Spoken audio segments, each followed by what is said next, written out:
Tonight, we truly usher in a new beginning as we look at the leaders to lead this new era on this one-of-a-kind breakthrough. But will we be saying his name as the new TNA World Champion? Oh, shoot, I said the thing. Yeah, we don't have that in here though.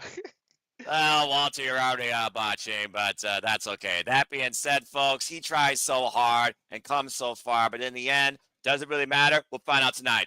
But welcome to our coverage here at the Slamovich Studios tonight. This is TNA Genesis. Hello, everybody, and welcome back once again to the Super Reliable Studios. You know what this is. I am Noah Foster, Walter Cruz. We are simply reliable, and we are here tonight to bring you our play-by-play alternative commentary, coverage, and reactions to the beginning of this new era, TNA Genesis, off that groundbreaking announcement that NXTNA is officially a thing. Walter, how you feeling? Are you ready to go tonight?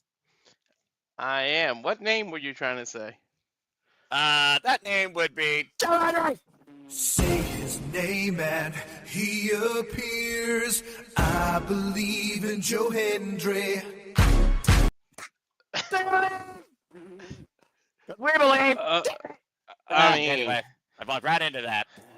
It's gonna be hard to be like unbiased. Like I'm literally wearing the merch. Like I am the most unbiased man right now, as of course the countdown to TNA Jazz is going on with Kia Miller, Busted Open Radio. Of course, we have Bubba Ray, David LaGreca, Tommy Dreamer. Good to see Jeff Meacham in the chat, of course. And there we see the man we just named earlier coming in, of course, earlier today. Joe Hendry, of course, in the main event, challenging for the TNA World Championship. All the titles tonight in TNA are on the lines as we look towards the new leaders of this era, and we might be seeing something more than just TNA on our screens tonight. And there you see the wanted man, Nick Nemeth, the current TNA World Champion, who came in last year when this brand proved it was anything but to kill. It was hard to kill as he took TNA into the danger zone and won the TNA World Championship last year at Slammiversary.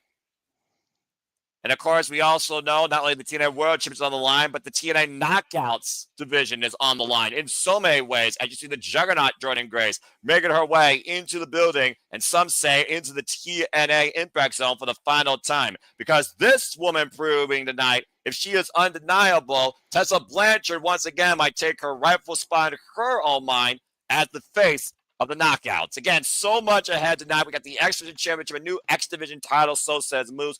Stream tag match with the Rascals and the Hardys. We have the TNA Knockouts tag titles on the line, and we're going to see who truly deserves to call themselves the standard and if this path of purpose can be restored for Mike Santana when he goes one-on-one with Josh Alexander in I Quit. That and so much more ahead tonight on TNA Genesis, where you might be seeing what else is next soon enough.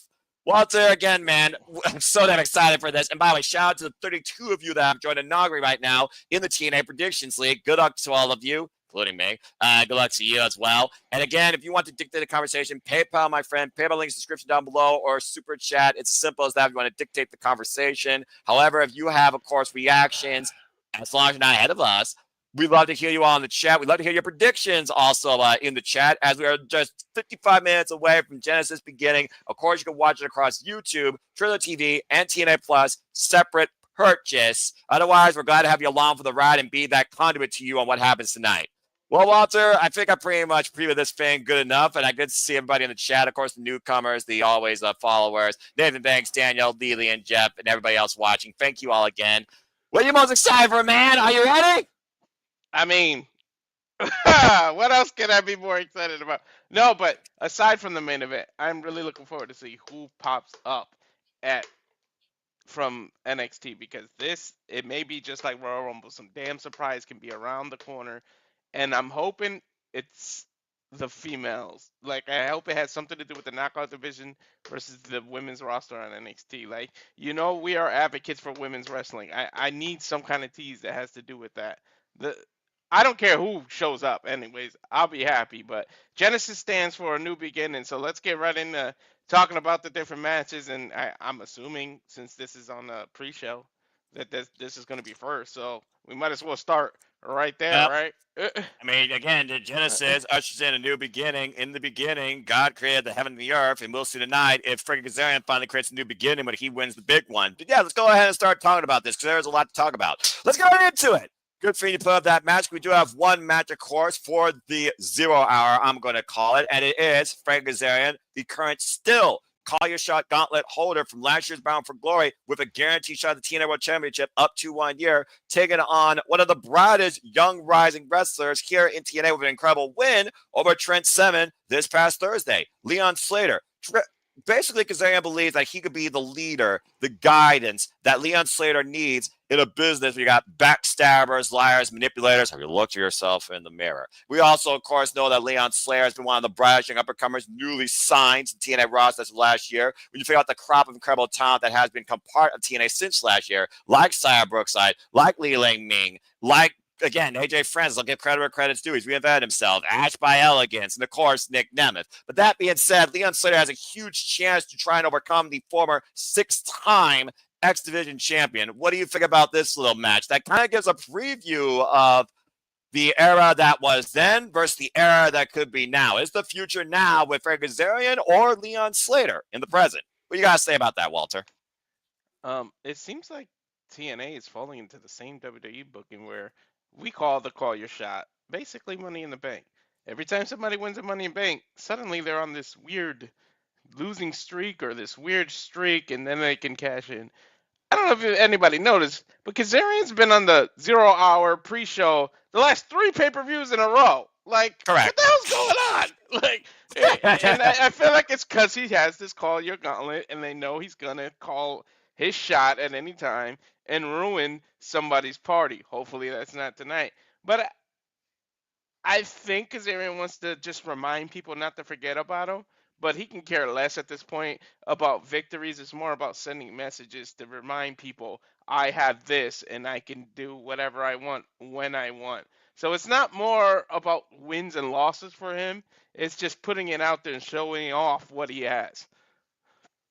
I think that's fair, and I think the same can be said for Leon Slater. We've now seen Leon Slater, of course, handle the likes of Kushida, Trent Seven, and of course, he also has been in the ring with Moose when, of course, he took on the system alongside Laredo Kid. But it is one of those things right now where I look at Leon Slater has such an upside. It almost feels like the New Japan dojo where you got the young lions versus the experience, chase the dream. And I'm sure Leon Slater has a huge dream to become a champion this year in TNA or NXT. So I am optimistic on Leon Slater giving Kazarian a run for his money. But I think Kazarian finally breaks that countdown jinx to your point and picks up the win. So I officially changed my pick back to Kazarian right now. Besides, Kazarian, you said that wins and losses may not matter because he does have that moment, but Kazarian also has a massive ego. I don't think he wants that ego bruised as bad as Ethan Page bruised the jawline of Javon Evans. So I'm going with Frank Kazarian on this one. That's just my take. Is it really folks, a bruised ego if you lose, but you beat the hell out of the person who won just to send a message? Well, I suppose there's that. I mean, there's the result and the message after the fact. Speaking of results, we'll see if tonight's results may include some elegance. Let's go into the main card because, again, that's all for the 0 hour. Let's talk about the TNA Knockouts World Tag Team Championships. Of course, Spitfire, Jody, Fred, and Dani Luna have been holding on to this gold since being in the systems. Alicia Edwards, who wasn't in Ash, it was Tasha Steelz and Masha Slamovich, and overcoming, of course, the system in a rematch. Has been very game competitive. Knockouts Tag Team Champions taking on duos from NXT during their run. But as I talked about, the new rising stars that joined TNA last year, the former Dana Brooke, Ash, has someone else as elegant with her in Heather Reckless. So we have Ash and Heather by Elegance with the personal concierge. And yes, folks, that's George Iceman taking on Jody, Fred, Dani Luna with the aspect of maybe, I don't know, a different type of influence that could maybe come into play. And maybe there's a different way that the TNA Knockouts could be beautiful. I could see the titles change hands here, but I look at the leaders of the TNA Knockouts division, the fact that Ash by Elegance already challenged for the TNA Knockouts Championship last year, I still think it's very young in Jody, Fred, and Dani Luna's second run. And I know that the TNA Knockouts Championship is probably the most frequent change titles in TNA since they've been brought back to Resurgence. But it's one of those things right now, I think I'm going to say the champs do retain. So, Walter, what you guys say regarding this match? And good to see you in the chat, Mikey. Yes, that boy. I hope you're safe because it's getting bad snow here, too. Yeah, no kidding. I was laughing because I saw the banner and you put "not so elegant," and I don't know, it just tickled me. That was hilarious. I tried. But I feel like I understand what you just said.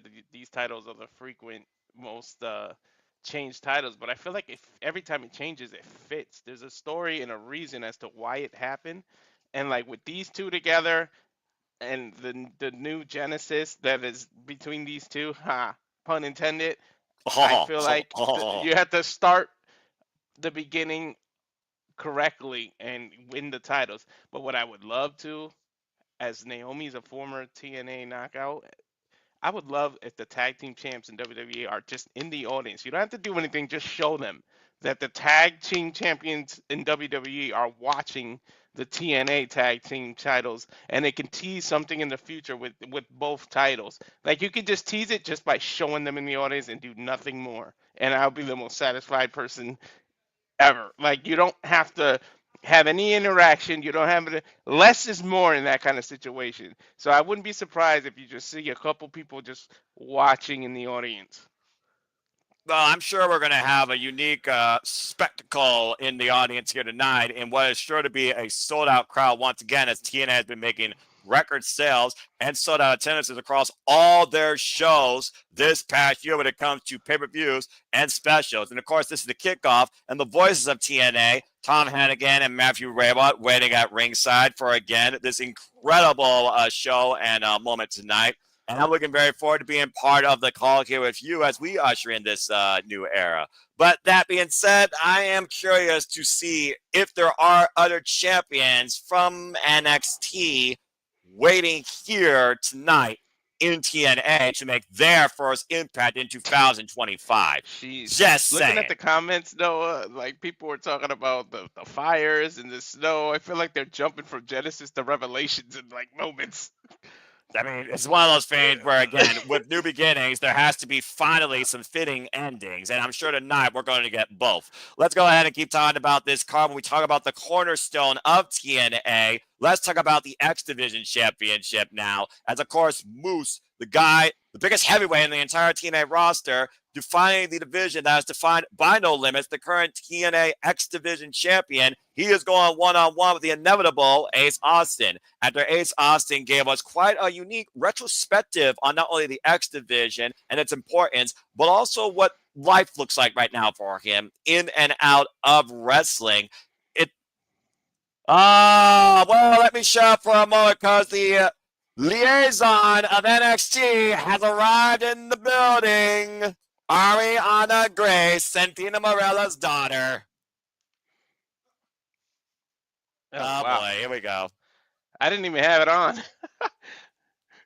Well, let's see what she has to say.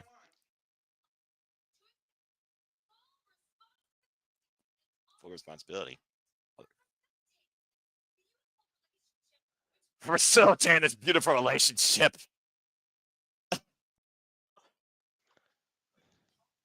Ariana taking all the credit for this relationship. What the hell? Are you watching on YouTube or are you watching on Trailer? All right. Let me hit the go live on Trailer. Okay, there we go. Good talent.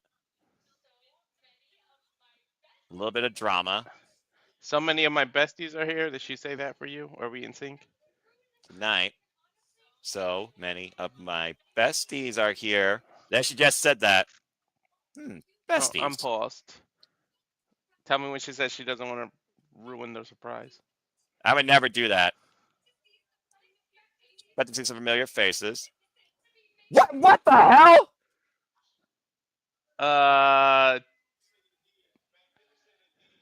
Assaulting the Adonis.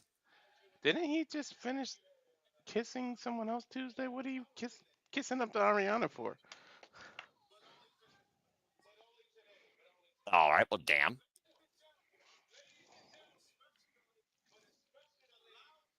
Whoa.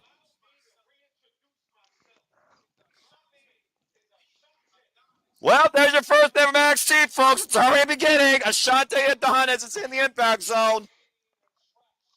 And you mean so much that they did it before even a match on the 0 hour. Well, I mean, again, it does make me wonder if we're going to get another impromptu match. TNA in full swing. Is there a Playboy in TNA like him? I don't know about that. Not since Kenny King left. Oh, he's got to throw it in their face that the Commanders won, huh? He is a heel.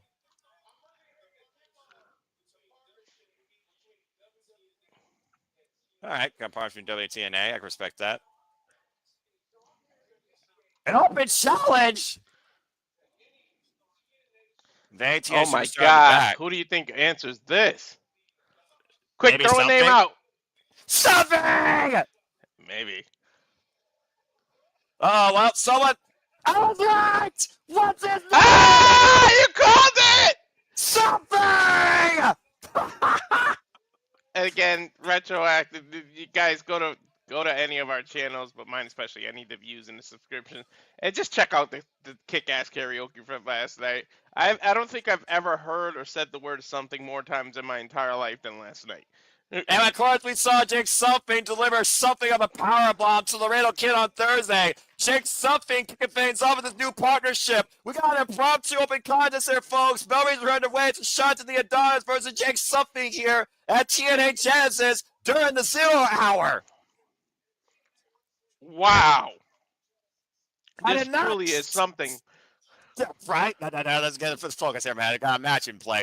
To your point, though, Shani the Adonis looks like he's finally got his relationship in order, as he did catch Carmen Petrovic. Blech. Love is overrated in wrestling. On NXT Tuesday. Good God.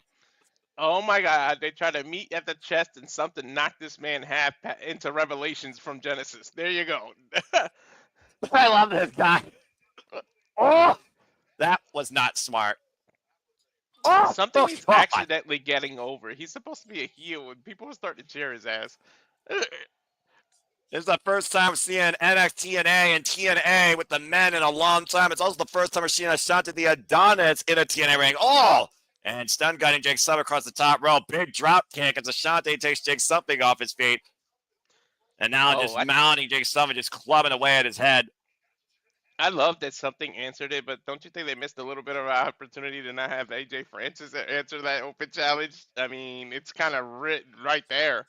And, well, it does make me think that Ashante Adonis might try and join first class down the line. And, of course, Jake Something has been trying to prove that he is his own tag team since his partner, Alex Hammerstone's been injured. We saw what Jake Something was capable of at Final Resolution in that triple threat tag team match. And right now, Jake Something clubbing away against Ashante here in the corner. Still to come tonight, of course, we have Josh Alexander taking on Mike Santana and I Quit. Oh! Frankie Kazarian versus Leon Slater. TNA Knockouts World Champions on the line. Again, folks, you be part of the conversation. Watch them with us. Trailer TV, TNA Plus, or YouTube if you want to purchase it. But we're happy to be that blind conduit for you tonight for TNA Genesis as NXT is officially underway. Here's a cover. It gets a one count lateral press. We are 40 minutes and 27 seconds away from TNA Genesis beginning across all the airwaves. Walter, this is just an idea, but something tells me after what happens tonight, we're probably going to want to cover that live show on Thursday for TNA. It's just a suggestion. I'm thinking about it. Yeah, we're going to have to speak to the crew, but we might have to. Yeah, maybe make it official, and if the people want it, then we'll definitely do it. And Ashante right now trying to overpower Jake Something. Again, easier said than done when you look at the size of this man. Grabbing his shoulder in the midsection. Called first class no class, especially if this guy joins it. And again, to those watching, of course, here with us right here on the Super Studios, thank you all so much. It's good to see you. And hello to all those that are watching for the first time. What are your fans of TNA or NXT? Good grief, what a lunging spear. Are you at 39, 29, 28? Yeah, I'm at 39, 25 right now, man. Just focusing on the match right now. Jake Something is just having his way with a shot to the Adonis. An average whip. Jake Something picked up right where he left off on Thursday, really planting the Laredo Kid almost down into the mat. And Ashante up to the top rope. Oh, I got caught out midair. Oh, my God. Sort of just a forearm to the face. Good night. You could probably count to 10 after that. Forget 3. Little tribute to the Ultimate Warrior there with Jake someone waving the ropes, saying that this is done. Shanti Dawes might be going into the void. Cover. What's something? Well, that was short-lived.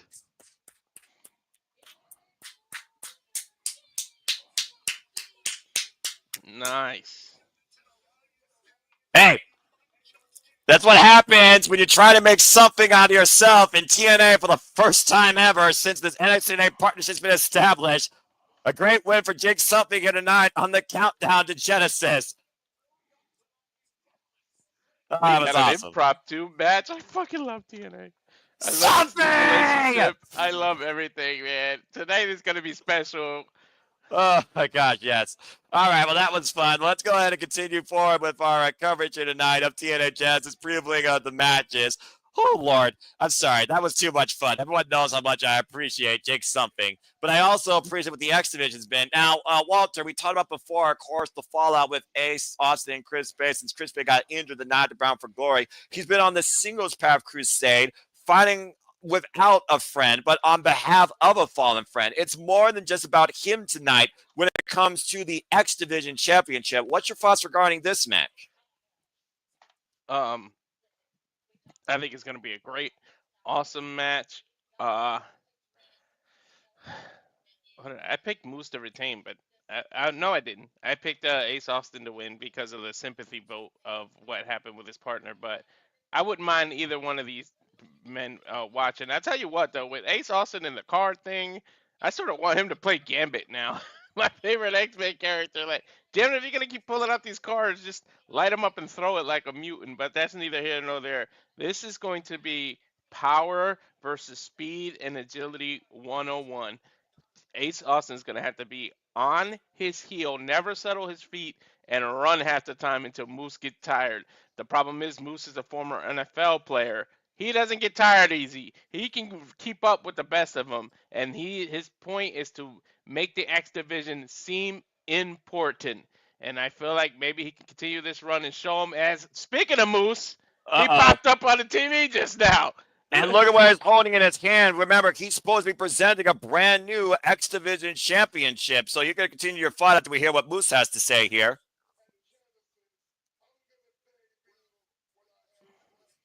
Debut he has in the bag. Brand new X Division Championship for the face of the franchise. Huh. Of course, JDC also part of the system. And being booed out the building. Not surprised there.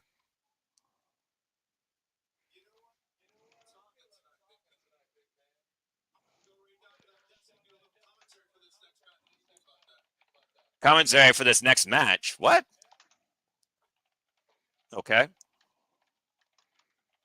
Well, guess we'll see what that means. Well, again, the system works the way that they want, and the system has worked in TNA the last year, whether you like them or hate them. But it is interesting, to your point, we've only seen Moose and Ace Austin one other time in one-on-one singles action, and Ace Austin did get the better of Moose, but that was back in 2022 on Impact TV. And Moose has literally been the face of the franchise, former TNA World Champion. He literally led most of TNA last year during its rebirth. So I'm very curious how Ace Austin tries to overcome Moose, who beat already Speedball Mike Bailey and Kushida and Andrew Everett so far during his run. Yeah. You know what? No, we still got time. I'm going to change it to Moose. The fact that he has a new title and everything, can you officially change it for me to Moose? Because he ain't losing this. Because he's got a new title and everything he's introducing. I don't feel like he's going to lose it now. The system's going to continue. The system's going to continue to run roughshod. Mm-hmm. As much as I Mark feel... Henry, by the way, I'll bust it open. Continue. as much as I feel bad, and I feel like your opportunity to get that sympathy vote for Ace Austin, I don't think Moose is losing this title. He's introducing a brand new title. Plus, I'm never going to give up on Moose popping up in NXT. Moose for Obafemi. Moose for Obafemi. Moose for Obafemi. Moose for Obafemi. Screw that. How about Moose versus Gunther? Look, let's focus on. I love y'all's optimistic booking, but may I remind you, we are literally in day one of this newfound multi-year deal, and the letters currently say NXT. Let's keep it that way, at least be through Rebellion before we truly try and bleed in the main roster and believe that WWE cares about TNA to the point the main roster could be vulnerable, because I do believe in what we just saw. NXT can be beaten by TNA. That anyway, I do agree with you. I do think Moose is also going to retain. Now, that being said, you did talk about the system. Let's go ahead and switch gears now to this tag bout. You're saying that the system does still work. Do you think the system still works in tag team action with a former two-time TNA tag team champions, Brian Myers and the Edwards? They go in tag team action against two former TNA world champions in Eric Young and Steve Maclin. What's your thoughts on this bout? Does the system still work? There's a cheat code in their corner. Yeah. Every time I go against the system, they prove me wrong. So I'm going with the system. The system still works for me, but it's only because, damn it, every time I say they're not gonna win, they fucking win. I don't know what it is with me, TNA, and the damn system. Like seriously, I think I'm jinxed or cursed. So I'm just gonna do something like I do Roman Reigns. I'm not gonna pick against the system anymore. Damn it. You're gonna hold yourself to that? Yeah. Well, to your point, of course, we know the system has more experience as a tag team, while Eric Young and Steve Maclin have built this mutual relationship of respect with each other since Victory Road last year. But I look at last year when we started this new era of TNA at Hard to Kill. There was fallout last time with Eric Young and a tag team partner in, you guessed it, Frank Kazarian, after they lost. I don't think I necessarily want to see that right now with Steve Maclin and Eric Young. And I do think if we're going to reboot everything in this new era of NXT and A, then you gotta try and rework the system. And I'm not just talking about the faction. So I think Eric Young and Steve Maclin, when you think about two different heart and souls of TNA together, I think Eric Young and Steve Maclin are going to pleasantly surprise us. So I'm going with Eric Young and Steve Maclin for the win here, actually.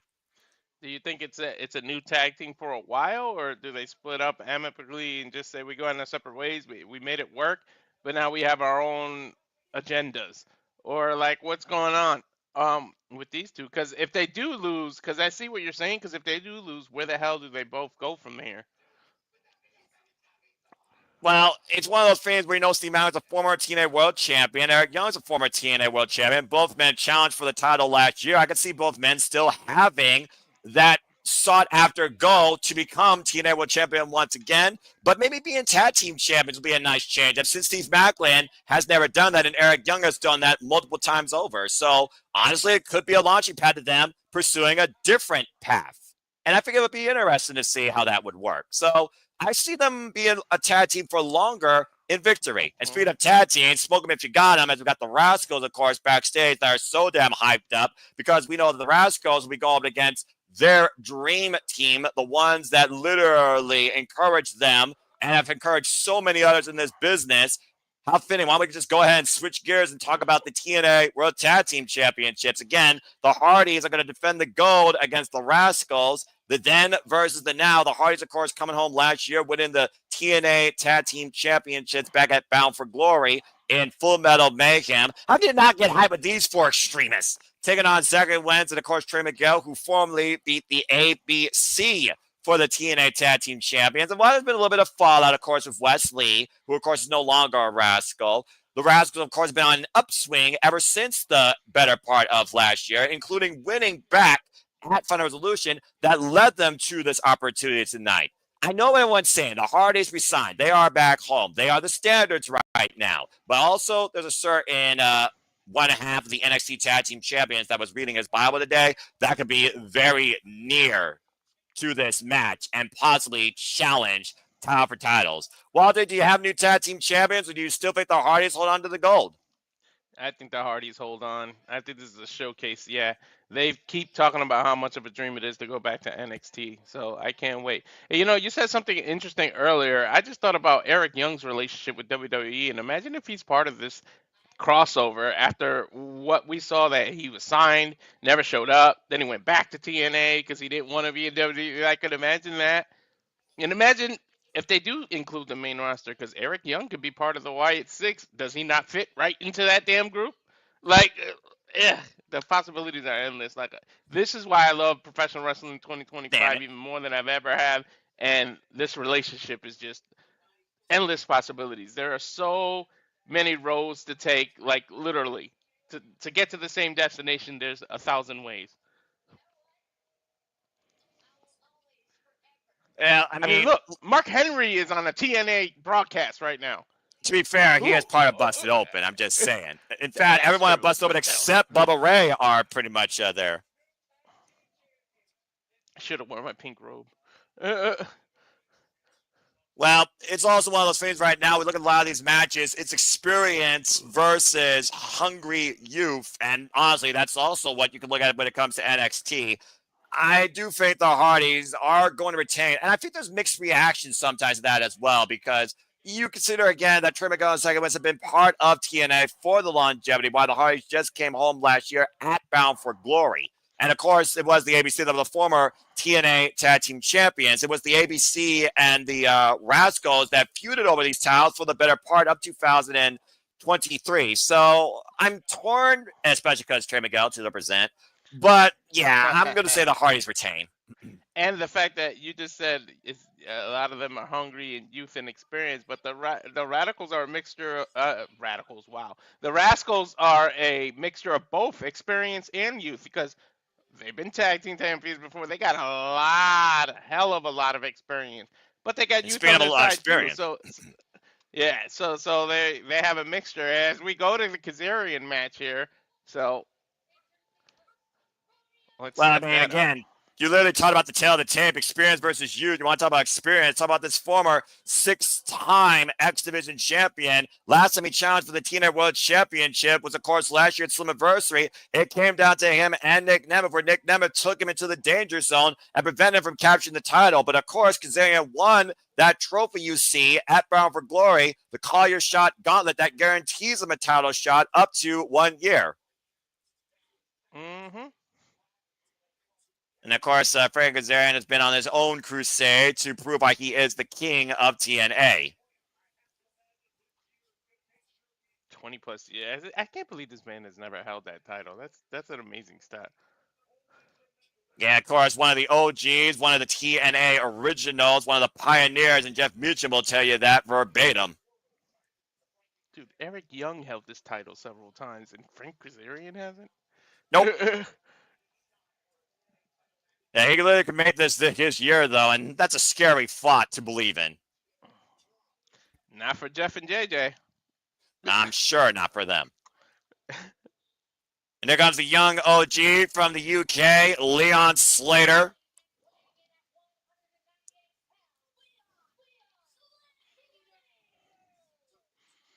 Oh, we talk about... Oh, my God. And apparently TNA has been collaborating for merchandise with Blacksmith out of the UK. I say UK also because the first time I saw Leon Slater was literally during the Turning Point UK tour back in 2023. It was where he got signed by Scott D'Amore to TNA. And of course, this is also a rematch from that time because Kazarian has been in the ring before with Leon Slater. And apparently JDC has gotten really comfortable at commentary as only he can. For those that don't know, yes, that's the former Fandango. But also JDC, we saw him, Walter, take on Leon Slater during the countdown at Final Resolution. And JDC did get a win, a dubious win, but he was impressed. And he said he was going to put in the word to the system to Leon Slater. It's almost like both JDC and Kazarian want to take Leon Slater underneath their wing for dubious purposes, clearly. Like it. Oh, my God. I'm sorry I keep going back to the crossover, but just imagine Leon Slater versus Javon Evans. Like, are they not like... That's too much bouncy, I think. I'm just saying, especially with this high flyer. Come from the same cloth? Like, holy shit. I get you, Leon Slater, by the way, folks. A young OG, 6 years of experience. He, of course, his finisher is a Swanton 450, calls himself the youngest in charge. That Former would be a lot. former Rep Pro undisputed British Cruiserweight champion, by the way. You might as well call the ring a trampoline at that point because they're both bouncing. Yeah, I'm about to say, who bounces higher? Conor tie up here as Frank Kazarian and Leon Slater lock up. And, of course, our coverage, Walter, of TNA is just starting for the year. We know that we got Sacrifice, we got Rebellion, we got Slammiversary, and I'm sure there's going to be more in between, including but not limited to possibly the first live arena show for TNA in several years this Thursday from the Curtis Well Center in Texas. Nice scoop slam there by Leon Slater. And, of course, Leon Slater right now has to focus on Kazarian, not worry about JDC at commentary. This is weird. I have Little all the bit. current audio, but I'm frozen. Oh! I don't know how you're frozen. I'm so far working to find out. Again, technical difficulties are sure to happen. But, again, I'm watching the trailer. Handspring, back elbow strike. Shizuka Kushida there. Yeah, there we go. I just saw a monkey flip. And Leon Slater, again, so spry in his young youthfulness. Really a breakout star, in my opinion, last year in TNA. Big monkey flip! Good grief! Yep, you just got the monkey flip, so let me pause a little. And Leon Slater right now taking full charge of this match. And Leon Slater out of the corner. Kazarian, though, able to scout it. Now, what is going on here out of the corner with Kazarian and Leon Slater? Kazarian, we're going to get a clean break. Oh, no! He kind of gave a clean break, but then he just rushed in and pushed him. Yeah, that was an awkward landing on the floor, too. You see Leon Slater gripping his left shoulder. You see the face that Kazarian's making? He really don't care about this match. I'm telling you, it's all about that trophy. Well, like you said, of course, Kazarian literally could call his shot at any time this year and finally become the king of the new beginning here in TNA. And, of course, we are heading back to his stomping grounds, California, for Rebellion.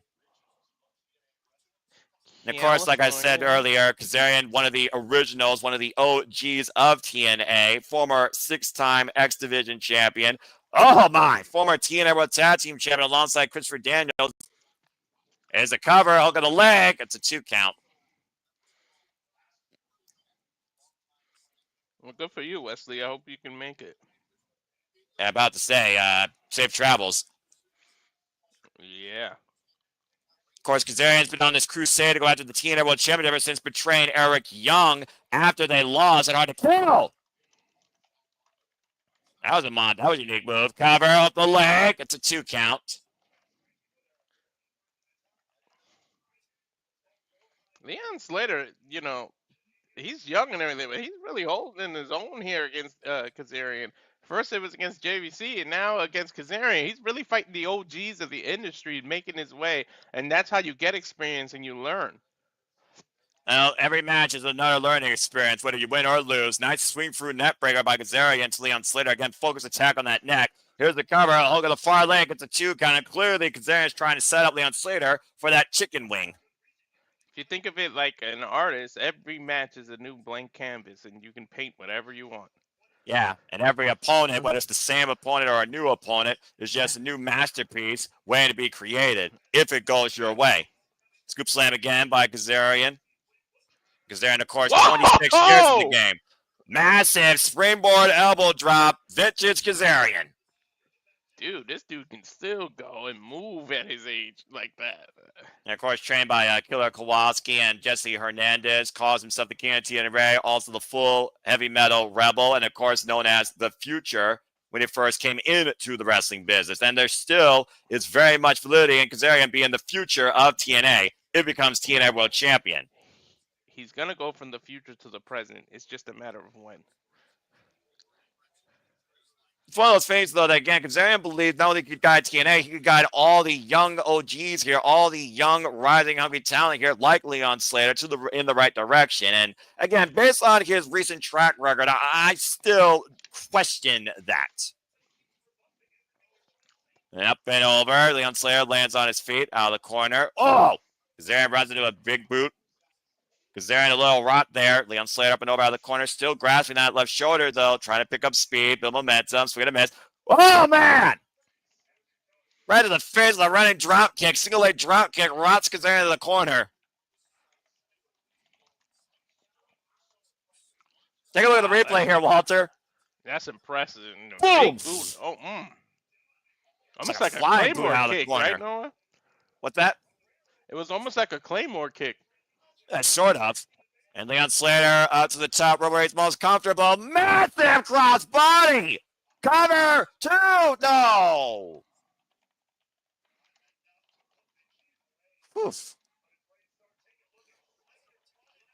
The height this guy gets, the launch of that cross body.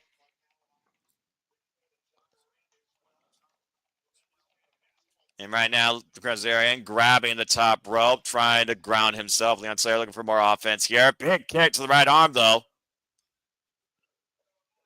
And Leon Slater hooking Kazarian. Kazarian, though, elbow to the point of the shoulder blades again. Back to the neck a number of times. Might be looking for a backslide. Trying to hook Leon Slater here.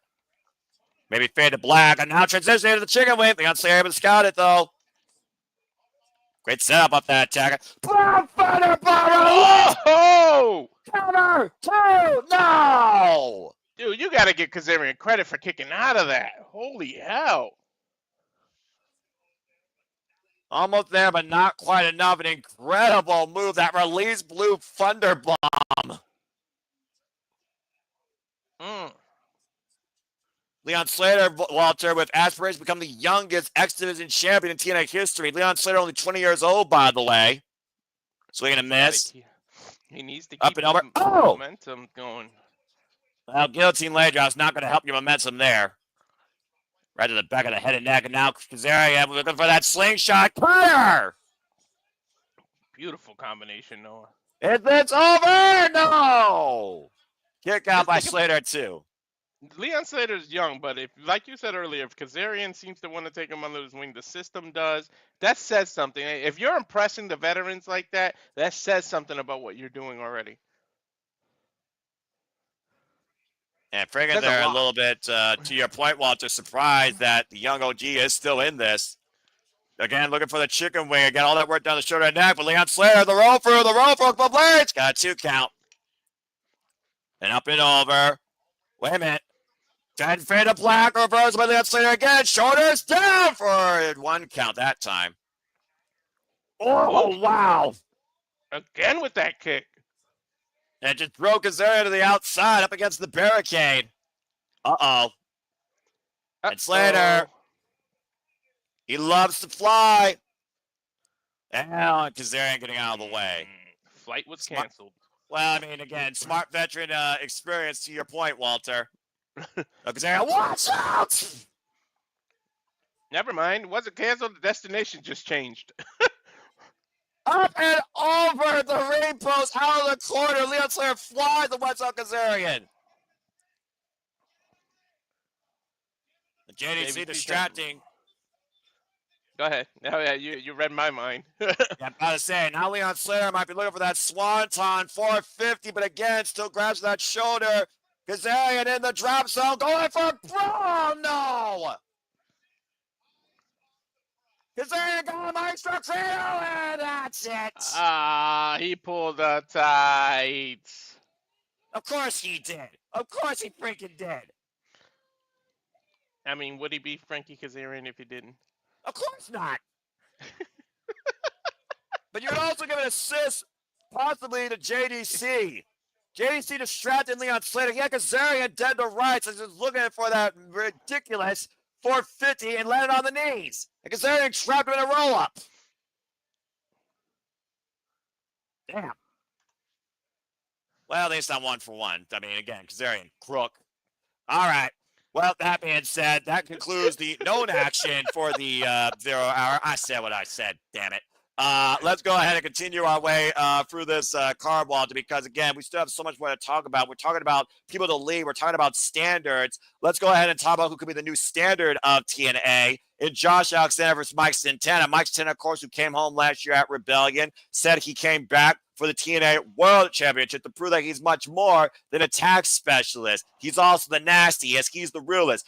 Overcoming a system all on his own that caused him opportunity to be part of Slammiversary, the challenge for the title. Beat Moose at Bound for Glory. And now Josh Alexander looks to remind people why he's the standard, why Mike Santana is looking for this path of purpose back to the TNA World Championship. And he looks to do it at the expense of the longest reigning TNA World Champion in this company's history tonight, making him say, I quit. Speculation up in the air regarding Josh Alexander's contract and future. Knowing mid-February it is up, but he has been the standard of TNA since 2017. Walter, what you got to say about this, man? We called a lot of people Mr. TNA, Kazarian, Eric Young, people, AJ Styles. Sting. Yeah, but Josh Alexander he has really represented TNA, the walking weapon. He from Team Canada, everything he's done, he's been here for years. It's hard to believe that this man will say the words, I quit. Like, it's so hard for me to actually believe it. But we've seen ways around it. Like you even mentioned on Simply Predicting, we've seen audible ones, we've seen tap outs, we've seen different things. There's more than one way to make somebody say, I quit. There's cheating ways, but I doubt either one of them saying I quit. Like, they're going to have to beat the hell out of each other. And hopefully Mike Santana learned how to use a zip tie, because, damn it, what the hell have you been doing? Oh, man, you drank when I said that, too. Oops, sorry, man. Bad You're timing. fine. Continue. You're fine. Yeah, Continue. like, seriously, the man can't use a zip tie. What the hell, Santana? But, Damn it. you know, I flip-flop back and forth. I really want to say Santana for some reason. I think Alexander will win. I can't guarantee who wins, but I guarantee it'll be a war.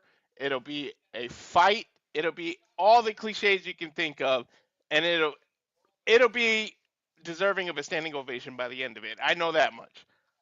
Well, again, you know what it means to say I quit in this business. You break another man's will or spirit or body in the process, and you force another one to be humble at your own injury and insult and expense. It's one of those things right now, though, that I've seen Josh Alexander go through so much. We've seen him in wars with the likes of People Mike Belly up to 60 minutes, TJP up to 63 minutes, Alex Hammerstone, last man standing matches. He's been in Full Metal Mayhem, where he's been in personal battles and rivalries for the ages with the likes of Steve Maclin and Moose. The man has done everything with everybody possible in TNA, former tag team champion, former X Division champion, and again, the longest reigning TNA World Champion in this company's history before losing it, of course, due to injury. He was never beat for the title. And ever since he came back, he's been unable to reclaim that former glory. And it's caused him to go down this dark path where he's got this Norman Omri in his corner. It was the Norman Omri gauntlet that he made up where Sinner and Saint lost to Mike Santana, but he still beat Mike Santana via disqualification and tried to injure the man to prevent this match from happening tonight. That's how he got here. The fact of the matter, though, that Mike Santana is so hell-bent and hungry to get to a point that Josh Santana has been at, I think that hunger is going to drive Mike Santana more to success. But to your point, it's definitely going to be a freaking war, to say the least, for one of these men to force the other to say, I quit, or to force one of the other men's bodies to quit on them. What do you got to say? Bonus question. Does he know how to tie a zip tie tonight? Well, it's one of those things. You know it's going to come out, Noah. You know it's going to come out. Yeah, I mean, I do think the zip ties are going to come into play because he did use them at Steve Maclin and Bound for Glory and incapacitated the man to beat him there in a regular match via submission where he didn't tap out. But it's also one of those things as well where I do think I quit matches forced you to be more innovative. And to tell you here, I have a little bit of a flop. Apparently, PCO has gone rogue and destroyed the digital media title in GCW. Well, again, his brain has not always been there. So, Digital Media Championship, what has it been since Joe Hendry hasn't had it? Joe Hendry, the former longest reigning Digital Media Champion. But thanks for that comment, Dattila. Well, let's go ahead and keep moving on. He has a brain, Noah? I mean, you have to have some sort of brain to still go at 52 years of age and prove you're still not human and be a double champion right now in this business. Former Quebecer, just saying. Former WrestleMania star headliner. What do I know, though?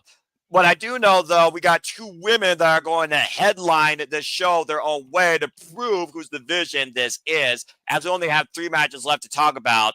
But Walter, straight up, do you truly believe this is Jordynne Grace's last match in a TNA ring as she goes one-on-one with Tessa Blanchard?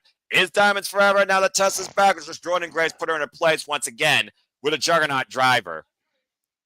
Technically, no. It won't be her last match in the TNA ring because there's a relationship. So, regardless of what company she's in, she might find her way back into a TNA ring just under the WWE NXT banner. She just won't be contracted with TNA. I truly think this is her final hurrah.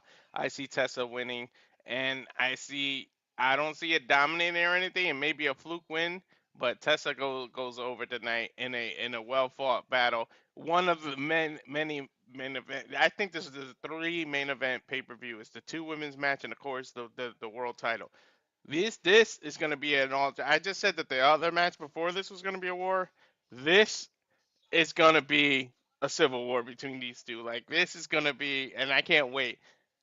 The powerhouse Jordynne Grace. Tessa's a powerhouse in and of herself, but she's also quick, agile, so she's got speed on her side. But Jordynne, we've seen her pull some moves out that we're like, how does someone her size do that stuff? But with her body mass does that, not necessarily her size, but her body mass. I can't wait for that. I can't wait for this match. Yeah, I mean, I've been one of those that think Tessa Blanchard had so much damn potential here in TNA. When she left, I was very sad, but she also was one of those I think that thought she was bigger than TNA. And the fact that she's back here tonight, and this is her first match in a TNA ring since 2020, I think goes to either the reestablished relationship she's built, not only to TNA, but also to herself in the wrestling business. Past be damned, you don't hold the sins of somebody to them if you aren't them. Let's focus on the present. And if Tessa Blanchard and Jordynne Grace give us a performance worthy of the Knockouts, the premier women's division in the wrestling business since 2008, led by Gail Kim, the first ever TNA Knockouts World Champion, that's all that matters to me.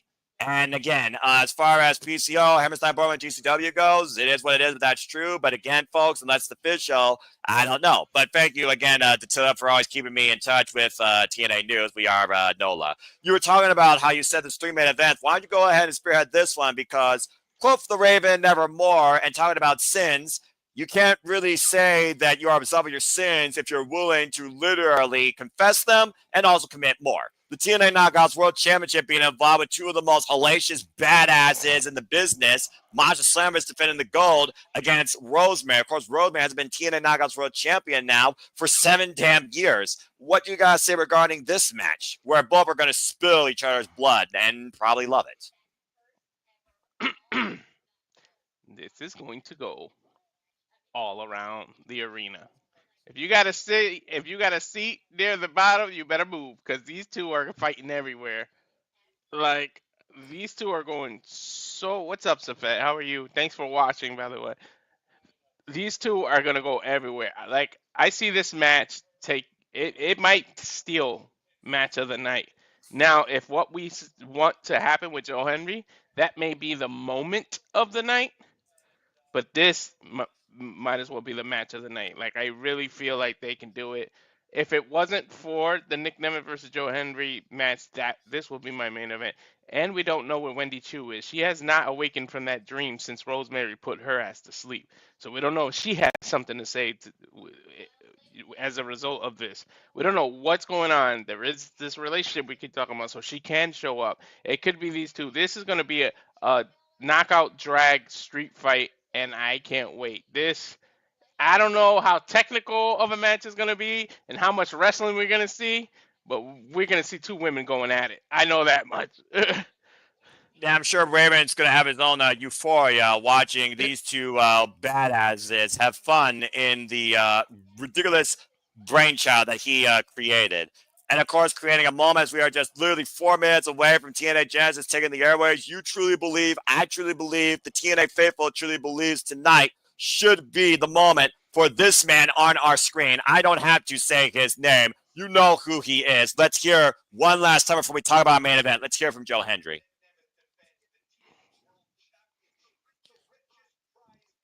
Richest prize in the game.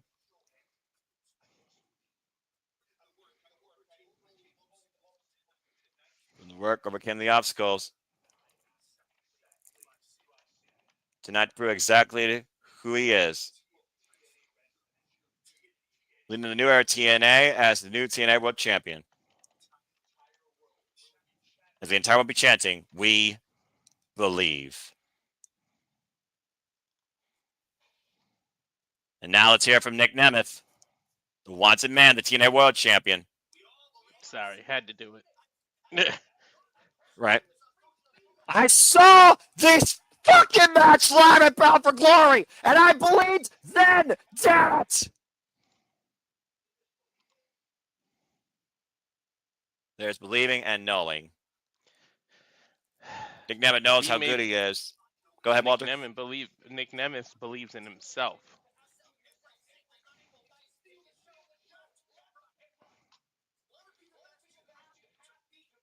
You want to be the best, you have to beat the best. BG, well, I've heard that before. Mm-hmm. Some magic in the air tonight. Claims that tonight we're going to see him do what he does better than anyone else tonight. You okay? Oh, you burped? Yeah, I did a little bit of indigestion again after you made me choke up earlier. Once again, he's going to prove that he's the goddamn best tonight as he walks out TNA World Champion. Because that's how damn good he is.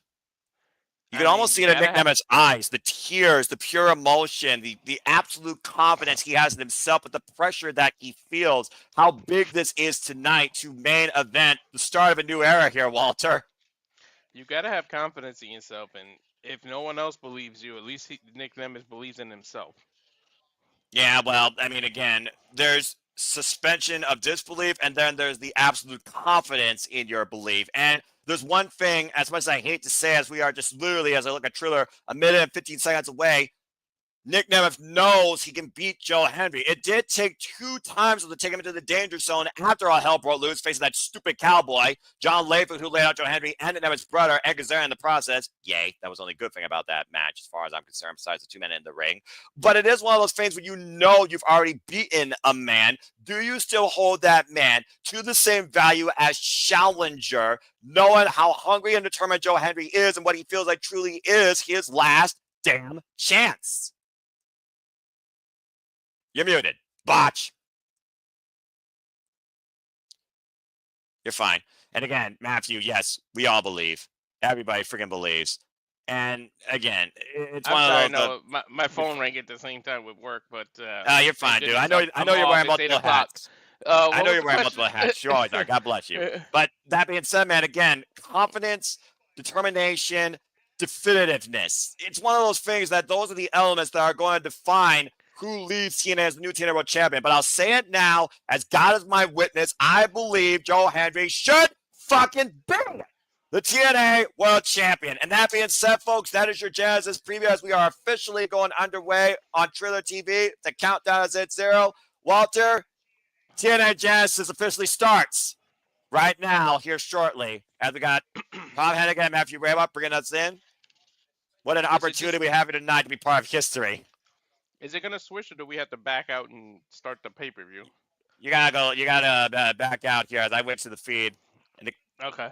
You see the energy. You hear Matthew Raybach, the Drama King. You hear Tom Hannafin, the voices of TNA, doing Don West, and of course, my TNA Proud. This is the new beginning. This is TNA Genesis, and it starts right now. Oh boy! And of course, as always, we have our cold opener. I got goosebumps, man. TNA has always holds a special place in my heart whenever it calls wrestling pay-per-views. They are the best built pay-per-views, in my opinion. And if I was going to call what match starts it, Wesley, since it is a fair question, X Division Championship. It's always been the cornerstone of TNA. It always sets the precipice, the pace of the night. It always foretells the landscape. And of course, Moose has a brand new X Division Championship that he will be presenting us with tonight. I agree with you. Plus, he was just out there a second ago, so he might be right in gorilla position. I'm getting the FBI warning now. I'm getting real goosebumps now. Yeah, dude, this feed cannot move fast enough. And again, folks, we hope that you enjoy the conversation, the reactions, and overall, we hope you enjoy TNA Genesis. With NXT, possible presence. Pretty in pink. Okay.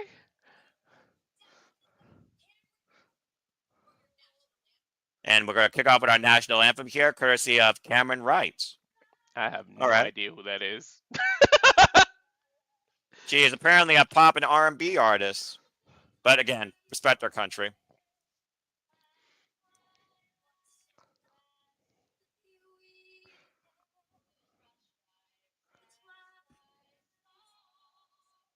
Beautiful voice.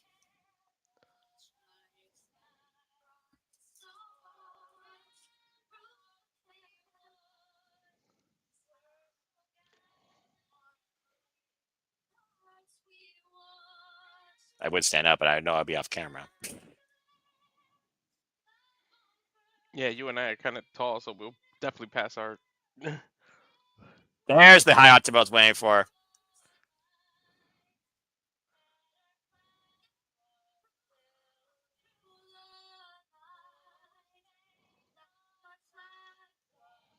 Note to self, build a graphic of the U.S. flag in the corner next time this happens, Walter. Mm-hmm. I didn't expect it. TNA doesn't do this usually. Yeah, right? But that's how big and important this is. I'm trying to hear your feet so I can see where you're at. Very nice. She just hit brave for me. Brave. Very nice. An incredible rendition. And then a terrific way to kick off tonight's festivities. We are U.S. strong, and we are the TNA faithful. Let's freaking go in the TNA Genesis! As of course, we have our cold opener here in the meantime. As if the environment cannot be said enough. And of course, you know this cold opener if you watch the TNA Genesis full preview, courtesy of YouTube.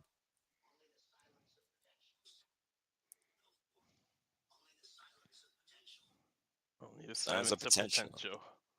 Ha! You read my mind. Great minds think alike. Well, I mean, there's a reason why you and I are super reliable and always in sync. Literally. Oh, man.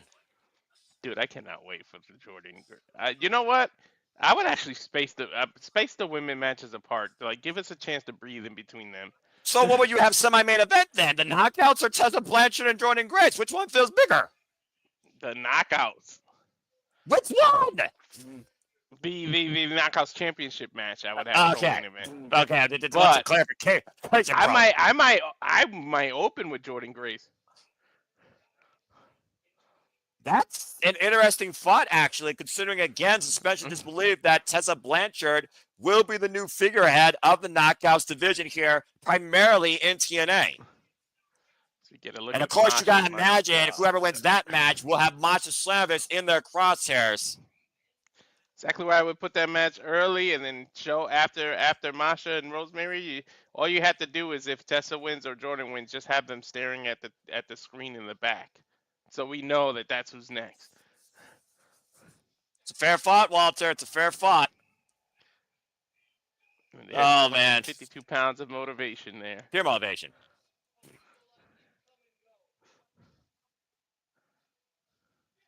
Joe Hendry is not a one-hit wonder. Joe Hendry is not a fleeting memory. Joe Hendry is not a 15-second viral moment. He is a man that is going to fulfill his destiny and show why we have truly believed in him since he has been part of TNA Wrestling. Mark my fucking words. Remember, before Nick Nemeth, literally, Joe Hendry was the only person that pinned Moose. Exactly. And Joe Hendry is the reason why the system failed. Mm-hmm.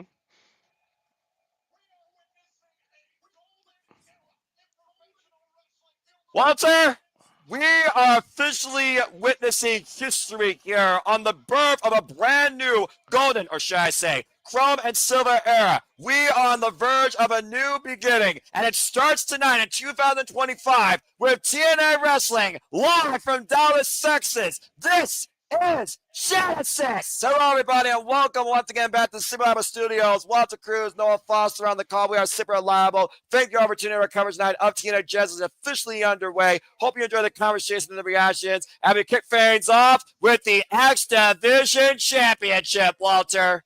You called it. And that is Mackenzie Mitchell, former voice of NXT, backstage correspondent, bringing us into What an opportunity.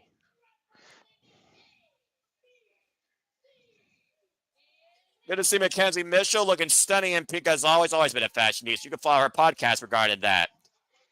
Pretty in pink indeed.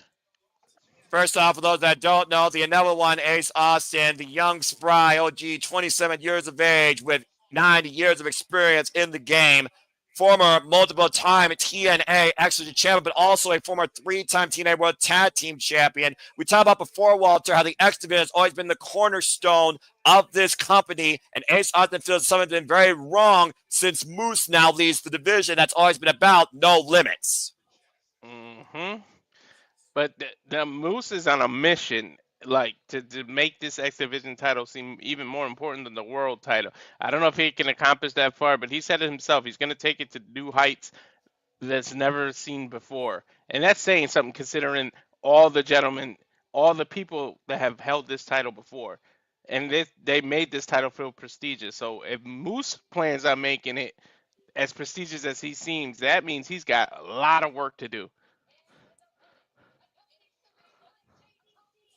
I mean, just think about the greats who have held this title. To your point, Moose, former NFL player, 270 pounds, and there you see around his waist a brand new X Division championship. Is that brown? Like a bronze brown color? That looks pretty nice. It's Moose season. I like that sign.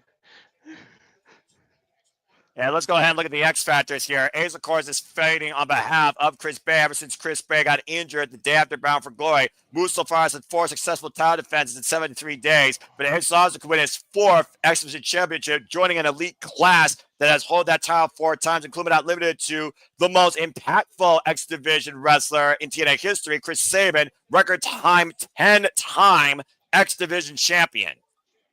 Mm-hmm. The fact that Ace Austin knows what it feels like to have that championship can add extra motivation. And Ace Austin, of course, still trying to figure out himself. And to your point, Moose right now is the 109th X Division champion in TNA history. And look at that belt encrusted with the system on it. As, of course, Moose always believes that you trust the system. Bell rings are underway. And it's Austin beat out again with a running drop kick. Damn, out the gate, Noah. I didn't get a chance to breathe or even let you say anything there. Lord have mercy. All right, well, hell. Starting hot heavy here in the early going as Ace Austin has not been X Division champion now for the past couple of years.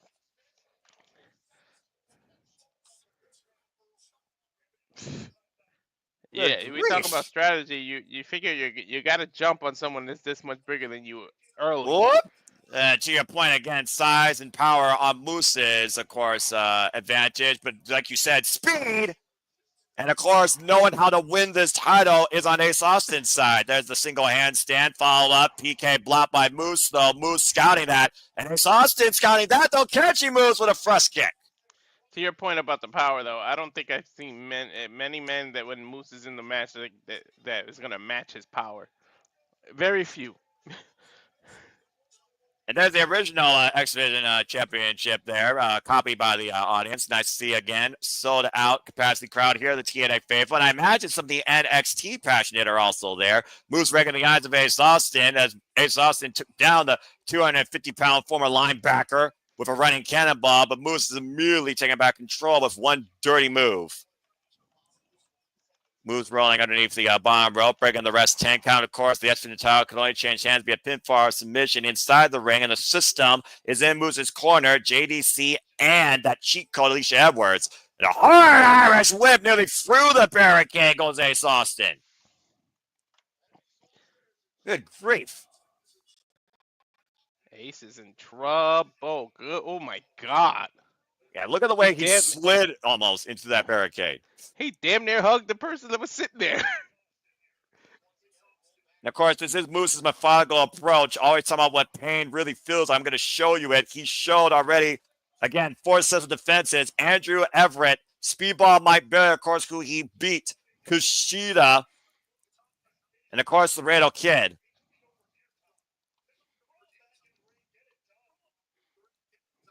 I almost wonder, though, at this point, Walter, is Moose looking for a slow, long-standing win? He's the one that literally pushed Ace Austin to challenge him. It's unique when the champion literally pushes for a challenger versus the challenger seeking the champion. Yeah, well, when the champion's looking to prove himself, he's going to want to have people that can push him. And Moose is going to run in. Oh, my God! Speaking of push, Noah. Austin avoided catastrophe there. Moose just flies into the barricade. No one home. His own momentum almost drove him through the barricade. Again, we talked about before how the X division sets the pace of the night, and they are going all in the early going.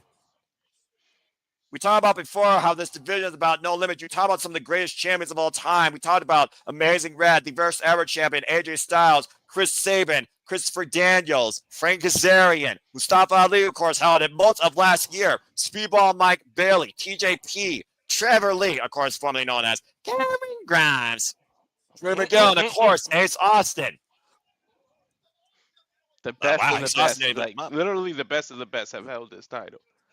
And of course, those that have defined it by no limits, including that limit to Abyss and Samoa Joe. And look at that Slater Ace Austin! Ooh, we talked about matching power. Austin just showed us some of his power. Incredible. Hoisting moves up and over with the suplex. Almost a vertical drop suplex. And of course, whenever the system's about that Jezebel Alicia Edwards, sorry, isn't far behind. Yeah, absolutely. Again, folks, you want to dig through the conversation, super chat or paper, my friends, as simple as that. Having along you run for the ride. We are the conduit here tonight with our coverage of TNA Genesis. Of course, you can watch some of us via TNA Plus, YouTube, or Triller TV. And Moose, catching us on the oh my God! Holy hell, Ace Austin choke slam up the top rope to the apron, to the floor, Walter. Take a look at this. Ah! Oh, damn. When the apron's the only thing that breaks your fall. Woo hoo hoo. And thank you again to Dwayne, Dattila, and Wesley for that comment. We'll probably highlight that, but that's not highlighted during tonight's feed. Afterwards in our simple summary, we might talk about the future of TNA, including the roster and the championships. But thank you all for that. And again, shout out to the 40 near of you that are involved in the inauguration of this year's TNA Predictions League. Hope everyone has a great fun time, including Walter and I. And may the best predictor win. Make your impact this year in TNA. And right now, the referee starting his 10 count. You have the stats on how many people went with Moose and how many people went with Count of 7. I can certainly look that up here while we got a moment here. And Ace Austin moment might be fleeting, and it might be inevitable that Moose might retain via count out here. Count of 9. Ace Austin breaks the bottom rope and stops the count at the last second. Barely stopped the count, Noah. Yeah, just one of those things right there, though, Walter. Again, we talk about all the time. 10 seconds might feel like an eternity, but as long as you break before the 10, you still have a chance. A slim one, but you still have a chance. This ain't Japan. There's no 20. You got to get there in those 10. 71% favoring Moose to retain here versus 28% favoring Ace Austin to win out of a poll of over 30-plus people in the Predictions League by the TNA faithful. And Moose right now just exercising his will and his dominance here with that vicious knife-edge chop. And for a period of time, Walter, it was Ace Austin and Trey Miguel that defined the X Division Championship over some of the most brutal rivalries of matches. Mm-hmm. I mean, last year, you Speedball Mike Bailey. Like, there were so many. Knife shop, and right now Ace Austin trying to light up the X Division champion in the corner, just literally going to town on Moose here. You talk about, of course, this emotional drive that Ace Austin's been, this new lease on life. Massive choke slam, though. Damn. Every time Ace Austin gets a little bit of momentum, Moose pulls out a choke slam, like literally a choke slam that just stops him in his tracks. Well, to be fair, we know Ace Austin is definitely emotionally fueled because he feels like he's fighting for so much more than a championship. And it's really been that way ever since the fallout with Chris Bay due to injury. Remember, Chris Bay got injured the day after Bound for Glory, and Ace Austin's been going at it alone. Yet he still fights on behalf of Chris Bay. Up and over, and Ace Austin able to escape. Looking for the powerbomb with a counter, looking for a ripcord lariat and unable to push forward with the damage done to the back as Moose is barely phased here. Wrist control, though, by the X Division champion. Pump kick block by Ace. Now Ace, nice back heel trip. Jackknife cover, two. No. Kick out by Moose. Oh, the pump kick. The Moose falling in. Whoa, nice agility there. Thinking about a spear, and of course took 4 spears, Walter, for Moose to win the X Division Championship against Speedball Mike Bailey. That was a hell of a match. And a Russian leg sweep takes down the X Division Champion for the moment. And Ace Austin right now, click, click, boom! Jumping leg drop across the throat of Moose. Austin might have Moose right where he wants him here, Noah. Again, Ace Austin knows what it means and what it takes to win the X Division Championship, even if it's been only 2 years since he last held it. Again, the damage done to the bat, though. The Irish whip denied by Moose. Now Moose falls in. Ace in between the ropes, though. Use the momentum of Moose to its favor! And a nice kick out of the corner. Good to see the rank of wrestling J.J. Williams. House of Cards as Moose is literally dropped on his head. Here's the cover off the far ledge. We got a new champion, though!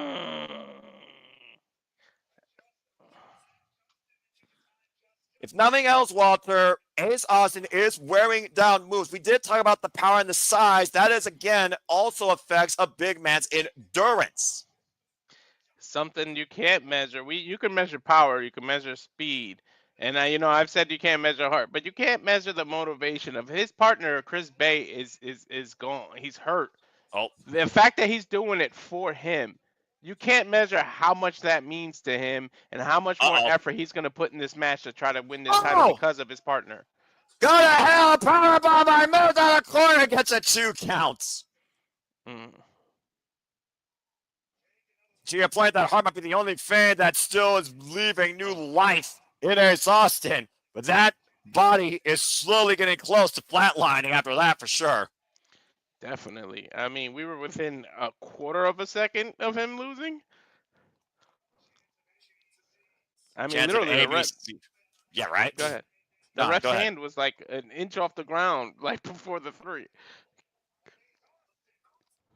And there's Austin right now squaring off against Moose in the middle of the ring. I'm not sure if he's going to win this power bout. We've seen, though, like you said, Ace Austin overcome the likes of Trent Seven when we thought he was dead to rights, surviving Trent Seven's best offense. Now trying to take down the face of the franchise and the face of the system. It was Moose last year at Hard to Kill that came into the main event and beat Alex Shelley to become a 2-time TNA World Champion to hold that title all the way through July to Slammiversary. Looking to do even more with the X Division Championship. And Ace Austin right now just going to town again, rocking the face of the franchise, blocks the shot. Massive headbutt by Moose.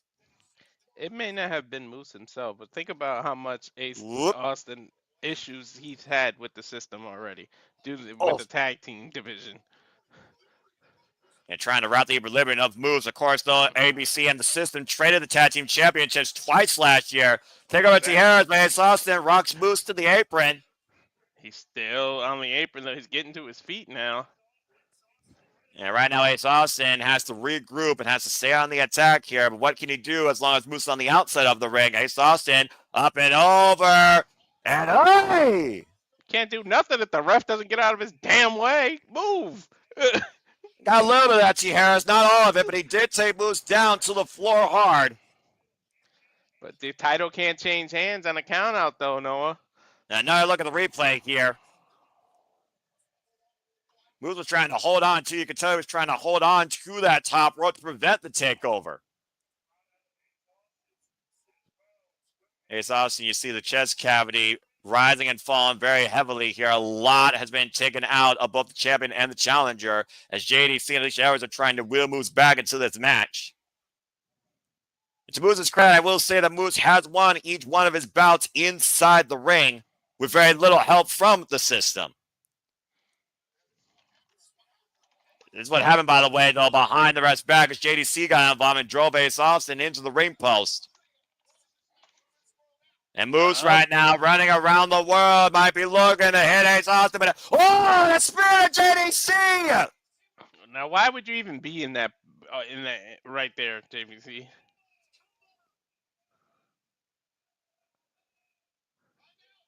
And now, Ace Austin with the phone on the floor! But now he's got to lift that dead weight to your point, Walter, 250 pounds back inside the ring to win the title. Mm-hmm. That's dead weight, too. 200 and what? 70 pounds, you said earlier? 50 or 70 pounds, so what? Again, though, inside the ropes, referee breaks his 10 count. TNA X Division Championship on the line here. Ace Austin looking for a bright new beginning on behalf of the ABC and Chris Bay. Looking for the 1, 2, 3. And there's a sandstone with a Frogberry flop. To your point, Eddie Edwards and Brian Myers wiped out by Ace Austin. It's the problem. Ace Austin's all alone, man. He doesn't have his partner anymore, and the system is always in a group. You're outnumbered no matter what. And right now, out of the corner. Oh, got a spear out of mid-air. Cover. No. Oh! He kicked out! Holy shit. Damn, I got a little loud. Sorry there. No, I didn't expect him to kick out. I love that, Jody. Again, I thought it was dead to rights. To your point, 2 9/10. Ace Austin survives that ridiculous spear. How the hell did he kick out of that? I have no clue. Yeah, you can really count on one hand how many men have kicked out of the spear of Moose. Nick Nemeth, Joe Hendry, and now Ace Austin. I really, that's all I can think of. Santana, I saw live at Bound for Glory. Look very nice. Oh, yeah, yeah. Good to roll by Moose. Cover and 2 count only. Once again, stay on the attack. But got Goozle by Moose. Reversal, the roll through. Traps the leg, sits the cover by Ace Austin. 2 count again. Did Mike Bailey kick out of it? Spinning back heel kick. Yes, he did. So 5. Boom. You need one off in. The ropes. Oh, the spear of the back of Ace Austin. Ah, that hurt. Cut right through Ace Austin. Maybe an elbow here. Another emphatic spear. Lights out for Ace Austin. Cover. Moose retains. Sheesh.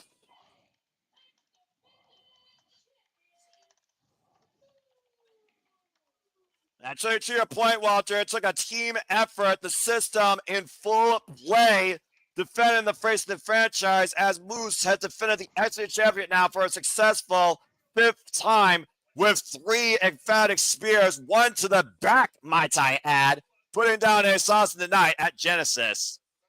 Was I on time with changing that? You are. Oh, okay, cool. That is a nice looking belt, though. I gotta say. Yeah, Ace Austin, though, a hell of a tremendous effort here. Oh, wait. What if somebody from NXT helps Ace Austin? Because look how the system is all piling up on him. Oh, wait a second. What? Oh! I mean, Steve Martin there, John. That's some great backup to have. And of course, they're about to face the system here in tag team action. I'm gonna assume that that's the next match now, right? I mean, it kind of would be poetic. And thank goodness they came down for the save. You know the system had bad intentions for Ace Austin. The double topes by Maclin and wiping out Myers and Edwards. Dude, I got NXT on the brain. Of course it would have been these two, not NXT, to save them. Well, again, dude, you don't pull all the stops out the very first night out, okay? In the beginning, the Lord took 7 days to fully create the earth, all right? It wasn't created in a single day. Hey, they put out all the spots for their Netflix debut, so sometimes you do got to pull out everything. To be fair, that felt more like a movie than a wrestling show, but that's just my opinion. And right now, face first goes Eric Young in the apron. And right now, this tag team match, I guess, is officially underway for our second match on the main card, to JJ's point. And right now, we are brawling all over the outside of the ring, as expected. Man for all. Whoo, they're lucky that, I mean, Ace Austin is lucky that these two came out, because who knows what the system had on their mind. Yeah, thankfully, as Ace Austin is slowly getting back to his feet again. Tremendous effort by Ace Austin. And Myers and Edwards right now being mounted by Maclin and Young. I don't even remember a bell ringing. You?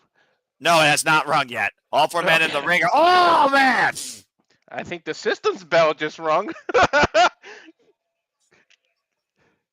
And Alicia Edwards still out there, by the way, in her husband's corner. Of course, Eddie Edwards been the cheat code of the system. Like you said, it was Alicia Edwards that allowed the system to win those TNA Tag Team Championships against the ABC. She's the one that allowed them to retain it every time they did too. Except that Bound for Glory, where she got put in her place, rightfully so, by Matt Hardy after the attack on Matt Hardy's wife. I mean, we've seen what happened when Santino tried to kick her out of the arena. Yeah, literally, it's like, you lay on 1 foot in this building, you are fired! That was the greatest call ever by Santino. Oh, man, a vicious backbreaker by Maclin Eddie Edwards. And now this match officially underway now. The psycho knee by Maclin to Brian Myers as the former TNA World Champion is taking full control of this battlefield. Former serviceman also, by the way. Uh-oh. And Maclin right now. Wait. There's Alicia immediately getting involved. And the firebomb! Like I said, Walter, that cheat code, that Jezebel, they all ride and die for a reason. Eddie Edwards, of course, had Alicia Edwards in his corner when Eddie Edwards took on Nick Nemeth for the TNA World Championship last year at Turning Point. Oh, my God. Zachary Wentz and G.D. Dolan versus Eddie. The mixed gender action here that JJ's trying to incorporate. Again, I know it wasn't going to be long before she interrupted. And she's been nothing but an interruption since she existed tonight. Someone needs to interrupt her fist to her face, man, and get her out of there. And now Maclin literally teeing up against Eddie Edwards here in the corner. Of course, Eddie Edwards also a former TNA World Champion. And again, we've seen Eddie Edwards and Brian Myers become a tag team since Final Resolution 2023. Oh. It's a Russian leg sweep. Here's the cover. And a kick out there by Maclin at 1. And of course, we talked about before how Maclin and Eric Young became a tag team out of mutual respect after their wars with each other back at Victory Road last year. They're also fighting on behalf of a fallen friend in Jonathan Gresham that the system injured. Momentum already favoring the system here with Moose successfully defending the X Division Championship so far in our opening contest of this main card tonight. I may not trust the system, but I like Brian Myers' shirt. That old school Mike Tyson punch-out kind of thing. Yeah, I'm about to say. Of course, you know Brian Myers more so as he used to be a major player alongside Matt Cardona, former Raw Tag Team Champions. Or Edge's bitch. Edge's bitch. Another great hit. You could go check out Joe Hendry's greatest hits on iTunes and Spotify today, folks. Climbing shot at Edwards, like a days ago cover, gets a 2 count. Boy. Well, I mean, also, again, talk about tag teams. Talk about maybe Maclin, Eric Young, being part of the tag team division. You got to imagine the system probably have the Hardys still on their sides getting back at the TNA Tag Team Championships. We saw what happened at Final Resolution when it was a tables match. Oh, that Eddie Edwards and Brian Myers lost against the Hardys. Tag. I'm pretty sure the Hardys are paying close attention to this match. Of course, the legacy of tag team wrestling and TNA. Talking about Genesis goes so far back. You're talking about Money Inc. You're talking about beer money. You're talking about beer money. You're talking about America's Most Wanted, LAX, Bad Influence, The Addiction. Oh, God. And, of course, Team Free D and the Motor Machine Guns. Here's a cover. Gets a 1 count. I mean, we have Mike Santana in singles action tonight, but we knew what he was part of. Right? Tag. Eric Young, of course, a former tag team specialist, multiple-time TNA tag team champion, whether he was Showtime or World Class Elite. Mm-hmm. Eric Young, who's held every title in this damn company. Literally. And you all can watch some of that old history like Walter was last night during the shenanigans, courtesy of TNA Plus. And you can go back in the archives and learn more about the genesis of TNA. Knife and Shop, Eddie Edwards. And I love watching that old stuff, man. Me too. It's my Tuesday fix. Grabbing his face over the knee. Oh, ball man with a collision in the middle of the ring. We have to talk. We might have to do a Thursday or a Tuesday fix and do a throwback and maybe throw one TNA event a month or something, or a week or something that we can discuss to do a throwback, because that old stuff just brings me joy, man. Again, respect and honor the past that brings you to the present, that forges the future. Eric Young and the guy that's lived or died 6 or 7 damn times over now, teeing off against Eddie Edwards and Brian Myers. Brian Myers, the legal man. He literally was killed before he came back. He literally died. That was his last gimmick. Yeah, literally, he was the designer, and apparently Cody Deaner was the design, and he killed Eric Young. Then Eric Young came back at Slammiversary and just clubbed him. Slammiversary 2023 has been part of TNA ever since, when TNA was brought back to life last year to Bound for Glory. Excuse me, 2023 book. It came back to life. life. Top rope elbow drop. That's how they beat First Class on Thursday. Cover for a 2.5. Not quite enough here tonight, though, to beat the system. Imagine those two together, Eric Young and PCO, right? The Undead. I mean, then also Canadians. And again, it's a great just robbed Eric Young. Eric Young's been dropped in his head enough times, though, in his life. Maclin neutralized for now. And Eddie Edwards and Brian Myers double underhook. Oh! Double underhook there. Cover. 2. No! You got by Young at 2. You heard Eddie Edwards screaming at Young to stay down. To your point, Walter, Eric Young's a man that doesn't know how to stay down. Oh, tell me about it. Uh-oh. Brian Myers might be faking about a move he learned from Edge when he was his bitch. Got him in his crosshairs looking for a spear. Get to the midsection. Eric Young looking for that devastating pile driver. Eddie Edwards knows a thing or two about that. Fleming right hand takes Eddie Edwards out. Tag. Eric Young got eyes in the back of his head. How we saw Eddie Edwards coming in there. Uh-oh. They set up here. Tag up. Drag up. Just hit her. Just one good time. Look at that. Paintbrushing Alicia Edwards does. And Brian Myers with the spear. And then the official attention. You got me, Cano. They almost stole it. I would have called for disqualification right there, Walter. No doubt about that. I mean, the ref was kind of distracted and turned around, but we always say, ref's discretion. Yeah, you also can't see what's happening unless you're looking forward. And Maclin right now isolated with the system, and Eddie Edwards, uh-oh. And Brian Myers might be looking. Oh, is the time here for a system overload. Wait a minute, Eric Young, though. Edwards sent it to Brian Myers.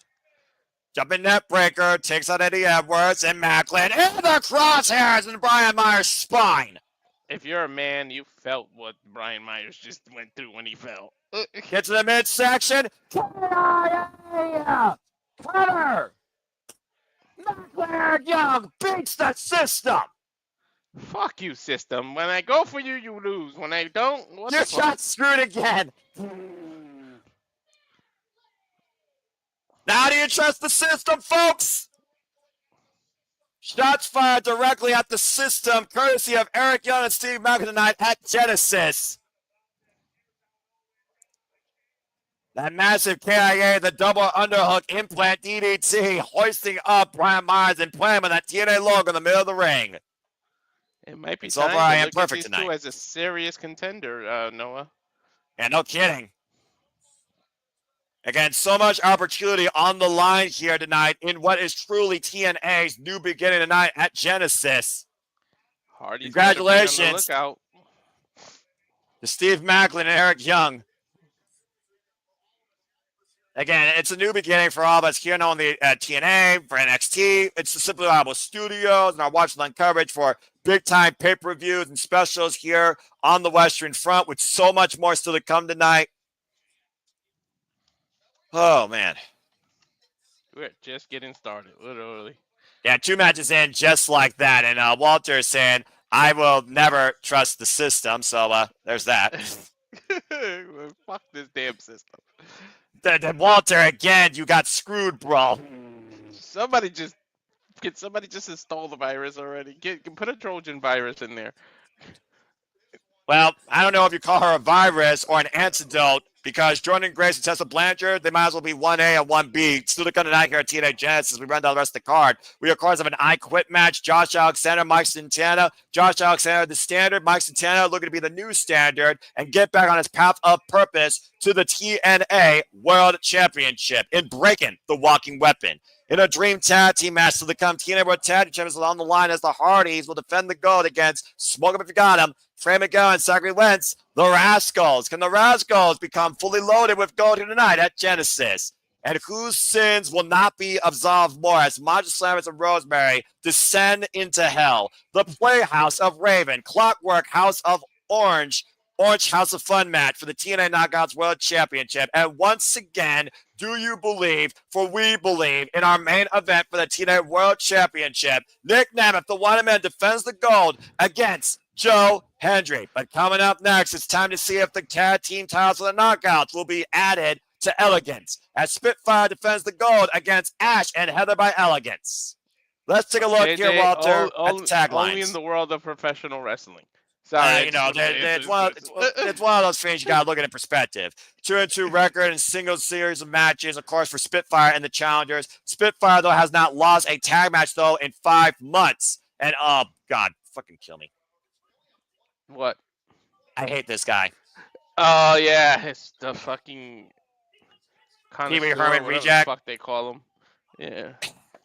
I'm gonna pull the curtain. TNA faithful, you know exactly who that is. That's George Iceman, now the personal concierge through this polluted air of ignorance in Ash and Heather by Elegance. I know, I like the pace of this damn pay-per-view, I'll tell you that much. I mean, I always like the pace of these pay-per-views. Someone throw the concierge across the border! I mean, you created the banner, and what it says is it tells you how you feel. That's why I left it alone. It's just hilarious what you put there. I'm honest. I'm sorry. I'm not sorry. Good grief. Elegance should be a word banned from wrestling at this point. Where do I begin with this nonsense? Anyway, I got me integral here. Look at this. If Dallas Cowboys ever want cheerleaders, here's your cheapest 2 cheerleaders ever. I'm sorry I'm going to have a Mark Cuban and the Dallas Cowboys if you're seeing this. Arguably the most irrelevant team right now in the football season this year. What? Anyway, Heather and Ash by Elegance, of course, earned this opportunity. While Heather lost against both Dani Luna and Jody Fret, Ash by Elegance has a singles win over both halves of the Knockouts Tag Team Champions. Can you imagine if these two literally won tonight? What's the opposite of elegance?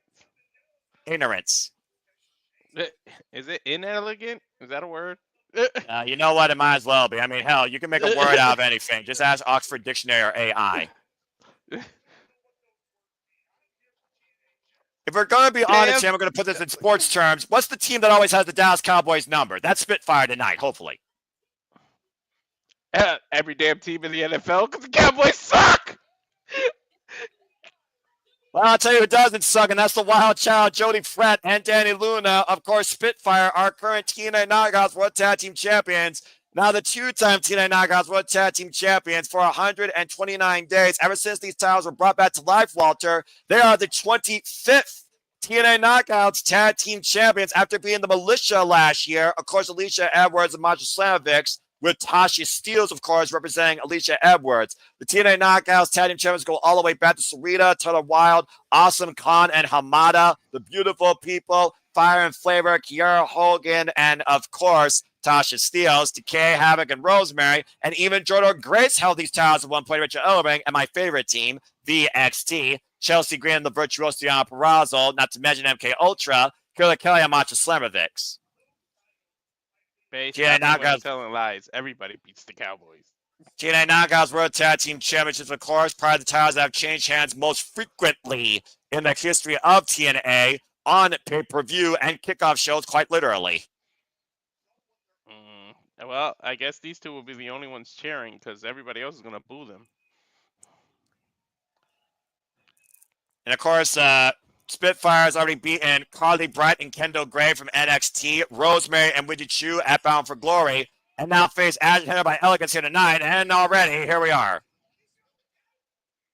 We might be calling champions by Elegance by the end of the I'll tell you one thing, this will not smell like Team Spirit. If these two win these titles tonight, it'll be smell a whole different smell, and it won't be something that will be elegant by any means. Scoop slam by Dani Luna, the former Rev Pro. Undisputed Women's British Champion, splash, cover, hook the leg, and a 2 count in the middle of the ring.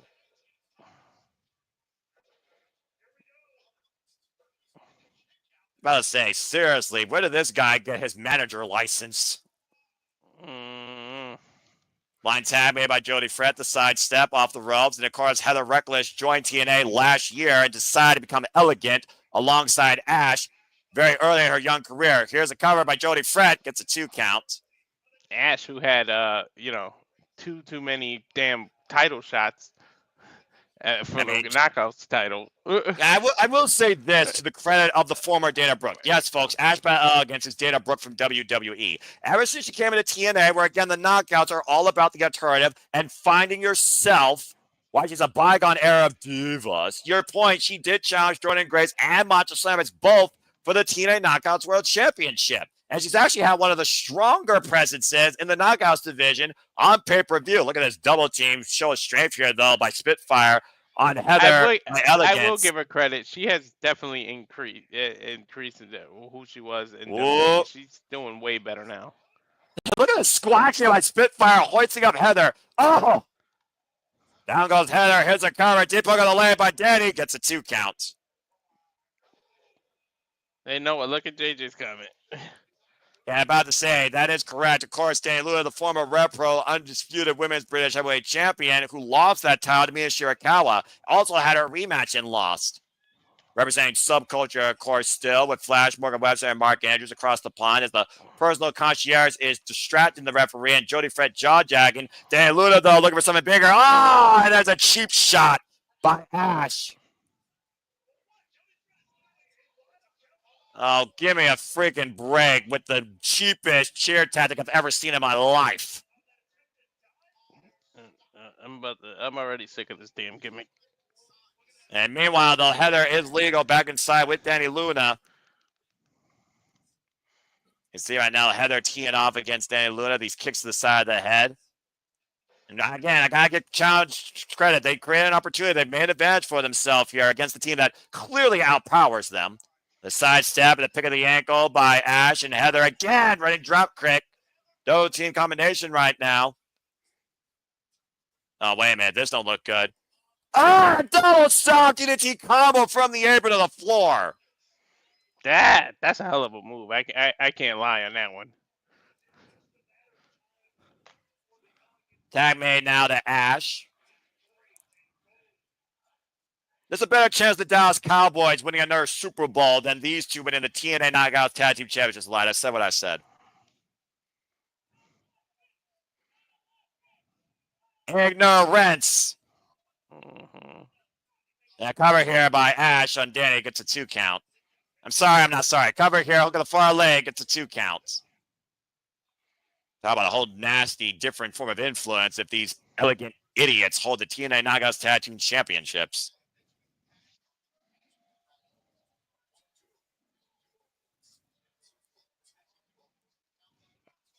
And again, we've only seen these two, Walter, in tag team action one other time. It was Bound for Glory during the countdown, and they beat, of course, NXT's, I believe it was Brindley Reese, and Brookside cover gets a 2 count, but they have not been in tag team action since. Cover hooked the far leg. For another cover. Gets a 2 count. Again, they've been focusing on Dani Luna, though. They've been isolating Dani Luna.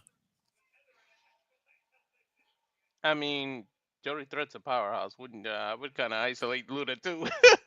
I mean, also, she, again, is with experience. And Jody Fred, who, of course, has been trained by the likes of Josh Alexander, a former bouncer from the Billion Complex up from Toronto, Ontario, Canada. We know once Jody Threat gets that damn tag, she's going to come in on fire.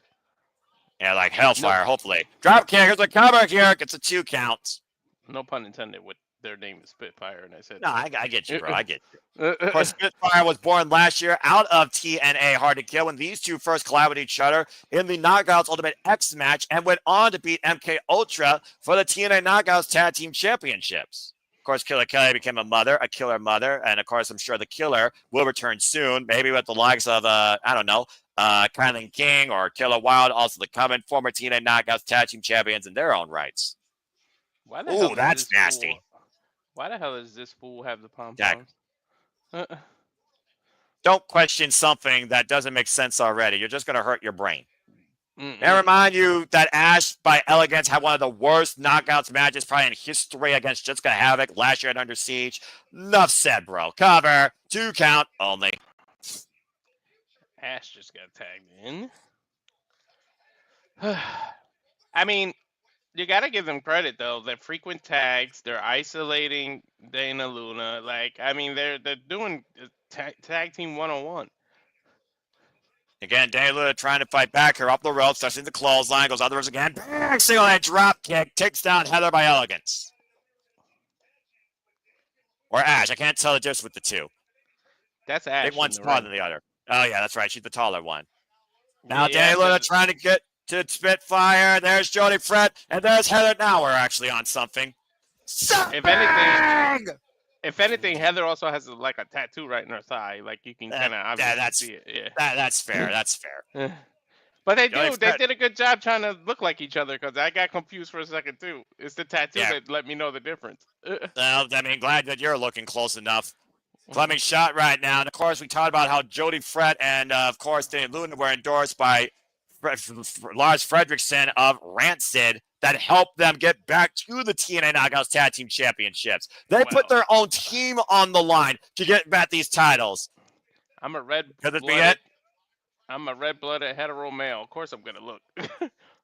And right now, double knees by Ash. Wipes out Jody Fred. Dani Luna taking the outside. There's the ankle pick. Dani Luna pulling Ash to the outside. Clubbing forearm. Rocks Dani, though. Ash by Elegance right now, back up on the apron, and Jody Fred looking for a shot, eats a knee. The blind tag made to Heather by Elegance, and Jody Fred may not be aware. Swing and a miss, and Ash by Elegance, massive backstabber, sending out Jody Fred for a double team here. Double stop combination. They're double team moves, I gotta say. Here's the cover! And their double team almost led to new tag champions, well over a 2 count. They did that double stomp on the outside, too, to the back. This time it's to the stomach. I mean, this time it's Jody, though. They did that to Luna earlier. Yeah, the fact that these two literally celebrated the win before the fact, though, I think I already jinxed them. There's a miscommunication right there as hashtag TNA Genesis trending worldwide on the Twix. And Jody Fred right now lining up these cheap Dallas Cowboy cheerleaders. Double stomp, though, by both Ash and Heather. Referee distracted. Back elbow strike, blind tap made it Dani Luna. Jody Fred out of the corner, eats a boot, and Ash and Heather isolated in the middle of the ring. Jody Fred up to the high-risk district. Able to drop both down. Big win opportunity here for Dani Luna to capitalize. We're at a stalemate now. Again, Dani Luna not going so quick in the ring. Slowly capitalizing. And boy, did Ash feel that suplex. Snapping that. Another one. I think Kurt Angle will be proud of those suplexes, Walter. Mm-hmm. And Heather trying to get in here. Cross body. Takes down Dani Luna. Not legal, though. Jody Fret, though, taking up. Heather by Elegance. Oh, my words! Woo! Literally dumped her ass over the top rope. She damn near F5'd her. Yeah, literally. I think she just missed the apron, by the way, too. Mm-hmm. And across the throat goes Ash. Meanwhile, Jody Fret, double knees bounce off, crashes onto the middle rope. Dani Luna still legal, though. Big running boot to Ash. Wait a second. Oh, dear. Oh, no way. Oh, my God! Did she just pick her up by the boobs? Nasty deadlift German, but yes. And now Luna and Dani. Pressure drop! It's Spitfire over. with the cover, and Spitfire retains! Oh, wow. We were all wrong. Suck it! And this is why I am TNA. Perfect so far. Now that was elegant. There's the win the Dallas Cowboys could be proud of, despite the fact they're not going to the Super Bowl. Congratulations to Jody Fret and Dani Luna, still TNA Knockouts World Tag Team Champions.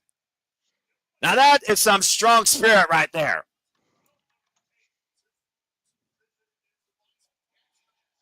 Well, as Ashley continues tonight, and Walter's silent speech rounds after that, we, of course, prepare for so much more here as TNA. You haven't seen anything until you've seen everything. That is the motto of total nonstop action. TNA Wrestling, still so much more to come. And I hope everybody's enjoying the conversation and having a lot of fun. Again, Walter, I told you. I'm kind of glad at the same time, to be honest. I'm just, like I said, that graphic right there speaks the story.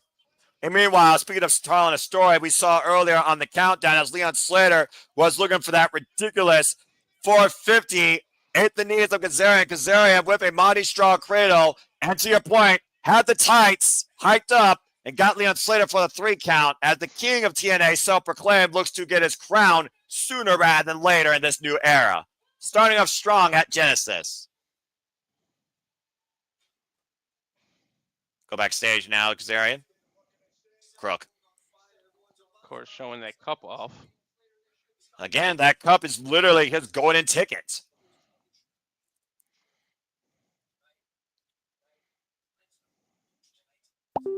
Tonight's not about the future. Tonight's about the present.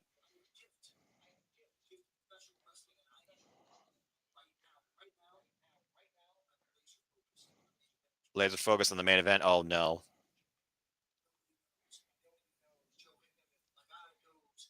Nobody knows Nick Nemeth Joe Hendry like I know Nick Nemeth Joe Hendry.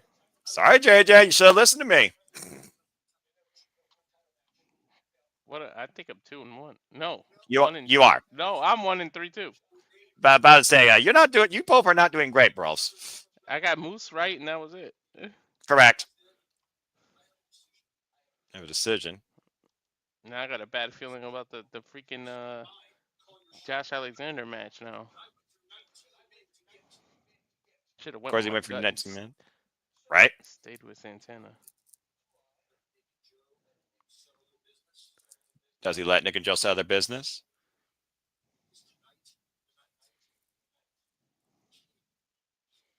Or is that the king claims his crown? I want to call for an anarchy if that happens. Kazarian, of course, has put the TNA World Champion on notice. And speaking of putting things on notice, yeah, I'm about to say right now, Walter, you just got a whole different mood. Looks like Jordynne and Tessa Blanchard about to put the Knockouts division on notice because they're about to go one-on-one up next at Genesis. Jordynne Grace, the juggernaut of TNA, the Knockouts, literally the face of TNA and the Knockouts, last year led TNA across the line into NXT and into WWE. But Tessa Blanchard returned home after 5 years and reminded Jordynne Grace exactly who she is. It was literally back in 2019, the last time these two met each other, and it was a number 1 contenders match for the TNA Knockouts World Championship. It was Jordynne Grace's breakout moment in the genesis of her TNA career, as it led to her going on to beat La Guerra Loca, Taya Valkyrie, the longest reigning TNA Knockouts World Champion, for her first TNA Knockouts World Championship. And since then, after going hard to kill last year against Trinity and holding the TNA Knockouts title all the way to Bound for Glory, this has been Jordynne Grace's Knockouts division. But Tessa once again believes that this is hers, and she's back to reclaim it. Mm-hmm. She's trying to get back to where she left off, like as if she never left. Yeah, these two have been nothing but come to blows every chance they've gotten. Pure chaos with these two, and Jordynne Grace says, if you want this division, you have to go through me. Can a diamond break a juggernaut? Time to find out. Nessa's right. I don't know if this is as much as a match as it is a fight.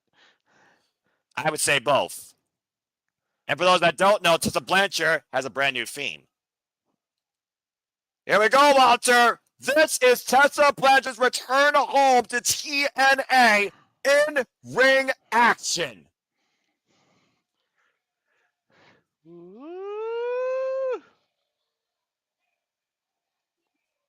This diamond is looking to shine brighter than ever and truly be undeniable as the face of the Knockouts division. Tessa Blanchard is back in TNA, folks.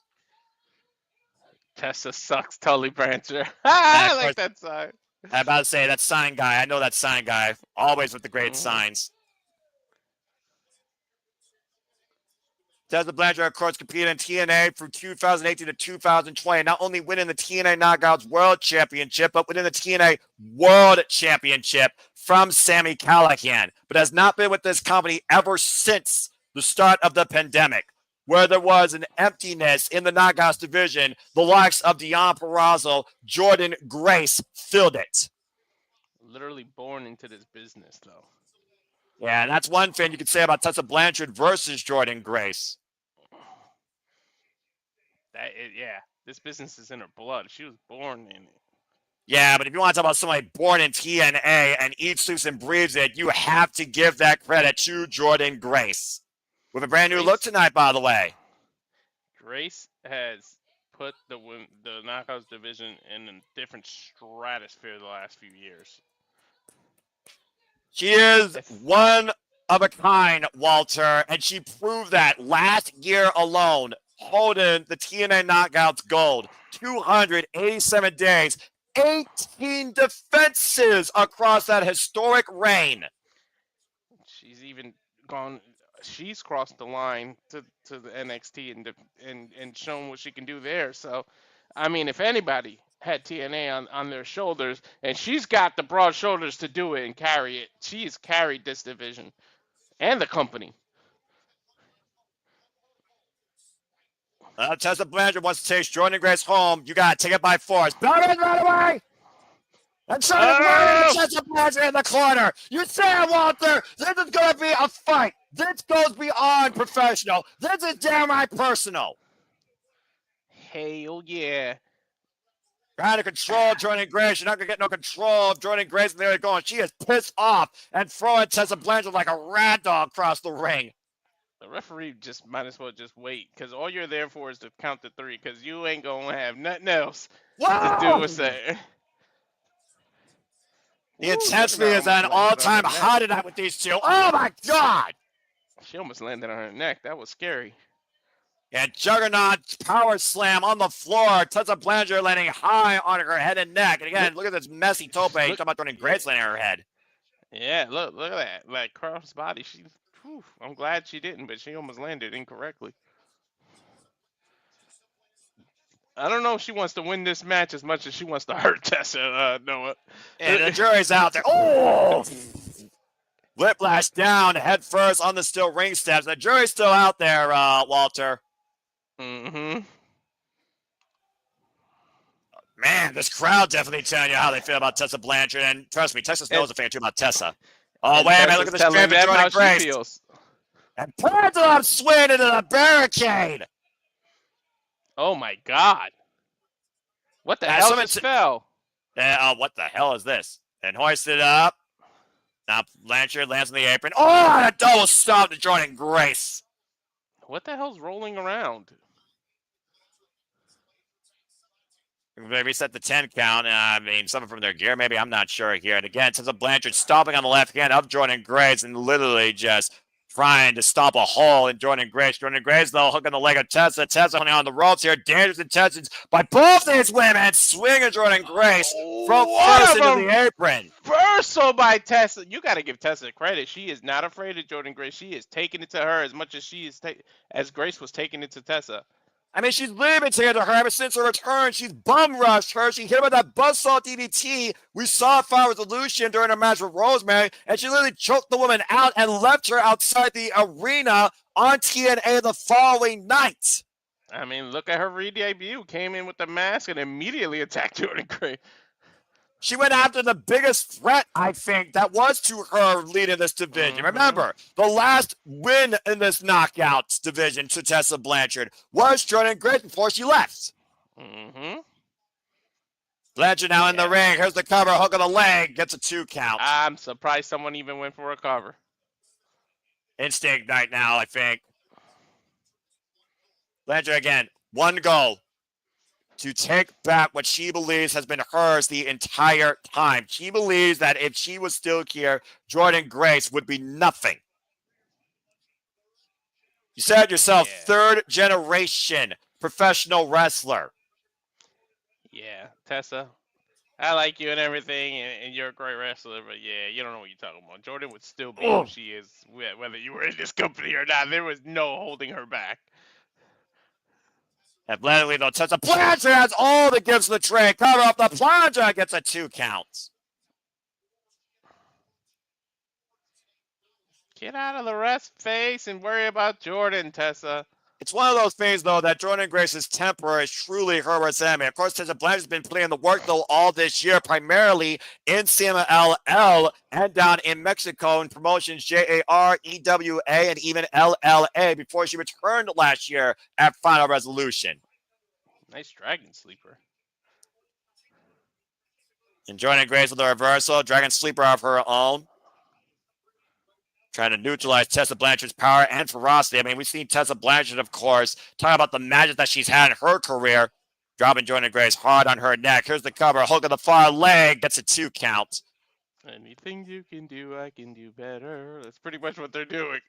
I mean, Tessa Blanchard, for all the, when we talk about just her in-ring work and her mentality, it's always one of those things that she wants to push herself above and beyond her own capability. At one point, it was Gail Kim passing the torch to her at Rebellion. In front of her, fought her vicious right hand in the corner by Tessa Blanchard. If you want to test yourself, you go to the biggest dog in the yard. How many times has that been said? And that's exactly what she did right after Jordynne Grace. There's no bigger test than Jordynne Grace. Jordynne Grace defend the TNA Knockouts World Championship in Australia, Japan, and even the prestige of the TNA Knockouts Championship in NXT. Jordynne Grace right now looking to hook Tessa Blanchard up. Center for a ride. Big risk out of the corner here. Tessa Blanchard though with this counter. Sunset flip powerbomb attempt. Jordynne Grace holding on to the top rope though. Ooh! You're not going to win a power battle against Jordynne Grace, Tessa. Yeah, to your point, she's not focusing on the strength now. And Grace, again, literally using the ring to her advantage, driving Tessa face first the top turnbuckle up the Dragon Sleeper position. Back elbow strike, creating separation up to the second. And again, Tessa Blanchard taking out the footing of Jordynne Grace. Out of the corner. X-Factor! Nice. Double knees covered. 2. No. Both women know how to use the ring to their advantage. That was excellent corner work by both women. Because she loves to go for that top rope lung blower. And, of course, we know that Jordynne Grace has implemented a top rope juggernaut driver. Oh, yeah. We've seen her pull that out a few times. And Masha Slamovich, of course, knows that firsthand. Again, Masha Slamovich and Jordynne Grace was the rival that defined the Knockouts division last year when Masha beat Jordynne Grace for the TNA Knockouts World Championship Bound for Glory. And the follow-up, 2 out of 3 falls at Turning Point. Tessa just slapped. Grace just slapped the shit out of Tessa. Damn. And both these women now face-to-face. High risk out of the corner. Jordynne Grace with Tessa Blanchard. It's over! Let's forward slam! Razor Ramon would be proud. Scott Hall. And for the first time this match, both these incredible knockouts are down. Take a look. Look at that fall away slam. Yeah, they're exhausted, Noah. They've been going back and forth, reversing, power for power, move for move. Woo! Like they're exhausted right now. We're exhausted just calling it. Imagine being in it. I knew this was going to be a heated match tonight, but I didn't know it was going to be this much heat. Good grief. Right? Sheesh. I mean, this is what the Knockouts division is in TNA, Noah. We know And that. you can see how bad these two want it. Uh-huh. Oh, now they're just begging to hit each other. Look at this. And you're starting to hear dueling chants from the TNA audience, by the way. Tessa Blanchard, Jordynne Grace, to your point, squaring off middle of the ring. Almost a battle of strong spirits at this point. Sage of Japanese wrestling.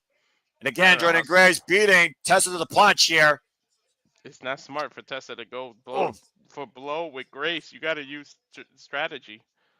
And Jordynne Grace looking her up for a scoop slam, to your point. Able to counter again. Tessa walking into another power slam.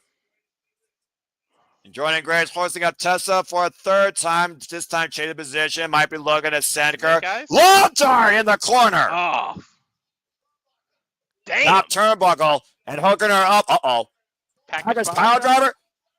Oh. Going to the power bomb in the cover. Kick out at 2.5. Package power bomb, I guess. Very gonna go for a package power driver there. Yeah, same, but look at the transition here. She hoisted her up literally from the parent's position. Sit out power bomb, but no pressure over the shoulders. And that might have been only Tessa Blanchard saving grace. That was her mistake right there. Not using her legs to pin the shoulders down. Curtis Cobo Center capacity crowd filling out the building here tonight for this incredible event as these two knockouts are literally bringing everything possible. Full Nelson Masterlock being applied here by Jordynne Grace, center of the ring. And you see Tessa trying to break the grip of the Juggernaut. Able to break free, finally does so. Back elbow strike, missed though. Into the cover. Whoa! And head scissors, escape again by Tessa though. Runs in, up and over. Look at that! Ooh. Kind of a pedigree position. Oh! Butterfly. Oh! Whoa! Butterfly destroyer into the cover! Kick out! Holy shit! What the fuck? Where did that come from Tessa Blanchard? I don't think I've ever seen anyone do a butterfly destroyer like that. Now looking for another cover here. Lara Press gets a 2 count again. Again, at this point, Walter, is Tessa Blanchard getting frustrated? It looks like it. I have a look on her face. Looks for that buzzsaw DDT, counter switch, waist slot. Now maybe the O'Connor rope. Jordynne Grace holds onto the ropes. Jordynne Grace rope through. Swinging a miss. Tessa Blanchard hoists it up. Blanchard with a spine buster. Cover. 2. No. Arn Anderson-esque spine buster. Outfitting, you're talking about Horsemen. Take a look at the replay here, by the way. Blanchard! Good God, this match is insane. The hell is Grace doing? She's holding her hand. Oh, be careful. Tessa might put her in a triangle. Nope. That's saying, forearm. You see the body grapevines on. These two, again, look at this face-to-face. By any means necessary, Walter, these two will go for the win. Almost a legal choke at this point. Ooh, that was a nasty right. God, open hand slap. Did you hear that, Noah? Holy hell. That's well I'm carrying the full body, Graham. Jordynne Grace, though, looking for a possible guillotine or problem. Jumping net breaker by Tessa Grace. Great counter. Here's the cover. Hold to the leg. Gets the 2 counts. Say what you want about Tessa, but she is putting the Knockouts division on notice. She is taking it to Jordynne Grace. Move for move, everything. You could say that these two are taking the Knockouts division and women's wrestling to another level than that with what they're doing, and what has been the most intense women's wrestling match I've seen so far this year. And that says a lot of what we've covered so far, Walter. Oh, rising knee strike. And now Tessa up and over. Corkscrew plunge. Wipes out Jordynne Grace on the floor. Dude, Tessa is whipping out everything in the arsenal. Take another look at the replay here. I mean, that might be what it takes to get Jordynne Grace down for the 3. You got to pull out things that you've never done. And Tessa Blanchard right now with Jordynne Grace on the floor. Big right hand. Again, referee starting her 10 count here. It'll be a crime at this point. This incredible knockouts contest ends in a double count out. Oh, watch her hand. Well, watch her hand. Look at her hand, the position of her hand. Yeah, I think Tessa felt it too, and Tessa with Divas intentions. Oh, dear God, no. Blanchard thinking here. Wait, Jordynne Grace got Tessa up in the fireman's carry position from the top of the stairs. Rolling down, valley driver to the floor. From the stairs. Holy hell. Holy shit is more like it.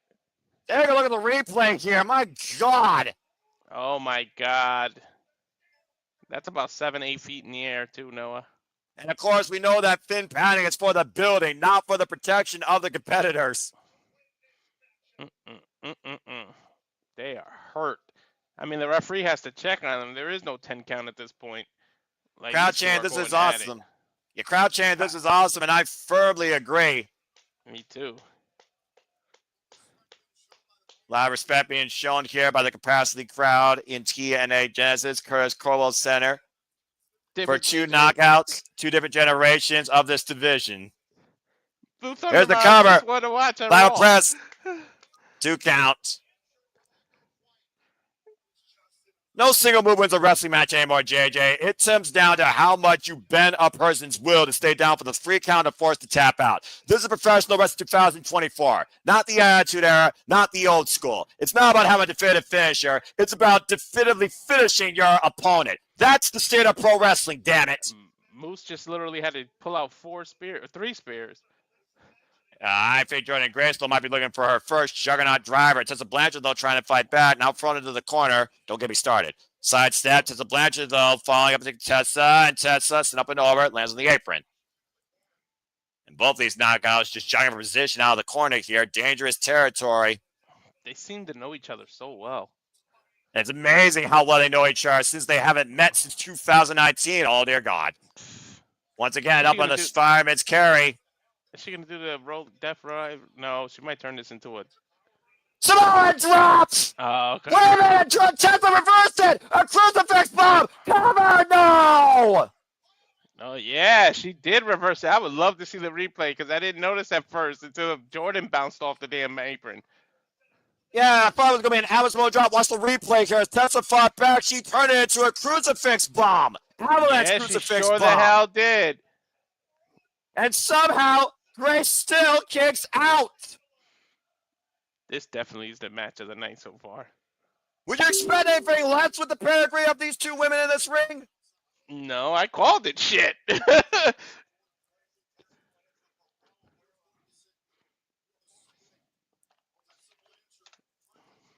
Tessa Blanchard trying to put away Jordynne Grace, who's been the pioneer of this knockouts division ever since Tessa Blanchard left this company and this country, for that matter. And now looking to lock up Jordynne Grace here. Prison lock, possibly. A counter, the roll through. What the hell? Whoop, and Jordynne Grace. Let's look like she's trying to bridge. And roll through. Wait. Blanchard again. Right, good for a set for a cutter. And Jordynne Grace up and over. Tessa trying to trap Jordynne Grace. Octopus! Look at this. Octopus by Tessa Blanchard. May I remind you who Jordynne Grace's husband is? Jonathan Gresham. And look at the joint manipulation. Look at do damage to Jordynne Grace, but Jordynne Grace able to reverse it, though. Got Tessa in position. Starting off the top rope. And back down goes Blanchard. That modified rebound German suplex. Now fisherman suplex. High on the head and neck. Here's the cover kick out 2.5. Yeah, pretty much a fisherman backdrop. Take another look. I love how much time these two are getting. I love it. This is women's professional wrestling, damn it. Industry, learn something. This is why TNA is the premier leader of women's wrestling, no matter what you say. Uh-oh. I think Jordynne Grace is calling her shot. Oh, dear God. Grace able to try and set Tessa up for a gory bomb. Swing and a miss. Thrust kick connects, but Tessa Blanchard rocks the juggernaut now off the ropes. Spinning back fist hits Tessa Blanchard, though. Tessa still on her feet. Jordynne Grace still on her feet. Swinging her around. And cutter! Out of nowhere! Is it enough here to put down Jordynne Grace? No, it's not. She's not Randy Orton. She can't end it on a cutter. Although it did come out of nowhere. How many times have you and I asked what's it going to take at this match at this point? I can't even think of what it's going to take, but she's pointing to the top rope. You know what's on her mind now, Noah. Dangerous, devious intentions. Very rare has Tessa Blanchard gone to the high-risk district. But you said it earlier, what she added to her arsenal.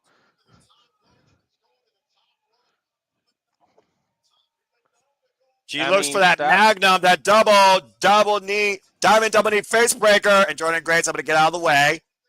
Roll through, sidestep, waist lock, standing switch exchange here. Tessa Blanchard driven into the corner by Jordynne Grace, though. And Grace blocks the boot, hooks the legs. Oh, wait a minute. Might be looking for Alabama slammer, but you see Tessa Blanchard grabbing the corner here, looking to unwrap that turnbuckle pad, unable to as Jordynne Grace pulls her off.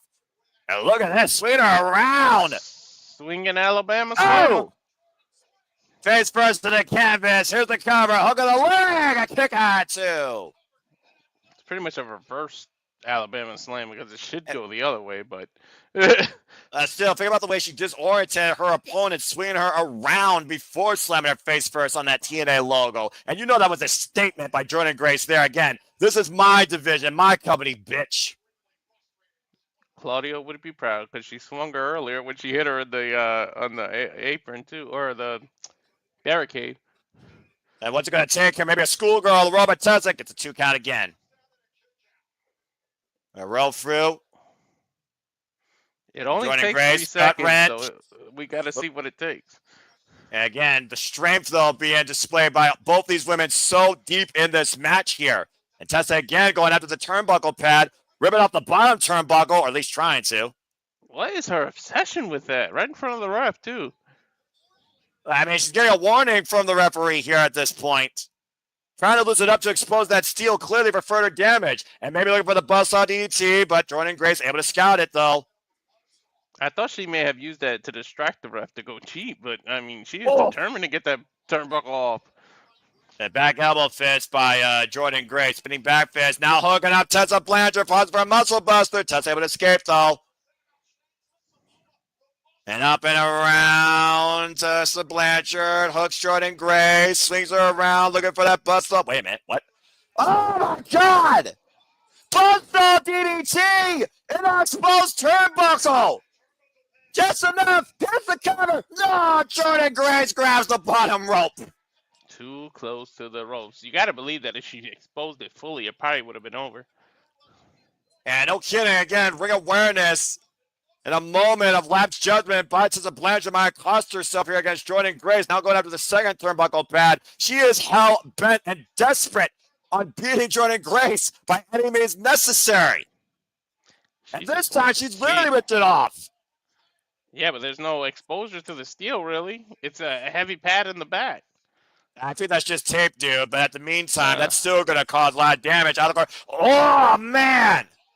Bulldog face first goes Jordynne Grace in that exposed turnbuckle. And now out of the corner, Magnum. Face buster. Cover. Tessa Blanchard has beaten Jordynne Grace. That was right in front of the ref, by the way. You don't have to like how you got to the result, but she damn sure earned it. That is a fucking woman's match. I need something to drink after that. No, I'll be... I don't blame you. Let's go back to the replays here. Magnum, the diving double knee face breaker that led to her first ever TNA World and TNA Knockout World Championship, leads to her first win back home in TNA Night at Genesis. What a fucking match. Jordynne Grace is going to go down as one of the all-time greats in TNA. There is no doubt about that. But Tessa Blanchard returned home and remind people exactly who the fuck she is and who she plans to be going forward. Tessa Blanchard has once again reclaimed the Knockouts division. As far as Tessa is concerned, she owns TNA Wrestling. Well, again, The action continues, folks, from a very heated affair to a whole different form of heat tonight, and will and spirit to be tested as Josh Alexander and Mike Santana meet for the first time ever one-on-one in an I Quit match to determine who is the standard. My God, that match was fucking incredible. That has officially got the Superman approval. That's professional wrestling! Damn it! My God, what a match. Woo! That's my favorite call so far this year. I'm going to mute because I hear crackling in the background. There we go. Well, again, I hope you're all enjoying the conversation. Reaction so far. What do you believe this means now for the future of the Knockouts division? Now that Tessa Blanchard returned home, claimed the win, and reclaimed what she believes has always been hers to begin with. And what does that mean for Jordynne and Grace? Is she on the countdown to be in the Royal Rumble, or is she still far from done with the TNA and the Knockouts with this new relationship? We'd love to hear your thoughts in the comments, of course, and thank you all for tuning in. Now we get ready to see whose others' futures will be determined when Mike Santana looks to get back on that path of purpose at the expense of Josh Alexander. It was Mike Santana that came home to TNA last year at Rebellion with a new defined purpose in life to pursue the TNA World Championship, prove he's anything but a tag team specialist. Why Josh Alexander says, as long as I'm here, you will never be the standard, and thus you will never be the TNA World Champion. It was Mike Santana that ran the gauntlet, the Northern Armory, beat Sinner and Saint, but Josh Alexander took advantage of that and got the match thrown out where he thought he was going to face him. Then Sinner and Saint attacked Mike Santana at Prestige Wrestling, trying to injure him to prevent Mike Santana from facing Josh Alexander tonight. But as Mike Santana said, he took down a system by himself, and now he's looking to destroy a walking weapon to once again get back on his path of purpose to the TNA World Championship and claim himself to be the new standard. Sorry, I literally had to open the package. That's probably what you heard. You're good, brother. As action continues to roll on, Walter, it's time to see who bends the wheel for someone to say, I quit. My Dude, God. The women literally said, fuck that, follow that. Right?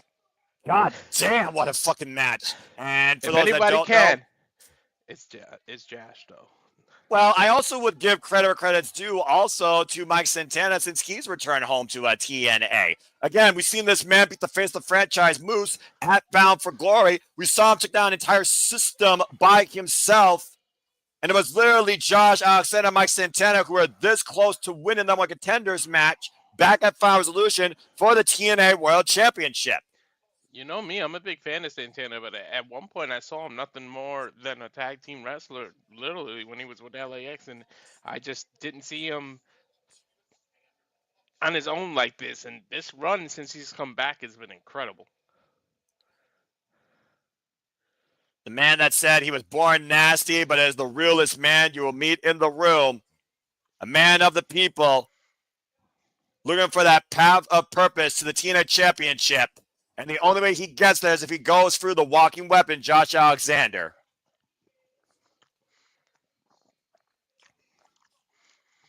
I love his theme, by the way, and the way he comes out for the audience. Oh, we got a moment to breathe here during this entrance here. WWE might have, you said, help him with production. Look how they just did the one camera angle with the following like WWE has been doing lately.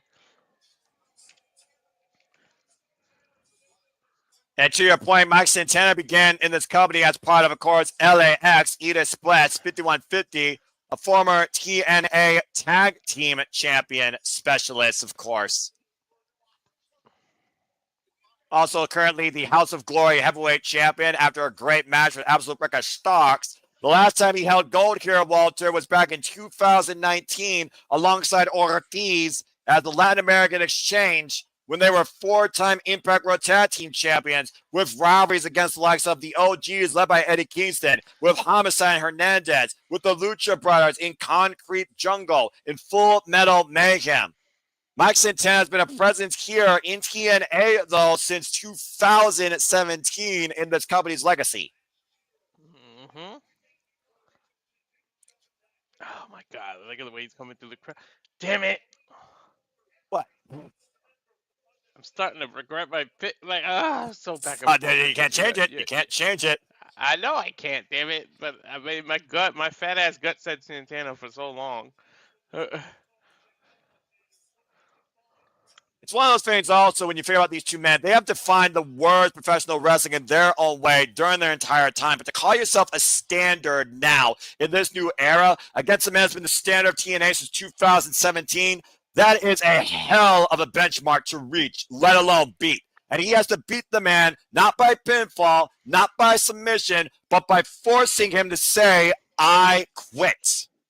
I really don't even see either one of these men, as I say before, saying that. Well, again, you know the goal is to incapacitate your opponent, bend the will, break the body, stop the heart. I think their body will quit before their mouth actually says those two words. And neither of these men, by the way, have competed before ever in an I Quit match, to your point. We've seen Josh Alexander compete in Iron Man matches. We've seen him compete in Last Man Standing. We've seen him compete in Full Metal Mayhem. But he's never competed in I Quit. Isn't it amazing? It is kind of amazing when you think about it. Swing and a miss into the outside. Of course, the only thing that limits you here is your imagination. And the attempt there by Mike Santana to take this to the outside, but Josh Alexander wanting to keep things inside, where Josh Alexander strength is best known. You said yourself, Walter, Josh Alexander is one of the most complete athletes inside that TNA ring, compared by the all-time greats like Kurt Angle. If you don't believe us, just go back and watch that Iron Man match with Nick Nemeth. Go back and watch Aaron's matches. People might belly, 63 minutes. TJP, 63 minutes. Recently, last year, coming home to Canada, Maple Leaf Pro Wrestling, Konosuke Takeshita for the AEW International Championship. Sidesteps, swinging a miss, goes Josh Santana to the outside, and Mike Santana taking it to the outside again, but great awareness by Josh, go immediately back inside. This is more mind games at the moment. Well, you can boo all you want, but to your point, Walter, I do think Josh knows he is strongest against anybody inside that ring. Yeah. And he may not have ever been in an I Quit match before, but it's still his kind of environment, if you know what I mean. Yeah, again, modern day face of TNA, of course. Reincarnated Kurt Angle. Running boot by Mike Santana. Another running boot. Rocks the walking weapon down to his knees. And Josh Alexander sent to the outside. And Mike Santana looking to follow up here. Up and over! Topic on Hilo! And this is the fight that Mike Santana's been wanting. And that he's been living his whole entire damn life. He's been Watch this replay one more time. Long. Look at that. Beautiful. He said before, your Puerto Rican brother, of course, Walter. I know how much you've supported this man and followed his career. Yeah, he damn near landed on his feet. You saw that? He just slipped at the end. Oh! Yeah, running boot to Josh Alexander's head, braced up against the barricade. Josh Alexander redefining what it means to be TNA, says this is his home. We just saw somebody else come home and beat Jordynne Grace just a moment ago. An Irish whip, Josh Alexander sent again hard into the barricade. Oh my, the running boots. He just ran into a replica X Division title that a fan was hanging. I love that crowd participation is always welcome here in TNA, if you've followed TNA as long as I have. Uh-oh, somebody's feeling a little woody. Well, I mean, if there's one thing that my stand knows about, it is Texas death matches.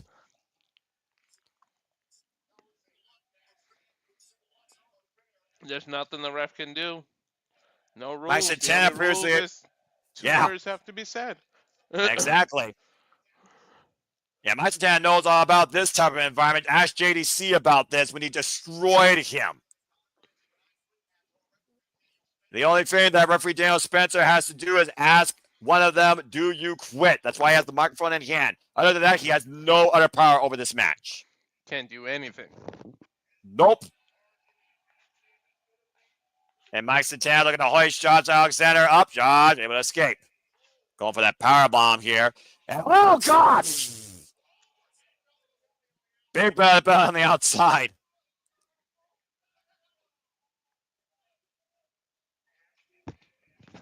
He landed hard on his back. He is grabbing the small of his back. He is hurt, Noah. Yeah, you saw the way Santana was just literally free flying, and Josh Alexander right now has definitely created a target and has put the match to his favor. Slow methodical approach here. Average whip and Mike Santana up and over the steel ring steps, not on his own volition. Those knees crash to the side. Did you hear that? Ow! Damn, his knees hit that hard. It's been a long time since an I Quit match, by the way, in TNA. I believe the last I Quit match was literally at this stage last time, TNA Genesis. And that was years ago. Yeah, I think it was like 2014. Give or take. It was definitely in the era of, I think, Anthem that we last had an I Quit match when they had the 6-sided ring. Yeah.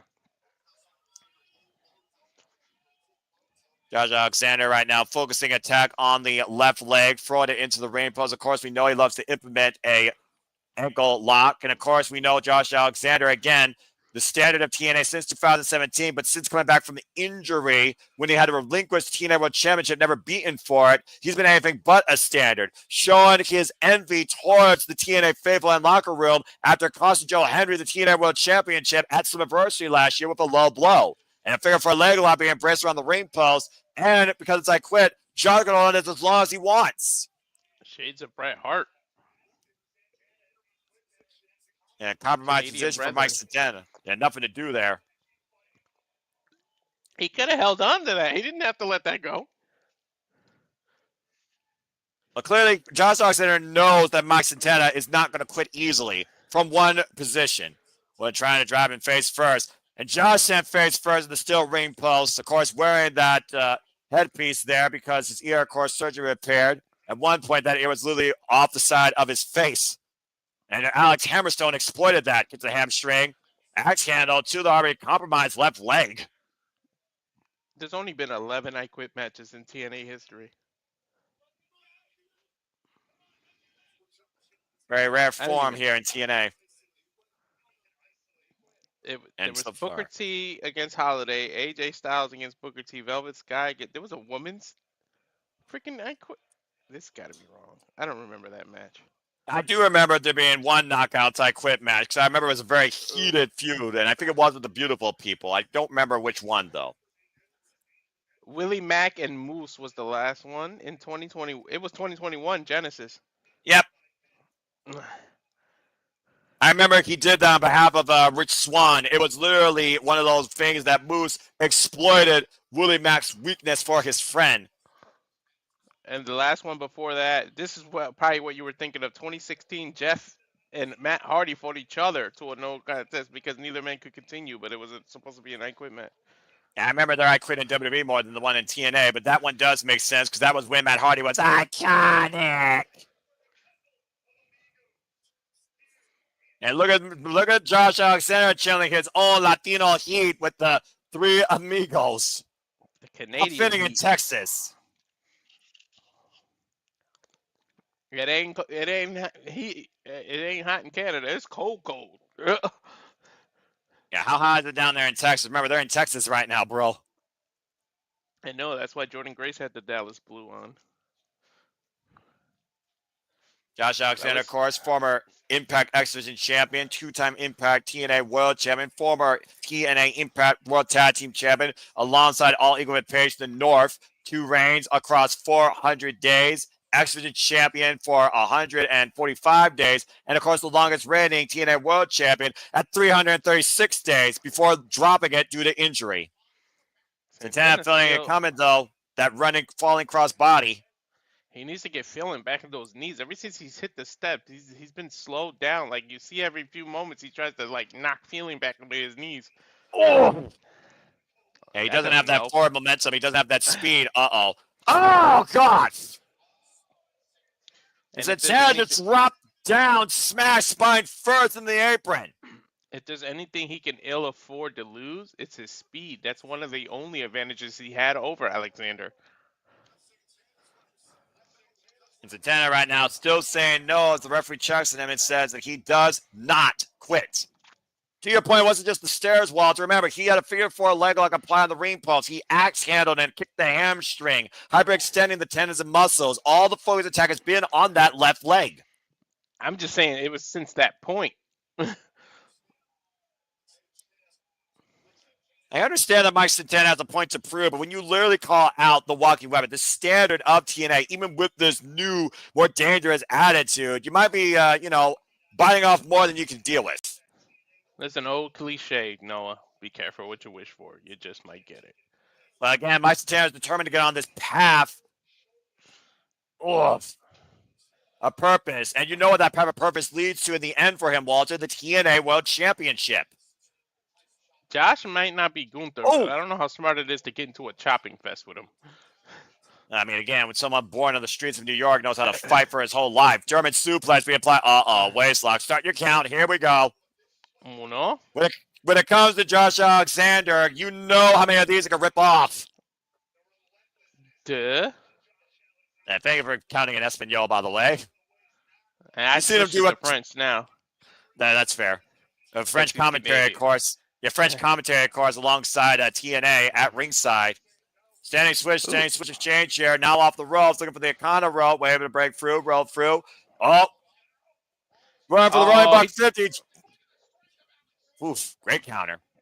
Oh, but how much did that hurt Santana? Look how gingerly he's getting up. It was with the good leg, though. That means anything, though. Crashes into the corner. Josh Alexander off that kick to your point. Again, running kick with the good leg. Trying to use that good leg all he can. I mean, he's been in the business. Whoa! Do you have a good leg? I mean, you still got a good launch with that cannonball. Yeah, he got some height on that, didn't he? Yeah, he did. And now hoisting Josh Alexander up to the top turnbuckle. Still to come tonight, folks. TNA Tag Team Champions, TNA Knockouts World Championship, and the TNA World Championship are on the line. Those are the only matches left after this one tonight. Oh, that table's still there, Noah. And again, dangerous intentions. Mike Santana probably looking for a superplex out of the corner, and you see Josh Alexander create separation. Now Josh up to the top rope, looking for a massive moonsault, and Mike Santana gets out of the way. Nobody home. Oh! Catches Alexander out of mid-air into a DVD. Wow. Whee. He's trying to feed off the crowd, but he is hurt. Spencer checking on Josh Alexander, and Josh didn't even say a word. He just knocked the microphone away. Neither of these men are nowhere near quitting. That says more than enough doing that action alone, right, Noah? Yeah, no kidding. But now he's looking to spin the block. Josh Alexander blocks it, though. Oh, wait a minute. Transitions down, and Alexander cements into the angle lock. There it is. On the compromised leg. He is twisting it too, Noah. Just grapevine, Josh. What are you doing? Grapevine him. Santana holding on to Santana, trying to fight for Santana right now, trying to keep his body off the mat to prevent the grapevine, able to roll through. And see, if he would have grapevine, he would have been able to roll through. Ooh, Eddie Guerrero style. He took his boot off, actually. Eddie Guerrero style. Yeah, I'm about to say, Eddie Guerrero, you're hot. Oh, my God! I mean, you put him through a table. Drop! Up and over, through the table to the floor! If you're knocked out, you can't really say I quit, right? I don't think he's knocked out. Mm-hmm. And again, Walter, Santana's not going to give up. Yeah, how much more is that going to piss off Alexander? You said yourself you don't see any of these men quitting. I don't. Do you? No. I see someone's heartbeat stopping before a man says I quit. Dudley's eat your heart out. We're getting more wood. How fitting, the home of the Dudleys. Alexander bringing out another table after sending Mike Santana up and over from the ring to the floor, exploding through that table after literally taking his boot off. I was thinking shit. Remember, Kurt Angle at one point shattered a man's ankle to force a win. And it wasn't even I quit. What is Alexander looking for? He was looking for something under the ring. Couldn't find it and then just used the stairs. And there's Diva's intentions on Josh Alexander's mind, but I think he's getting more frustrated with himself. He couldn't even Hoisting get up the heavier part. the ropes. Yeah, hoist up the heavier part of the steel ring steps, the bottom bit, close to 200 pounds, I think. Oh! And landing right on the tailbone on that broken table off that scoop slam is Mike Santana, courtesy of Josh Alexander. That's even more dangerous when the table's already broken like that. The defiance of Mike Santana, though. Pride before the fall, and pride might literally be a man's undoing tonight. Where's the zip ties? I know zip ties are coming. Yeah, I mean, right now he's just literally in the ring. I mean, reminder, folks, this is an I Quit match, not a TLC match, but Josh is, pulling out ladders, chairs, stairs. Well, if wrestling doesn't force a man to quit, I suppose a weapon will.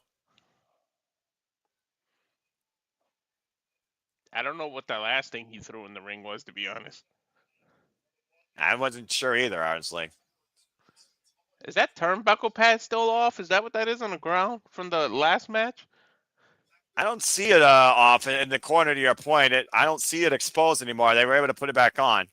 Because something's on the ground. You see it? Like, there's something, like, some kind of padding on the ground. So I was like, what the hell is that then? Oh, God! Oh, that fuck! Oh, it's his boot. It's his boot. Yeah. Oh, and Charles might literally shatter that leg with that steel chair. Dude, at this point, you might have to quit just to save yourself for another day. Now, Noah? Walter, I think you just said, I don't need to say anything else. You're going to have to kill me.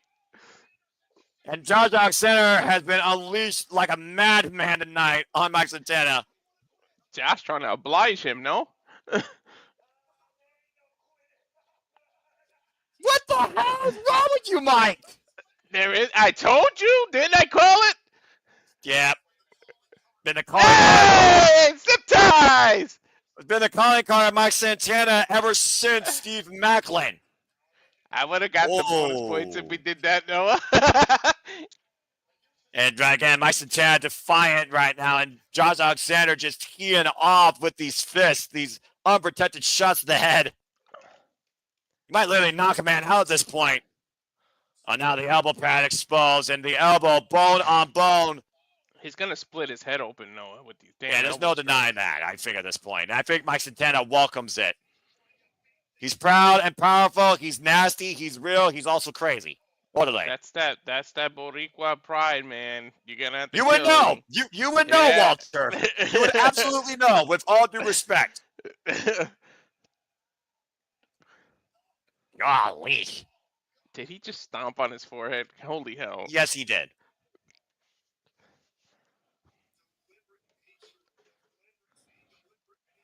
Good Josh Alexander in third control here. Yeah, that's putting it politely, Safet. What is Alexander doing now? Butterfly suplex? Tiger suplex? What are you setting up? We know he loves to use that C4 spike. Santana could barely stand up, Noah. And Santana, your point, busted open the hard way. Still trying to get up to his feet. For more. Oh, good grief. He is a madman. Oh, continue to move forward, but unable to stand on his own 2 feet. One of those feet without a boot, might I add. That might be a foregone conclusion. C4 spike! Sometimes you're too good for your own. I mean, what for the your own fuck? good. Wait, Mike got up? Yeah, you just realized that? How the hell did he got back up and is in this fight still? And now he's open hand smacking Alexander. Santana stood right back up and holding up Alexander on a messy release buckle bomb in the corner. Oh, he could have really hurt Josh. That was messy. I think it's because he don't have his boot on and he can't stand equally. He doesn't give a shit, clearly. Is he gonna go now he's on the damn top rope without a boot, might I add. Yeah. Santana lands hard. Yeah, Santana lands hard on the apron, somehow still has his footing. And meanwhile, Springboard, no fucking way. Wait, didn't Josh set up? There's the Frankenstein. Didn't Josh set up another table earlier? No, he didn't, but it's in the ring. Massive frog splash! Yeah, but that doesn't cause a man to quit. Made famous in the heart of Texas, though, by Eddie Guerrero. I mean, two things. He pulled the boot off and now the frog. The block! Yeah, but that if it was a regular match, that'll help you get the cover, but it's an I quit match, Noah. Well, to your point, Walter, if a man can't respond, do you think the referee would use discretion? And you just saw Santana, you spin the block and just knocked the damn mouthpiece out of Jonathan Sanders' mouth and the headpiece off his head. He knocked the headgear off. Shit. Uh-oh. Let's see if he learned. This was our question, Noah. Did he learn to use a damn zip tie? Yeah, Josh Alexander in deep, deep trouble. Oh, my God. We've seen this before with tying somebody's hand behind their back. Oh, my God. I shudder to think what's he going to do next. Yeah, I think Josh Alexander just realized the tools of his own destruction are now literally on his hands. And once again, back up to his feet, Mike Santana. Spin the block! Ladies and gentlemen, another STP. Go ahead. Ladies and gentlemen that are watching us because they didn't buy the pay-per-view, Alexander's hands are literally zip-tied behind his back. He is defenseless. He is at his Mike Santana's discretion. He can do whatever the hell he wants now. And Josh is being defiant, saying no. What are you willing to sacrifice to be the face, the standard of TNA? I mean, wrong pay-per-view, but yeah. Is he going to drop kick that table through in his head? I have no idea. Oh, he's going to throw the stairs through him. No, I think he's looking for a higher launching pad from earlier, Walter. Yeah, with added impact. Going to do to yourself. Oh, the run. Step up, cannonball for the table. I mean, that literally hurt Santana. That hurt Santana, not Josh. You sure about that?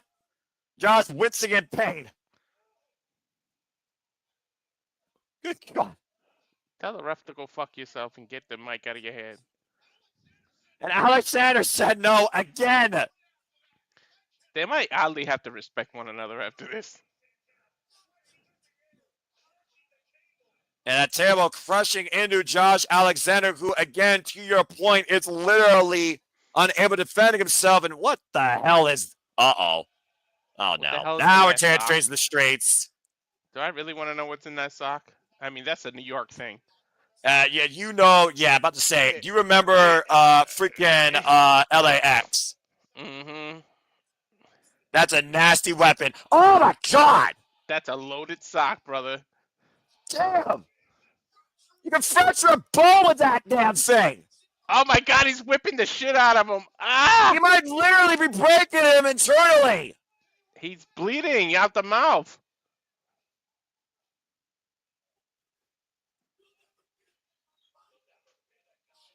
Jesus You'll Christ. never be the guy. He's defiant to the very end, Noah. Oh, no. Oh, look where his head is. His head is on a step. If he stomps him right now. I mean, what else do you do to a man that can't defend himself after you literally break him inside? Oh, God, I'm thinking about this. No, come on. Don't do this. Don't freaking do this. His forehead into the step. No, my God. He quit.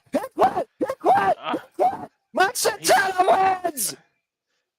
I knew I should have went with Santana. I told you. Mercifully, this is over after Mike Santana was going to curb stop Josh Alexander face first in the steel ring steps. That could have literally taken out Josh Alexander's eye or cut his larynx. He literally could have nearly killed the man. When you're fat and your gut tells you something, listen to it. I knew I should have went with Santana. I mean, when he was going to stomp his head into the steps, I just thought of American History X. If you saw that movie, that's crazy. Mike Santana has opened up a whole new path on his pursuit of destiny, on his path of purpose, claiming his spot as a standard to be in TNA at the expense of the walking weapon Josh Alexander tonight at Genesis. JJ's a movie buff. I know he know what I'm talking about when I said that. That made me think of American History X. Wait a minute. Got Mike. It's Probably gonna Well tell done to Josh Mike Trey, Santana. son of a bitch. Right.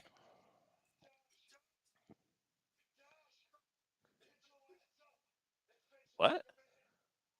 You just haven't faced like a man. He's gonna shake his hand. I'm telling you.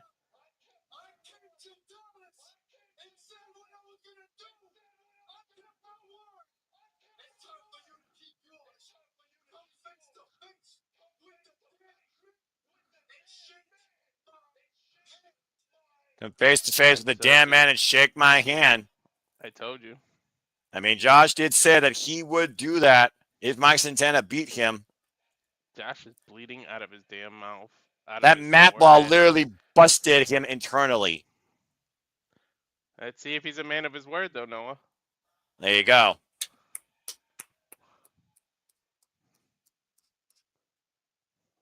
See what Josh is saying.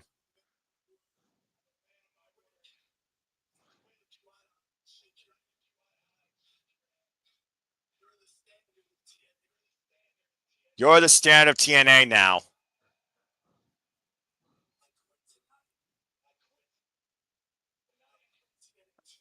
I quit the company. What? What'd he say? I quit tonight, but I quit TNA too. I told you. Fuck! I knew I should have went with him. I said it. I said he's gonna. I hate when you get in your own head. You know what I mean, Noah? Yeah, but you also have that chance to second guess yourself when you figure out what the true purpose is behind somebody in TNA. And I'm just going to leave my decisions alone because simply predicting does not define predictions in the finale. But that being said, we just saw a finale of the Walking Weapon in TNA, so I guess no one else needs to be said except thank you, Josh Alexander. Josh just quit TNA, folks. But that being said, action rolls on as gold's on the line. TNA World Tag Team Champions on the line. The Hardys go up against the Rascals. Next. I can't believe Josh just did that. You know what's real interesting? Words are very important. He didn't quit wrestling. He didn't retire. He said, I quit TNA. That's very important. Yeah, but also, again, we just saw the standard of TNA in 2017 left the TNA ring. That's saying something. Man. Last time, perhaps. Well, thank you, Josh Alexander. That's the case. Congratulations, Mike Santana.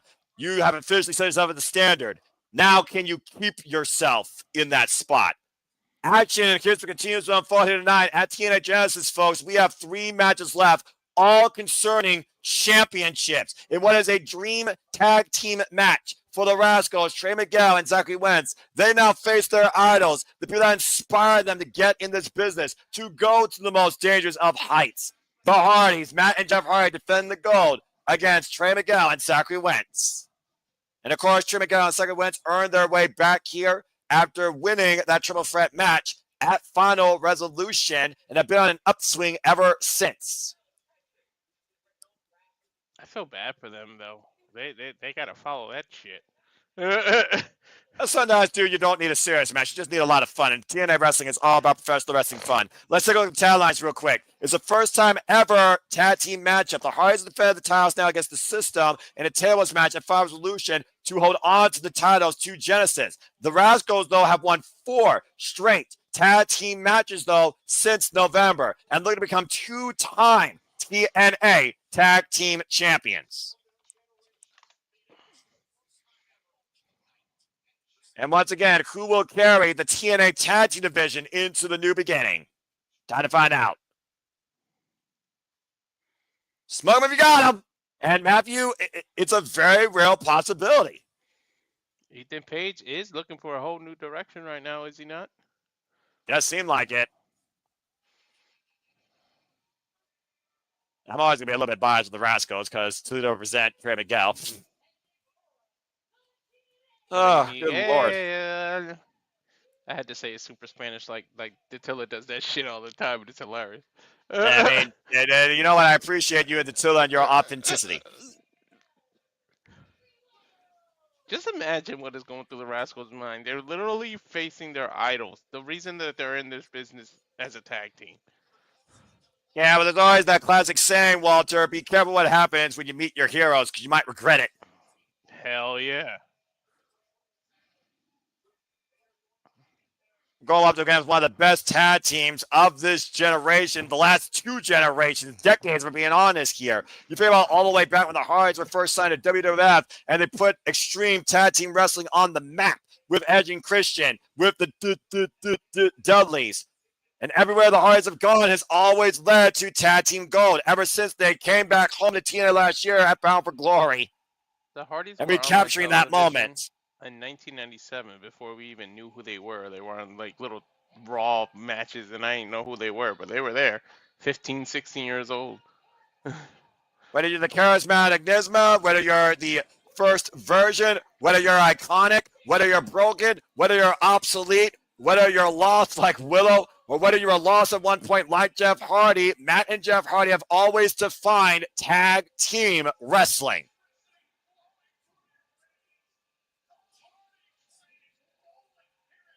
Everywhere we go, it's always fully loaded when the Hardys are on your screen in a TNA ring.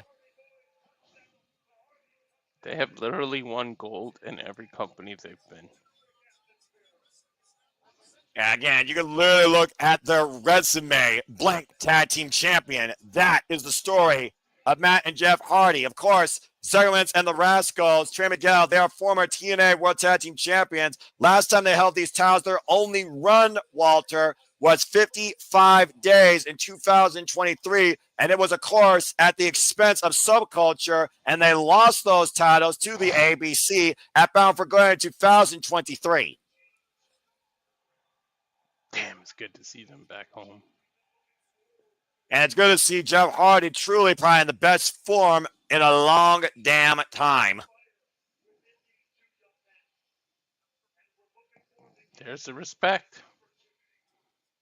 We talk about the past. Wait. Hold that thought. What the hell? What? Oh, what the hell? Nemeth Fraser! Axiom! Oh! Axiom! Didn't I mention that about Fraxium paying attention and the Hardys been facing him? Didn't I bring that up? It looks like they want a ringside seat. The most effective tag team last year across all of wrestling, in my opinion. Nemeth Fraser and Axiom are in TNA. Pulling up a chair. The partnership between TNA and NXT in full fucking swing with the NXT Tag Team Champions on the screen. I told you Hardys were going to want to go after that. Oh, my God. And, of course, Fraxium with successful defense recently against OTM on NXT TV. They're not even at the booth, at the table or anything. They're literally pulling up folded chairs on the edge of the ring. Oh, boy. This is NXT TNA. We are about to go to the extreme. Bell rings were underway. Trey Miguel and Matt Hardy starting things off here. What I was going to say before they came out was we talked about past, future, and present this whole night. The Hardys are literally looking at themselves in the past. If you look at the Rascals, it's them. They're literally, it's like looking in the past.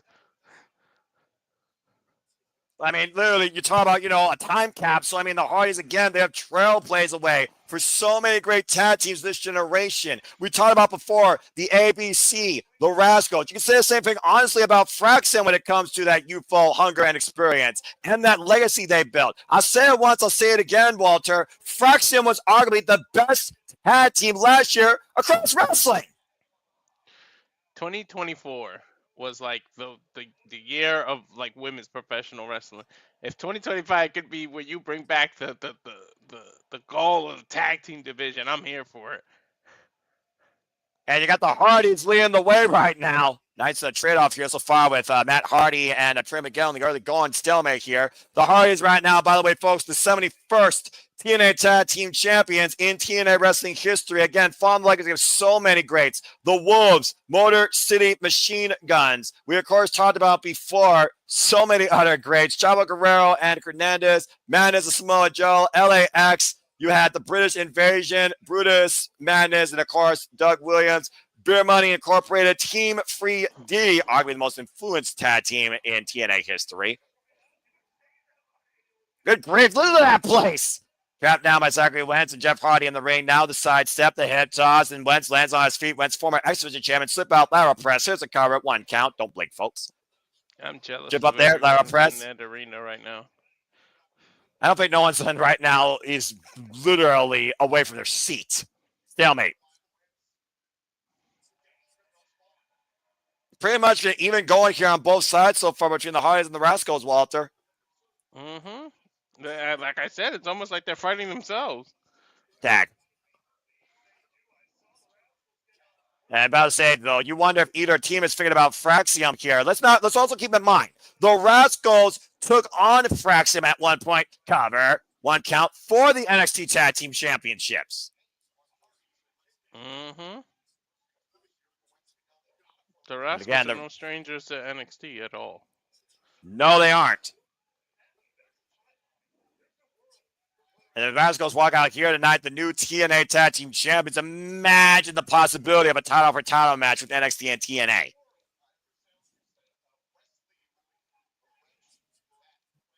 Tag. Of course, we saw the friendship fall out with Wesley and the Rascals. That really threw a wrench in the Rascals' plan in the later half of 2024. Combination offense there by the Hardys. There's a drop down. Here's the cover over the leg. It's a 2 count. Dueling chance for the Rascals and the Hardys. Get to the midsection, and they're looking for a twist of fate. Counter. Jumping knee strike. Jeff Hardy taken down. Tab made a Trey Miguel, former 3-time X Division champion. And the Rascals right now double teeing Jeff. Ooh. They have the most beautiful double team moves. Double stomp, shoot the half, hook the leg, grab the arm, gets a 2 count. Don't blink during this match, Noah. I mean, you can talk about the Hardys and their history of extreme, Walter. Verbatim, more so than their legacy of tag team gold. Oh, make a wish. Double drop kick to Matt Hardy. You talking about any big moments in tag team history, you have to mention the Hardys. Tag. Again, Chris Bay, get well soon. Of course, the ABC and the Rascals define the TNA tag team landscape during the better part of 2023. Last chance to drop kick combination by the Rascals. Shoot the half again. Cover on Jeff Hardy, and Matt comes in with a save. But I think Jeff also kicked out at 2. Yeah, he did. But Matt, just in case, Matt interfered. I mean, it's that innate instinct to preserve the gold at the end of the day. All right, and the Rascals have to keep the focus here. Now, Wentz flies, got caught by Matt. Oh, no, Matt Hardy hooking up Wentz. Oh, side to the floor. I thought Wentz was going to dive on the other side. I was going to say, you got to be careful. Fraxium is right there. If they accidentally bump into him, who knows? I'm about to say, inadvertent contact. Oh, and now Brent set up and over the barricade, and the TNA faithful. I don't even know who's legal anymore. Is it Jeff and Trey Miguel? It is Jeff and Miguel. Okay. But think about what Matt Hardy did. He's basically turned this to a proverbial handicap match. I mean, that's that experience. I mean, isolation. That's how you win tag matches. And drop kick. The Hardys, by the way, now in their 3rd run as TNA Tag Team Champions. Tag. Hell yeah. Oof! Oh. Atomic drop. And the leg drop. Vintage Hardy's there. Here's a cover by Matt. Gets a 2 count. And you do mean vintage. I mean, in every form of the word. You kidding me? First time the Hardys, of course, were TNA Tag Team Champions was back in 2015. Before they were broken in 2016 and 2017. That's the last time they held these titles. And now the Hardys with the massive German suplex takeover. Matt creating an opening. Cover on Trey. It's a 2 count. Good grief. Tag made. And Zachary Wentz again nowhere to be found. Trey Miguel right now not only needs to endure but survive. 2-on-1 opportunity here for the Hardys. Twist of fate. Oh, wow! The Hardys continuing to innovate even in 2025. Here's the cover. And Wentz somehow comes in for the save of that ridiculous twist of fate springboard netbreaker combination. Wentz saving the match right now for the Rascals. Tag made. Fraxium, by the way, 2-time NXT Tag Team Champions. This current run for Fraxium, Walter, has lasted now for 141 days across 6 successive defenses. How many times have I doubted, thinking they were going to break up? It was teased that they were going to break up, and they just keep finding a way to fucking win. Referee Page trying to get Jeff Hardy out of the ring. Time made out of Zachary Wentz. Jeff Hardy not legal. It is now Wentz and Matt Hardy. Axe kick by Wentz. That was right under Matt Hardy's nose. He didn't even realize what was going on for a second. Well, Wentz with a missile drop kick takes both Hardys down in a kip up. Momentum on Wentz's side. That team going on the line here for the leaders of this new generation in this one-of-a-kind interpromotional groundbreaking relationship. We've already seen Ashante the Adonis, the liaison to NXT, Ariana Grace, who says a lot of our besties are here tonight. And now we have Fraxium at ringside. Look at Radicals just did their own version of Poetry in Motion. Well, again, it goes back to what the Rascals said. This is for them, the dream tag. But they got to look beyond the dream and make the championships a reality. Here we go. Look what side they're on. Whoa, whoa, whoa, whoa, whoa, whoa, whoa, whoa, whoa, whoa, whoa. Did I tell you? Did I tell you, Noah? Yep, I'm starting to see the cracks. And look at this here, though. And wait a minute. Here it goes, boys! Lights out front to the outside! By accident! He hit the wrong people. Well, again, look, they're not supposed to be here. This isn't about them. And as him trying to cool down Frazier, I know there's some tension here. Again, the Rascals faced Fraxium previously. Security trying to keep the integrity of this match here where the TNA Tag Team Champions are on the line. Focus on the prize.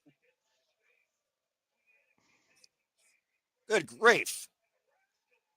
And Matt Hardy right now able to take advantage of the distraction here, driving Trey down face first and Wentz across the barricade as security is holding Fraxium backstage, thankfully. Should have just sat at the table like normal people and been guest commentators. Why'd you have to sit so close to the action? I figure it comes out hungry pride that Fraxium wants to prove they're the best tag team going right now, especially with this new partnership coming to life. And Jeff Hardy held a run-up, by the way, against Trey Miguel. Get to the midsection, and Trey and Jeff Hardy are still legal, Walter, in case you forgot. Oh, and down goes Trey, face first. Jeff just used the stairs earlier to do poetry in motion. Probably the fastest and longest poetry in motion I've seen. Wentz driving Matt Hardy face first in the steel ring steps. Good grief. Again, Jeff and Miguel are legal. I repeat, Jeff and Miguel are legal. Wentz with a jumping knee strike, though, to Jeff Hardy. Now Matt Hardy coming in. Another side effect to Wentz. And inside the ring this time. Spring it up. Trey Miguel, Inzaguri, rocks Matt. The hell was that? He chopped Miguel into a springboard, into a kick up. Impulse instinct. Kansas live here in Dallas, loving the action here, and this has been an incredible night so far, and this has been a hell of a match right now here. Again, the dream tag the Rascals always wanted. Who wouldn't love this? Like, honest. Again, like I said earlier, Fraxium was not needed to be here at ringside if they were going to be part of a distraction. Poetry in motion by Jeff and Matt to Trey. Classic Hardys. And this is classic broken Matt Hardy looking to delete Trey Miguel. Get to the midsection. Uh-oh. Control, Alt. Come on. Control, Alt, delete. No. No, not responding. Oh. Jeff's favorite, of course, that leg. Spinebuster. And Trey now hooking up Jeff. Catapult, super kick, land across the knees. That'll stop. Cover. 2. Wentz was on the outside. Oh, and Jeff kicks out. Oh, I didn't see it. The camera didn't even show me the kick out. That was close, though. 2.99 ad infinitum.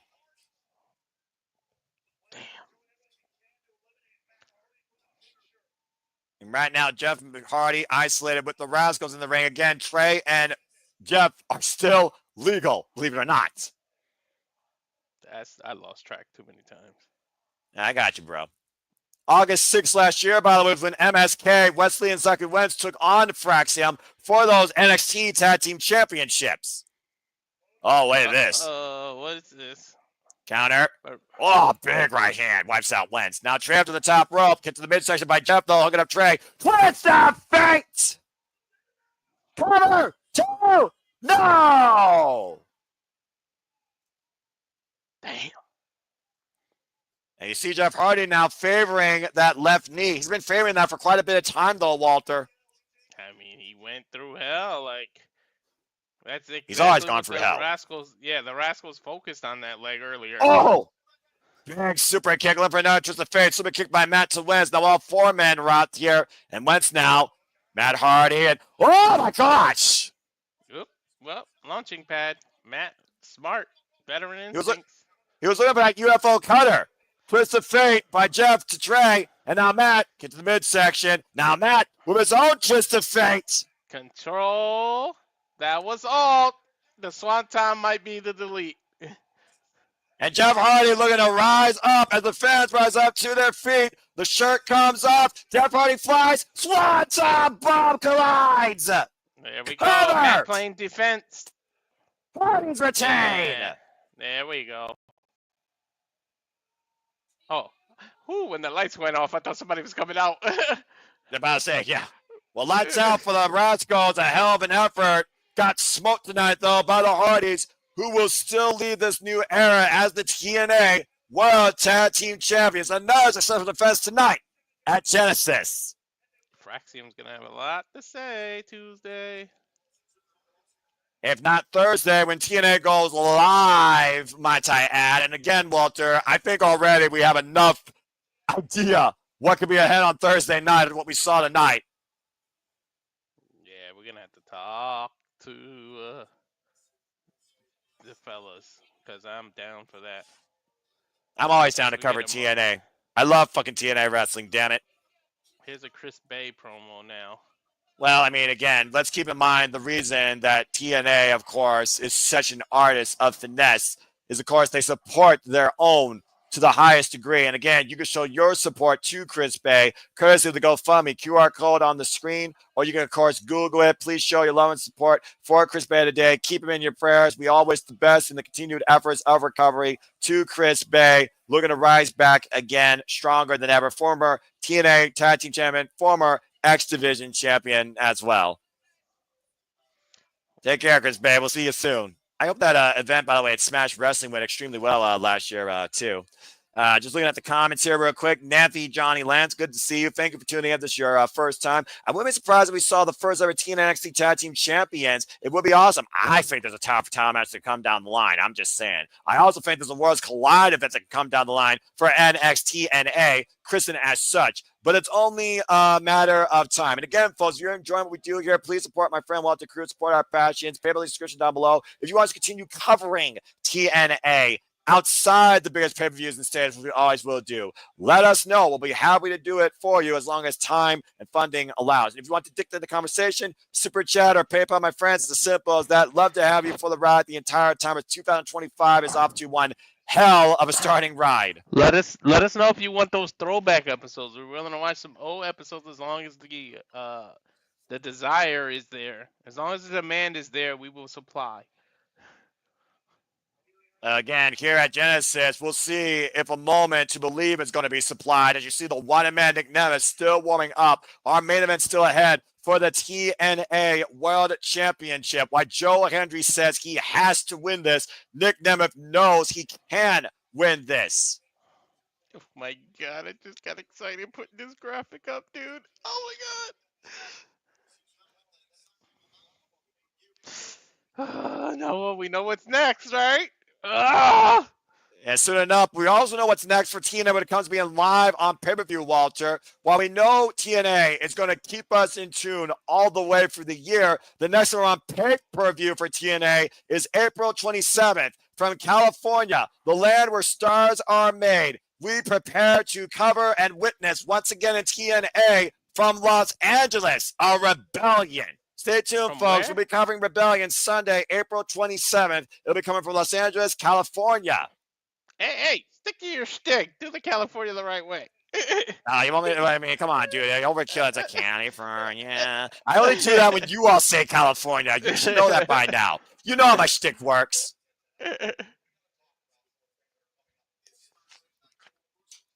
Oh, they're going to talk about the first live. Again, in 8 years, Walter, it's been 8 years since we had a live episode of TNA Impact. Doesn't it sound weird that they're admitting that they taped their stuff, though? And apparently we'll hear also about Josh Alexander's comments tonight as well, Thursday night on TNA Impact. What? This Thursday? Live on XTV. We're covering it! The Rascals! We're covering it! For the NXT tag titles on Impact, we're covering it! What the fuck? JJ! Mark it! The first live edition of Impact in 8 years already has gold on the line from NXT! Well, damn! Fuck that. That's an announcement. And of course, we also know before Rebellion, we also have Sacrifice coming Friday, March 14th, which we will also cover here, courtesy of the Super Reliable Studios. That comes to us from El Paso County Coliseum in El Paso, Texas. Man, I keep getting more and more excited for wrestling this year more than ever before in my life. Again, TNA, total nonstop action. They got a hell of a schedule so far. Live TNA Impact Thursday. Sacrifice in March. Rebellion in April. What the hell are you going to do in February? And look at this mega schedule, Walter. Rebellion, Sacrifice, and of course we know at the UBS Arena in July, TNA brings us Slamiversary from New York. Give me a second. No, I need to recover. Fuck. We're definitely covering Thursday. Holy shit. Well, we look for the TNA Tag Team and the NXT Tag Team Championships. We now look towards the cornerstone of the knockouts here. It is time now for the TNA Knockouts World Championship match in a Clockwork Orange House of Fun match. The brainchild of TNA Hall of Famer Raven. To make a long story short about this one, it was Rosemary that basically targeted Masha Slamovich. Rosemary, who has not held this TNA Knockouts World Championship since 2017.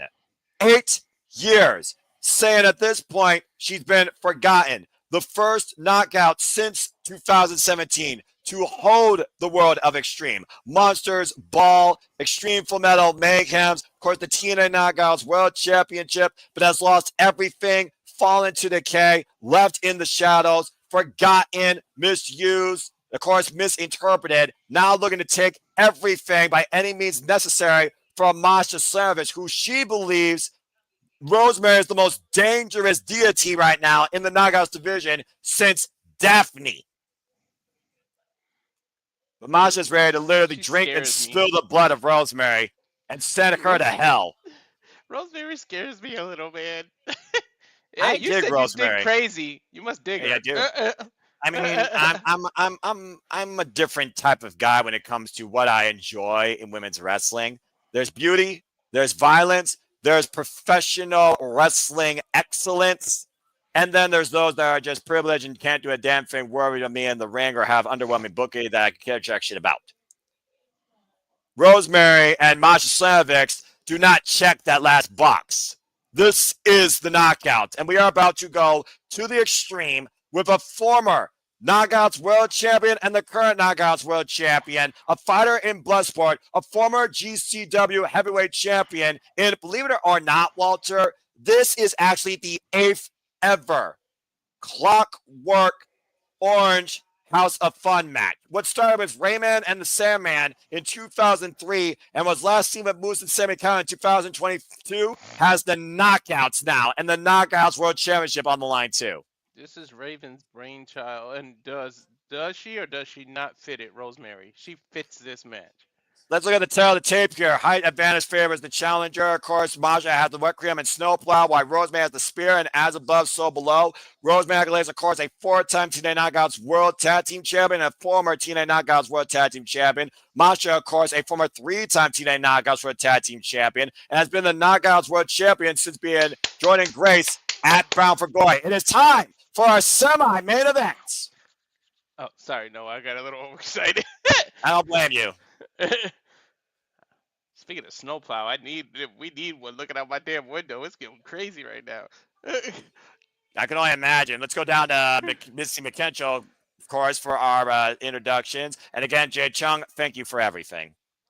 Guys, remember? Oh man, right? She left. Her husband just quit. Jeez.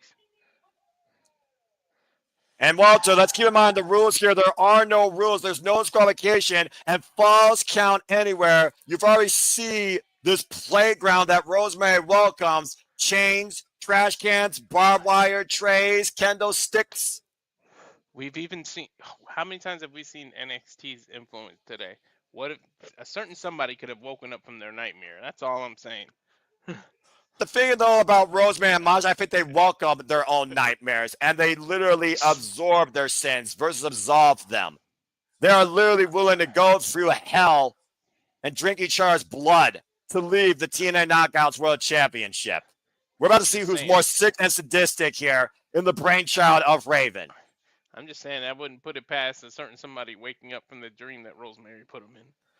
Well, I mean, Wendy Chu was put down to sleep twice, but to your point, the last time we saw Wendy Chu in TNA, it was Rosemary that left her so below. But here comes Masha Slamovich.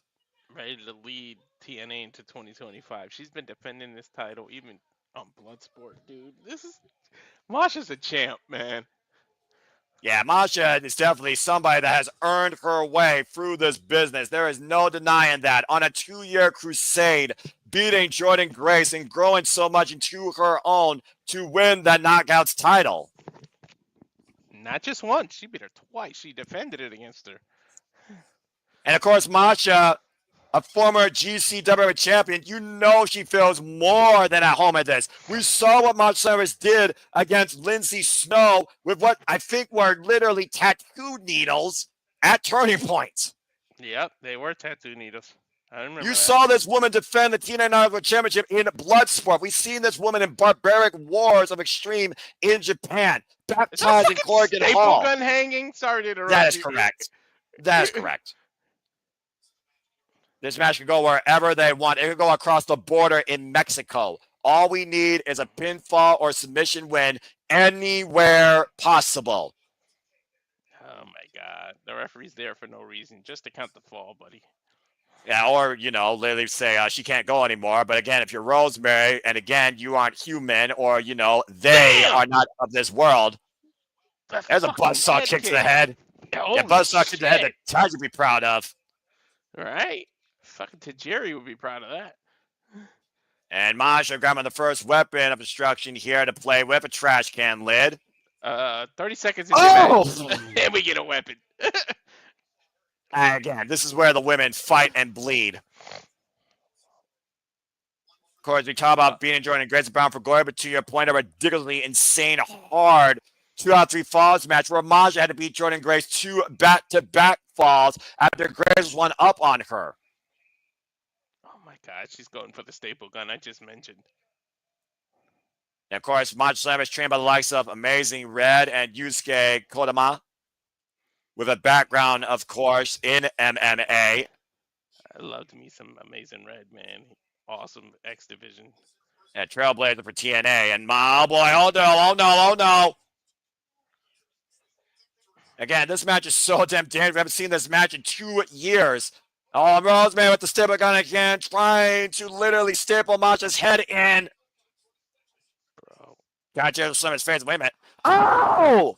Did she just shoot Stapling? into her hand? Yeah, she just stapled Rosemary's hand. Dude. You said it.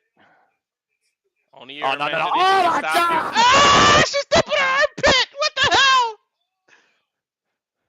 hell? Hell no. I thought Rosemary was sick. Masha's just as sick. Yeah, who's more sick in the head? I don't know.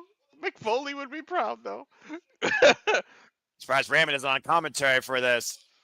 You Oh, know? look at that. That is the cane of Rosemary. And notice the top of that cane has a bunny head. Demon X Bunny for life. Yay, Allie. And right now, Masha Slamovich right now. What the hell is she doing here? Unhooking oven everything, pan? looks like. That, yeah, that's a cookie tray. What the fuck? And she's looking for the chain. I think she wants the chain, yeah. Whether she wants to use the chain or whether she wants to make sure she has more weapons at her disposal easily. Oh! And that cane to the back of Rosemary. Your back hurt yet, Noah? It's been a little bit warped, to say the least. Again, the last time this match happened, Walter, was... Oh! Blinding green mist by Rosemary! I forgot about that she fucking uses mist. Yeah, again, Masha hasn't forgotten, knows what that feels like. Now, Rosemary with that cane in hand, driving it in the front of Masha Slamovich. That's one way to reverse a move, right? I mean, literally, anything goes.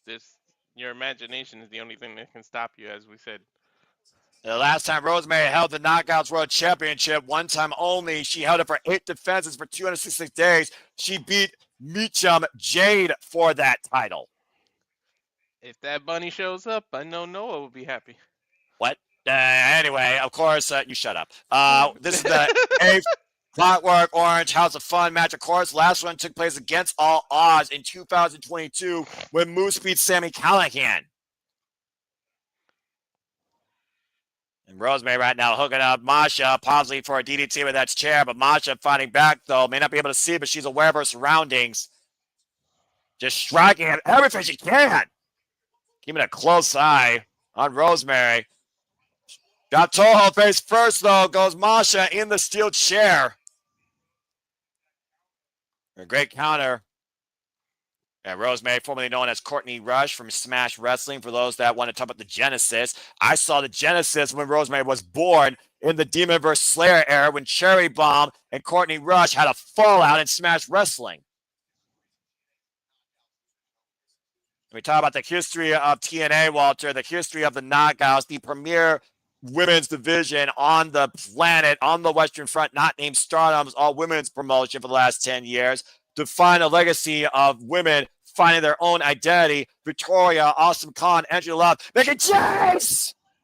And Slamovich with the step up! Cross body, dropping herself, Rosemary for the table for the floor. Dude, this match is only like 5 minutes in. Some of these crazy two motherfuckers. That shit crazy women, and I love it. Yeah. And Masha with a steel chain in hand. Heavy duty chain. Trying to choke out Rosemary here on the outside of the ring. No, Rosemary passes out. It's over. Gail Kim, of course, the first ever TNA Knockouts World Champion in 2007. Masha Slamovich is the 65th TNA Knockouts World Champion in this company's history. Following a lineage led by Jordynne Grace, the Virtuosa, Deonna Purrazzo, the Bunny, yay, Allie, Laura Vanessa, a.k.a. Chelsea Green, Taya Valkyrie, Tessa Blanchard, one of my all-time favorites in Terra, ODB, Mickey James, Madison Rain, just to name a few. Trinity. Oh! Then Slater's throwing that chair into the shoulder of Rosemary. There's 2 tables set up right there, too. I sense disaster. Wait a minute. Have a seat, Rosemary. Oh, and take an open palm strike. Right to the sternum. Of course, Raven has won 2 of 3 of these Clockwork Orange House of Fun matches in its existence. Oh my God! A rolling cab out of the chair as Rosemary steps out of the way. Nobody home but Steel. Yeah, flipping senton meet Masha's posterior. In the small of the back, too. Spine to Steel, baby. Yeah, we know who wins every time, and Rosemary unleashed with that steel chair all over Slamovich. Wow. Raymond, of course, who's beating the Sandman, Sean Waltman, and Jetro Holiday. You were talking about Holiday earlier, to your point. Raymond with 3 wins in this madness. What did Rosemary just get scared of? No, I think Rosemary's giddy, and that's a dangerous thing. What is she looking for under the ring here? She found something, and that's what made Oh my God! Oh! The 2x4 and met it with nails. That's Janet! A bitch's own weapon! Mm-hmm. Who had it on to Rosemary! Oh dear God! That thing carved through freaking RVD! Mm-hmm. Oh Jesus! I'd say that was made famous as Monster's Ball! Oh my God, that thing's already falling apart. It's a fighting back with a cane, and both these women are bringing these weapons against each other. Oh! Ah! Ouch! And now put it in the back of my Slamovich all those nails. Did you hear how Masha screamed? I don't think I've ever heard her scream like that. This is the definition of a cute acupuncture in the worst degree. You sick fuck. What? Now where's Rosemary going? Mm-hmm. It's never a good thing when Rosemary goes backstage. I'll tell you that right now. I don't think Rosemary knows what she's gonna. Oh dear No. God. Did she? Oh, did she no. just go get a bag of thumbtacks? I don't know. I shudder to think, Noah. Yeah, I blame you for that. No, it's That on the little floor. bag, It's not little in red the bag. ring. It's on the floor. It's not in the ring. Those are thumbtacks on the stage. Oh my God. Thumbtacks on the stage. Let me just say that again. Thumbtacks on the stage. Noah, I remind you, there's no mat to protect them. It's just straight steel stage. Yeah, it's steel on steel meets human flesh. Oh dear God. Oh my God. And she's gonna Oh, no. choke slam her on it. Oh my Lord. And Rosemary almost pushed off the stage by Masha. And Masha's no swing and a miss. And Masha, a spear, Masha for the attack to the stage. Ow! Oh, look how they stick to Masha, and Rosemary's just licking them out of her own hand. Ow! She's sick. You heard, may I remind you who we're dealing with here. The woman that first defined Monster's Ball. If you like crazy chicks, then you're meant to be with Rosemary, because I don't think there's anyone crazier. I mean, I've seen some crazy shit, though. I mean, Rina Yamashita might give Rosemary a run for her money over in Japan, but as far as the States here, you very well might be right. And we've seen how extreme women can get in freaking AEW. Chris Statlander, Willow Nightingale. Statlander. Eat your heart out. Let's not forget. Now she's got that board with the barbed wires. Yeah, one time the bunny, she literally went full Carrie when she saw her own blood. Who knows what these two might do if they see their own blood? I'm surprised we aren't seeing much blood yet from Masha or Rosemary. And now Rosemary hoisting up Masha up on the shoulders. Fireman's carry, looking for Masha DVD for the barbed board. Oh, another vicious high kick. They're probably bleeding from where the thumbtacks are. Oh, wait a You minute. can't see it. Oh! Through the barbed board, first cover, kick out by Rosemary at 2. Rosemary kicked out of the damn snowplow. On a barbed wire board. I would say that's only on impulse. Now, Slamovich, though, double stop. The Rosemary still playing the barbed wire board. Another cover, 2 count again. We said earlier we can count on one hand how many people kicked. I don't think I've seen people kick out of the snow, but Jordynne Grace was the only one I could remember off the top of my. What the? Rosemary kicked out of a snowplow through a barbed wire board. And I think she's still stuck in it. Told you she's bleeding. Look, she's bleeding where the thumbtacks were. See? Yeah, the blood is slowly starting to appear. And now, oh no, Masha's ready to take this thing to new heights. Ladder coming into play. We still have a kendo stick. We got brass knuckles. We got chain hoisted around ringside. We got a kendo stick. In fact, Raven, this is just a nice, playful day. Raven's somewhere smiling ear to ear right now. Yeah, So was a bitch for that matter. So was a piss. Yeah, Joseph Park, but yeah. Oh, dear God. Oh, no. Oh, no! And Masha falls from the ladder to the floor through a table! She's hurt. Oh, she's hurt. The table literally broken in half, and Rosemary trying to pull Masha out of the heap into a cover. But remember, false count anywhere. Oh, leg kick at 2.5 by Masha Slamovich. Oh my God, she lifted her arm to kick out, Noah, and it was stuck where the table broke, and it just hurt herself. Look at it. If they show the replay how she kicked out, she hurt her own arm by kicking out. Yeah, that's that razor edge steel, to your point. Might have literally cut herself in the process. But either way, she still got the shoulder off the ground. This match continues. What is Rosemary doing now? She's playing musical chairs over here. I think she's setting up a very bad bed. I don't try to be in Rosemary's mind, because after the fallout with her and the bunny, when the bunny sold her soul out to the devil for James Mitchell, Rosemary hasn't been the same ever since. You can blame Kevin Sullivan for that. I mean, The madness that's coming out of Rosemary is madness I have not seen out of Rosemary in a long damn fucking time. You dig crazy chicks, but tell me you have a limit at least, because damn, Rosemary's extreme. I mean, I'm not Hannibal Lecter, but even I have a sense of the mind to know where you just don't go as far as you think you should. What the hell could be finishing blow here, giving Masha a seat? Oh, laid out across those top chairs. rope. I know what she's gonna do. Oh my God. Oh, I know what she's gonna do, Noah.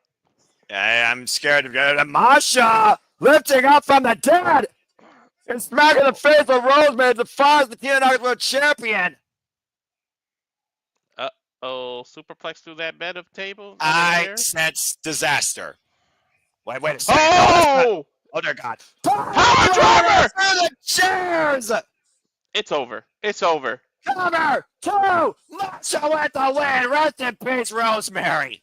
It better be over, because damn. As Masha Slamovich smashes Rosemary in the first ever knockouts, Clockwork Orange House of Fun match, and is still TNA Knockouts World Champion. As much as I love these two, I'm thankful that ended. Man, have mercy, because jeez, these two. Wait a minute. What? Wait a second.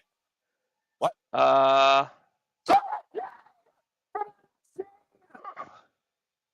Is that Cora Jade?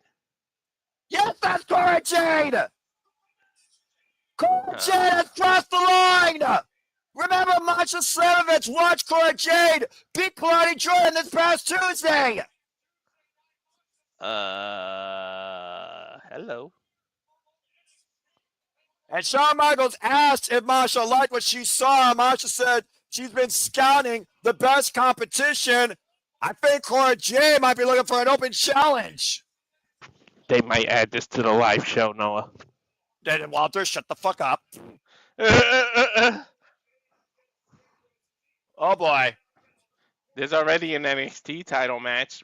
You might as well put the Knockouts title on the line. Well, if the liaison of NXT has any power with the director of authority, I say make it official.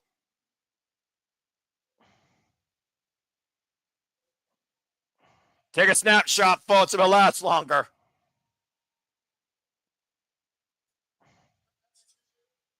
Damn. NXT meets TNA in the middle of the ring at Genesis. The two most premier women's divisions right now on the planet might soon enough be fighting over the TNA Knockouts World Championship. Masha barely had time to celebrate her damn win. Well, again, we got to keep going forward, dude. We're live here. And speaking of live, we will be live Thursday night for the first time in 8 years when TNA returns Thursday night on Access TV and TNA Plus. So again, folks, after what we saw tonight, fuck it, I'll make it official. I don't care if no one else is going to be live for it, but exactly. I will be. I already told, I DM'd JJ, like, fuck it, we're doing it, JJ. As they try and clean up the ring area here, let me see what that face-to-face might lead to. Shout out to the ring crew, man. Go up to the stage here to our kickoff crew here, and also Bust it open. Wait a minute, Santino Marella, Director Amaforte. He might Santino's had a hell of a night, by the way. I think he might make what I just said official. Having up the main event.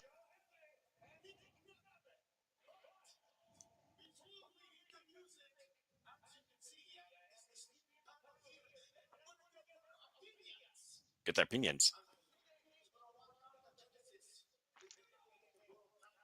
Ooh, Ooh. I mean, again, folks, get your last opinions out there because right now this is a great way to build time before we get to our main event. Once again, Walter, I don't need to ask you, but I need to ask all of you, do you believe?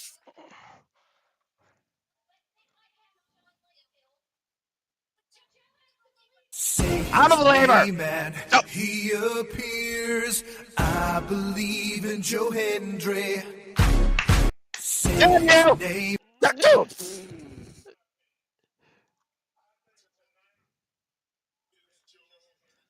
Yes, Mark Cherry.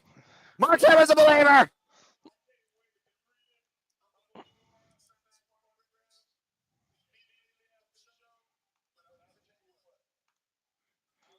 I just remember that Mark Hendry's from Texas too. Salisbury, Texas, but he's from Texas. Exactly.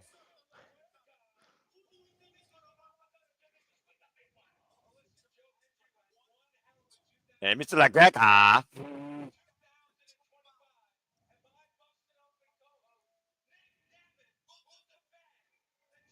Busted open co-host Nick Nemeth.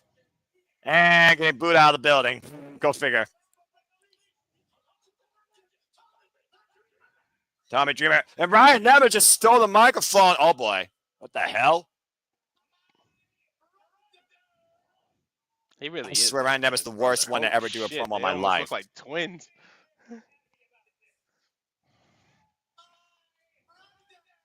My brother.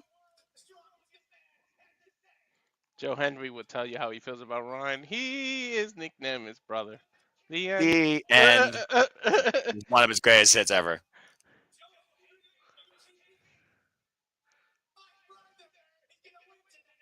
And we still don't know what JBL is. I swear. Okay, no one invited Ryan Nemeth here.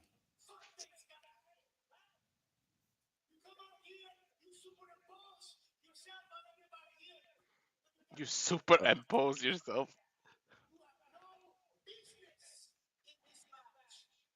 Barely.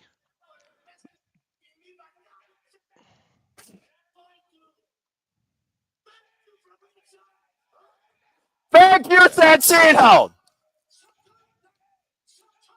The Hollywood Hucks go back to California has been banned from ringside for this main event. Get out of here, you son of my God. Security! Security! Yeah, I do remember when he was in TNA. And please don't say the same thing 3 times because trying to overpressure for a comment will risk warning. Again, show integrity here. Thank you very much. No. Hey. Goodbye.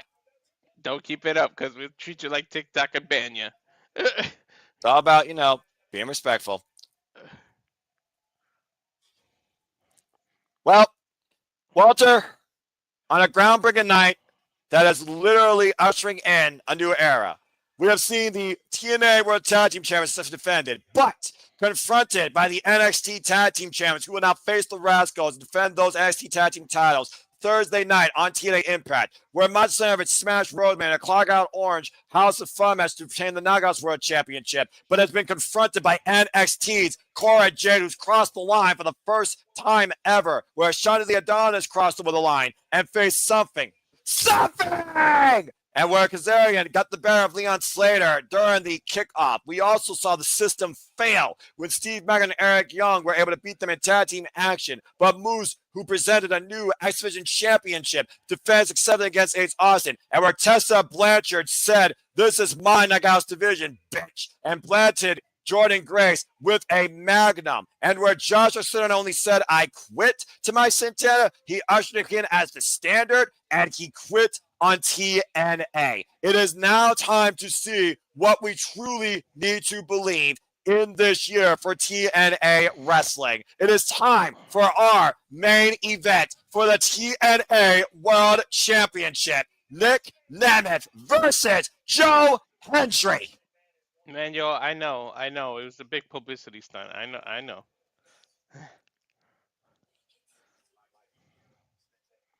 Oh, brother.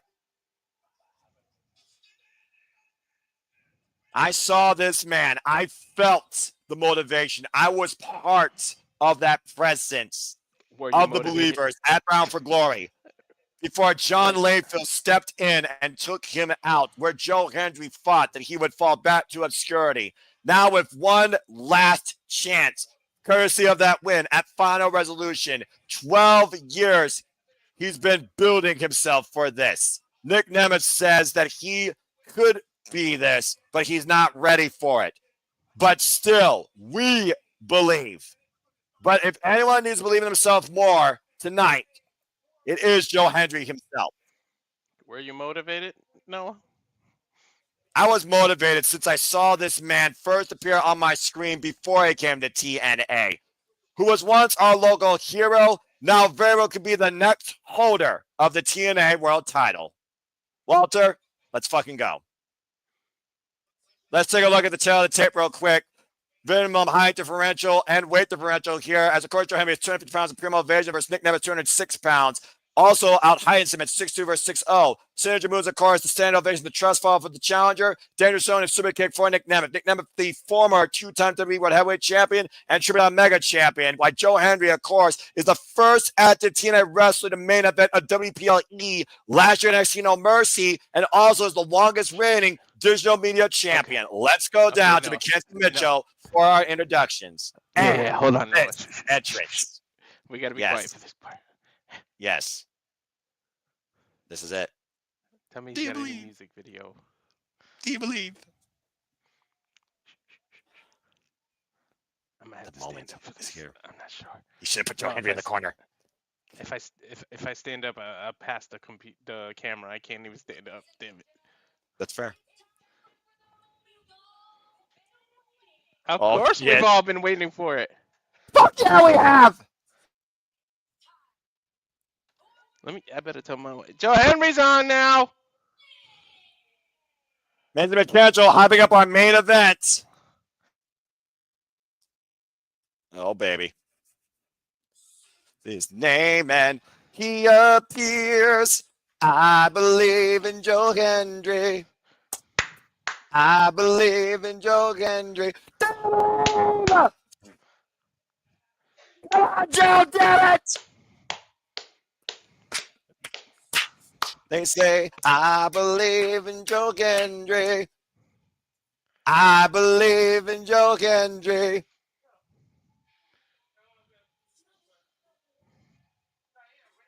It doesn't get any bigger than this tonight. You won't at TNA Justice. You won't be on camera if you sit on this direction. Okay. You know it's important when my wife and son came to watch. Joe Hendry's out. To cement your name in history permanently alongside the all-time greats Sting, Samoa Joe, AJ Styles, Bobby Roode, James Storm, Christopher Daniels, and of course the Walking Women Josh Alexander, and moves most recently, Joe Hendry wants to put his name above Nick Nemeth tonight as the new TNA World Champion. The entire arena is waving their hands. That is crazy. Look at this. We believe! I'm going to lose my shit if Joe Hendry wins. We believe.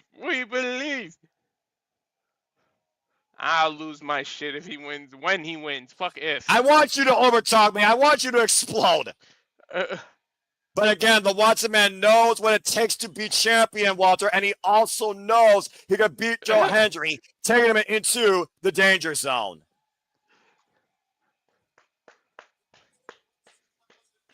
Surprised he doesn't use that theme. So fall into the danger zone. I mean, to be fair, Downstraight never does a bad song, all right?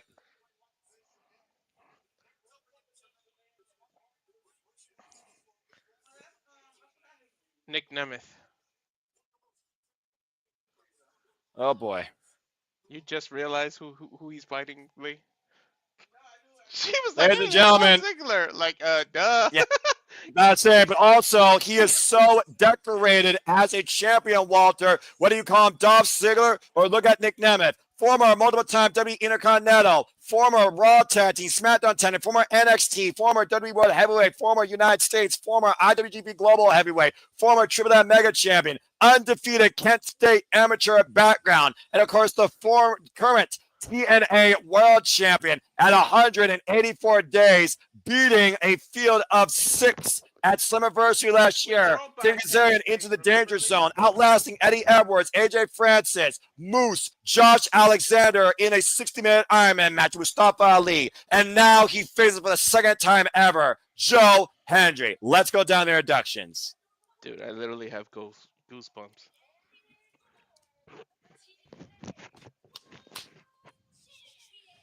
What a hell of a night for Mackenzie Mitchell to kick off her in-ring TNA announcing career.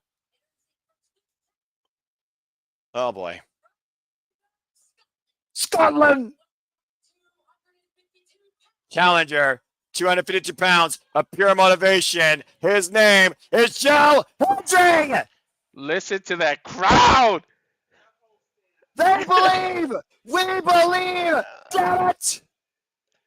I put Joe Hendry on the AT&T Jumbotron. I agree! Oh, boy. Cleveland, Ohio, though.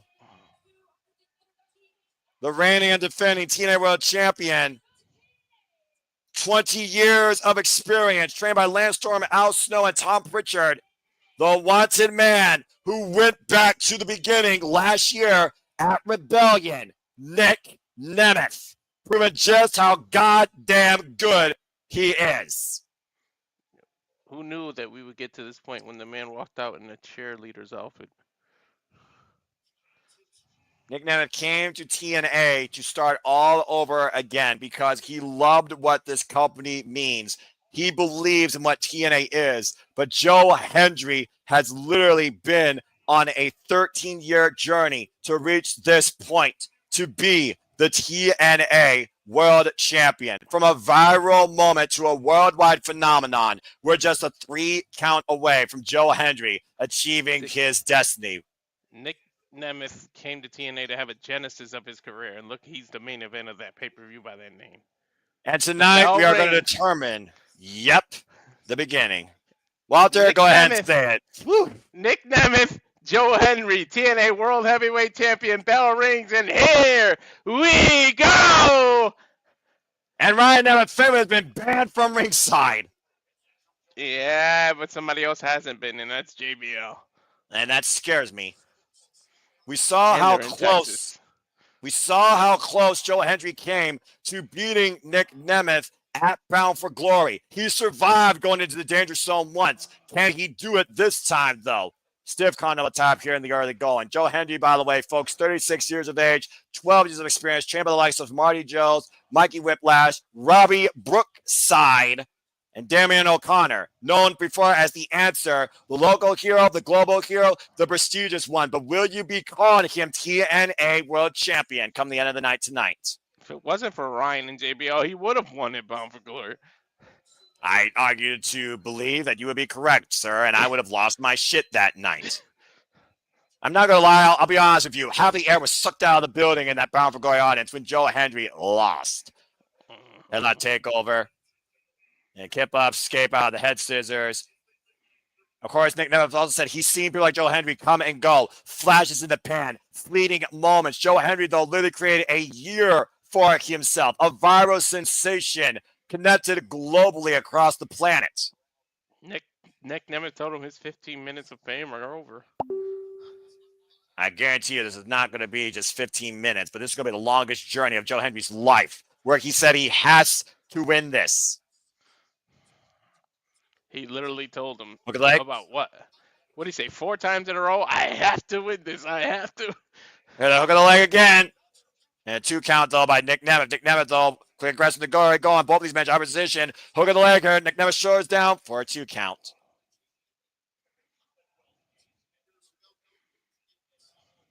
And Joe Hendry right now trying to work over the left arm of Nick Nemeth. Joe Hendry, of course, his last title accolade was the Impact Digital Media Championship. Longest reigning digital media champion in TNA history, Walter. 266 days. Mm-hmm. Like I said before, Nick fought Moose. He was the only one that pinned Moose's shoulders to the mat. That's saying Twice. something. Twice. I mean, Roll that through digital right now. media championship has not been the same since Joe Hendry had lost it. Exactly. And right now, Joe Hendry getting the better of Nick Nemeth in that Tessa strength exchange. When Joe Hendry held the digital media championship, he held it for 15 successful defenses. What a drop kick! None prettier in the business, brother. Well, besides Shuchika Okada, but again, that's just how damn good the Wanted Man is. With victories over the likes of not only in TNA, Moose and Eddie Edwards, he beat David Finlay for that Global Heavyweight Championship. Big running shoulder block, though, by Joe Hendry takes Nick Nemeth down. Both of these men battle, tested, and world trialed. To be fair, it's Okada, it's Nick, and it's Randy Orton. The three most beautiful drop kicks in the business. All right, I'll give you that. Ooh, but nice jumping knee by Joe Hendry. I think somebody lost their gum. And right now, Joe Hendry looking to hoist Nick Nemeth up for the stalling vertical position. Oh, wait. Nick Nemeth flying back though, looking for the rear naked choke sleeper hold. We've seen Nick use the sleeper hold as a finisher for a while in his career. And again, this early in the matchup, though, Nick Nemeth implying this move. And you see the discoloration on Joe Hendry's head already. A firm grip, pointing the elbow right underneath the jawline. It doesn't matter, Noah, how early you do it. We're all human and we all need oxygen. You put a sleeper on, cut off the oxygen, the person can't breathe. It can be over in a flash. Oh, look at the strength of Joe Hendry here. Literally holding up the 206-pound TNA World Champion, walking around with him. 213. In the stalling vertical position. Oh! Stalling suplex.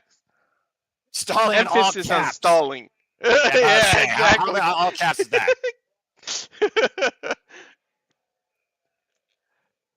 Wait a minute.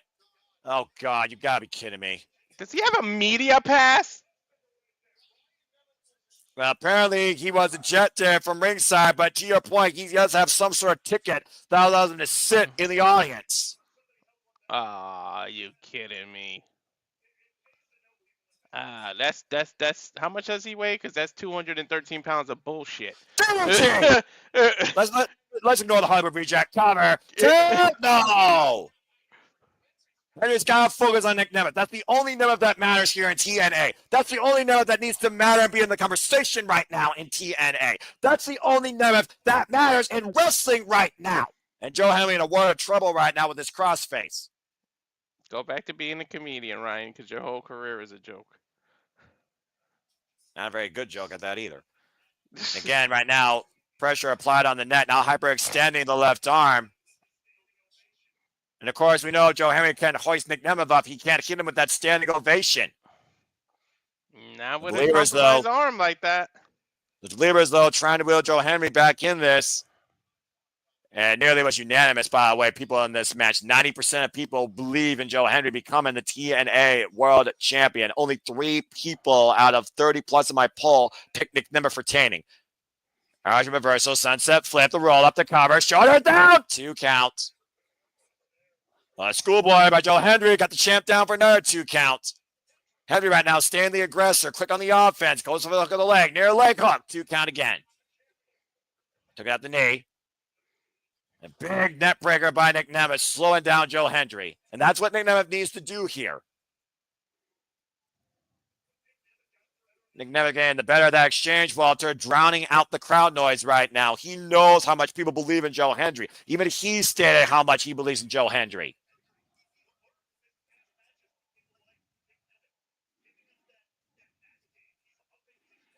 And Nick Nemeth right now, again, trying to show off here like Rick Rude with the hip swivels.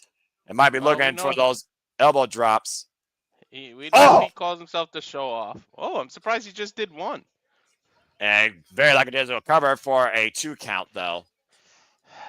Nick is embracing this heel-ish. Well, is it heel or is it confidence? Remember, he beat Joe Hendry. He knows he can win this. Joe Hendry says he has to win this. How far do people believe in something before it disappoints you so much you stop believing? What is it going to mean for Joe Hendry and the believers, Walter, if Joe Hendry does not beat Nick Nemeth tonight? I mean, jeez. Yeah, I would say a lot. And you just did both gimmicks, dude. You believe and something? Damn. I mean, again, the jury's still out about that. But anyway, I'm just being a realist here as well. And again, you see the S grip being applied here by Nick Nemeth with this modified crossface, trapping the left arm right now, going from the wrestling game to the mat game right now, grounding Joe Hendry. And Joe Hendry right now, as Nick Nemeth is having his way with the challenger. It's also one of those things where, again, that confidence can cost you here. Jumping elbow to the back of Joe Hendry, shoots the half. Here's the cover. Face wash. And a 2 count. And there's the little brother of Ryan Nemeth. Yeah, for those that don't know, Ryan Nemeth is the annoying little brother. Nick Nemeth is the bigger brother. Ryan is just annoying, period. Doesn't matter whether he's a brother or not. This is accurate. This is why there's a reason why he was the wingman for Pretty Peter Avalon. A knife edge chop right now, an uppercut combination by Joe Hendry. A kick to the knee, though, stops that attempted offense. And once again, Nick Nemeth going back up to the neck. Joe Hendry trying to fight back, though. Here's the backslide. Shoulders down. And a 2 count. Drop kick by Nick Nemeth.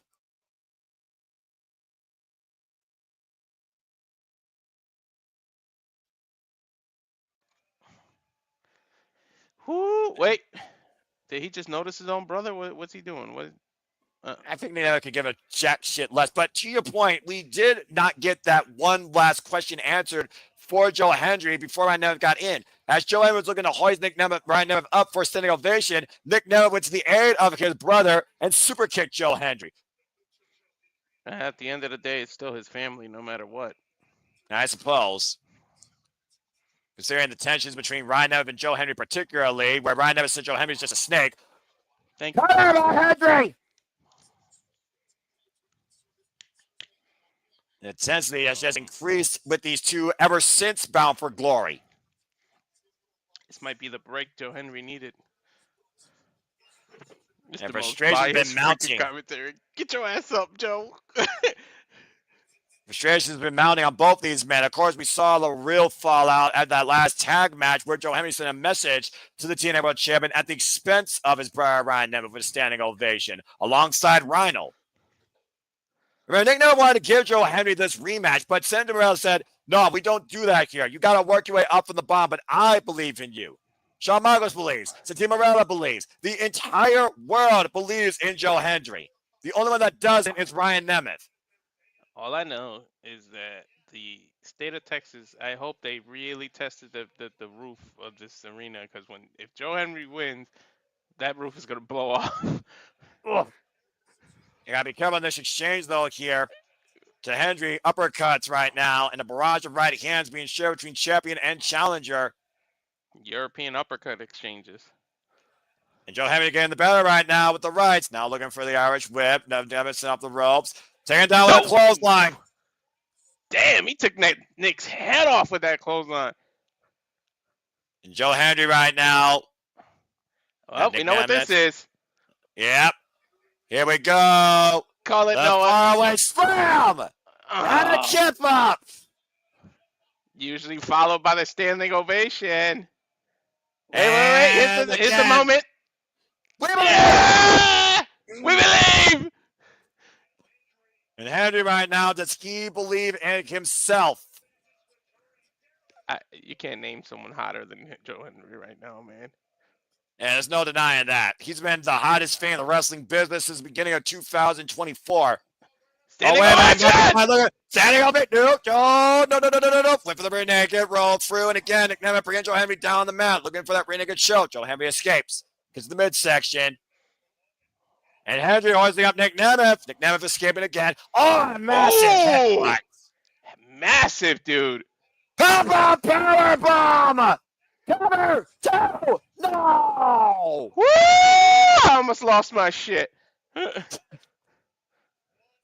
1 second away from fulfilling what everyone believes he can be, the face of TNA. Definitely, please hit the like button. Yeah, thank you for and that, share, man. Damn it. Share.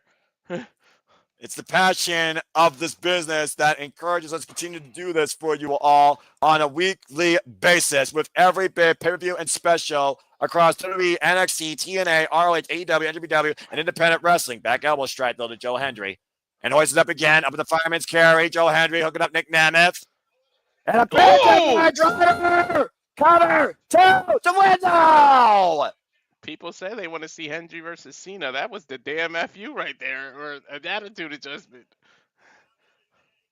And the White Man knows damn well what that feels like if you remember the career of Dolph Ziggler.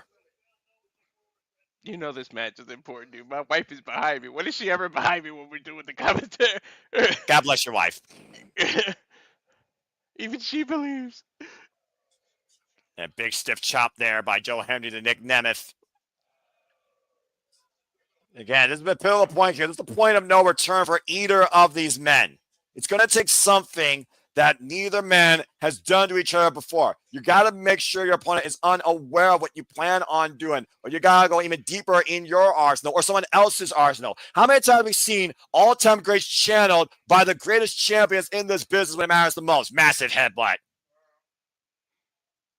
And Nick Nemeth now up to the top rope, and Joe Hendry slowly back to his feet. Nick Nemeth looking to fly. Crossbody roll through Joe Hendry. Looking at Nick Nemeth. Showing his strength. Remember, Nick Nemeth is 213 pounds, and he just picked him up like nothing. Up on the shoulders. Oh, he turned it into the finisher! And then with the cover. Check out Hendry at two. Holy shit, that was a nice reversal by Nick. An incredible counter by the TNA World Champion to your point. Joe Hendry was looking for a power bomb, and immediately a beautiful transition into the famous sir. Right across the back of the head of Joe Hendry. Think about all the drop kicks, all the submissions, all the work done to the neck with the net breakers. That was brilliant by Nick Nemeth, but still Joe Hendry is in this. I almost didn't notice what was coming. Like, I mean, what happened. It took me a second to realize what Nick did. Same. You know me. You know I'm a big fan of transitions and reverse. That was beautiful, man. Nick had him scouted 100%. What is he calling right now? For? Try some risky here.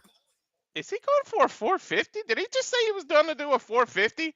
And it looks like it. I said before, sometimes you got to go beyond your own arsenal when it matters the most. And it doesn't matter more than the TNA World Championship here at Genesis. Joe Hendry, though, meeting at Nemeth kind of the top rope. And fall and slam! Oh, my God. That means, you know what he does after the fall away slam? Standing ovation. Well, he's got to get to his feet. Oh, wait. Oh, God. Oh, no, Frankie. No. Get this crook out of the building. You tell me I was going to watch this match extremely closely. Give me a second. Your wife's asking me what's going on. That trophy is called the Call Your Shot Gauntlet. He can ruin it, and Frankie Kazarian has always been that. Wait a minute! Shot field! Level Kazarian! Clothesline from hell! Thank you, JBL! We haven't seen this man since friggin' November. Yeah, but whose side is he on, Noah? Oh, and he just dropped Ryan Nemeth. Again. Literally bound for glory all over again. Walker, Texas Ranger out there. And oh, my God. As quickly as he left an Impact, he's left the building again with Kazarian and Ryan Nemeth wiped out on the floor. All distractions are put to bed. It's literally back to one-on-one. This is Joe's best chance now, Noah. The sold-out crowd absolutely agrees with you, Walter. And look at the sentiment to the danger zone. And Nick Nemeth unable to Joe Hendry. Look at the hook on Nick Nemeth. Hoist him up. Is it standing? Standing ovation! Cover. No. Oh! Oh, shit! He kicked out! Take a look. The standing ovation. Fully everyone on their feet. 2.5. What a no one fucking has man. ever kicked out of the standing ovation. One person has. Oh my God. The crowd chanting one more time. Give them an encore! Encore! Encore! Hendry looking for the encore one last time. Can he hook up Nick Nemeth? Standing. No, Nick Nemeth escapes. Super kick. Side step to Hendry. Danger First zone. jump. Yeah. Oh, I saw it coming. Danger zone! Hendry into the danger zone. Cover. Two. No. Ah! Holy shit! Joe Hendry's still alive. Woo!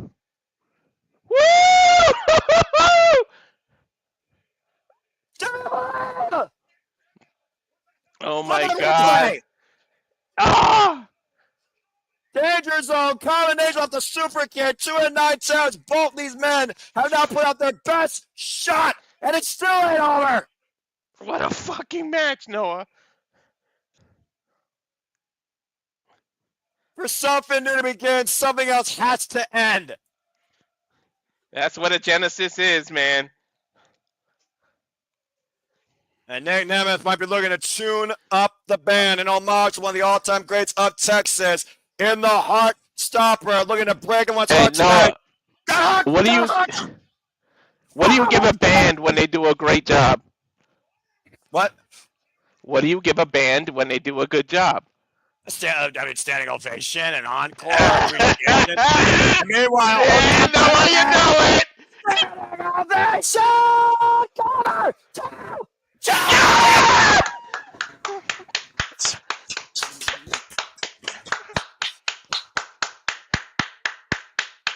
The boyhood dream has come true for all who believe. Joe Hendry is the new TNA World Heavyweight Champion. What a 2025 already, and we're only a month in, 3 weeks in. Woo! Do you now fucking believe? Oh my God, Noah. This is going to be a hard-ass choice to narrow this shit down to 10, man. History made tonight at Genesis as a new TNA World Champion motivates the masses. Oh my gosh. You Wow. can't deny it. You can't deny it any fucking longer. Joe Hendry is truly on top of the world. Let's take a look at the replay here. That It's a following new slam, Genesis for TNA. that following slam and that massive kick up, the added motivation Joe Hendry needed to give us an encore one last time with everybody saying, we believe. Hoisting up Nick Nemeth for one last emphatic standing ovation tonight at Genesis to achieve his destiny. The He crowd said is he giving had him. to win this, and he fucking did it. The crowd is giving him the freaking standing ovation.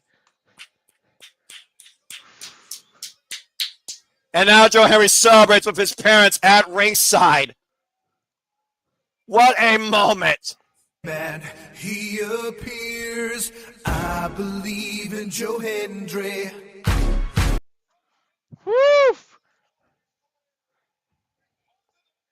Joe Hendry got here to this point of his career because of those who believed in him. And look at Joe Hendry being embraced by the believers, by the TNA faithful. Do you believe in a new beginning?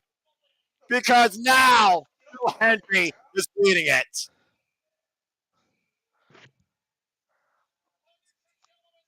Ladies and gentlemen, thank you so much for tuning in to a one-of-a-kind moment in Christmas 2025 has just started. We have ushered in a new era, and that new era will be led by a new TNA champion, and his name is Joe Hendry. Before his name is Walter Cruz, my name is Noah Foster.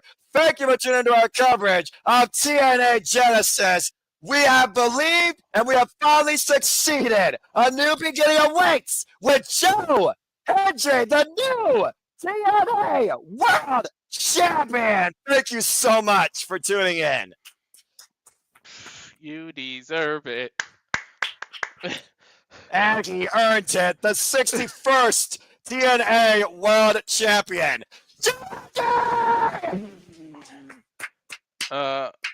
Two people just joined us. Like, look at this. Woo! Oh my God. I lost my shit. I'm having camera issues, but I saw the end. I got to a stream. I believe! Question of the night, JJ. Do you believe? Oh. He looks You know frozen. I believe. There we go. There it is. There it is. Oh my God. Oh man. I also didn't want to come on until we were off the air, so. Walter, hit the button. Folks, thank you for believing. Thank you for watching. We'll see you later this week for TNA Impact Live on Thursday night. Until then, make a positive impact in life. Have a good night. And remember to always believe in Joe Hendry. Thank you.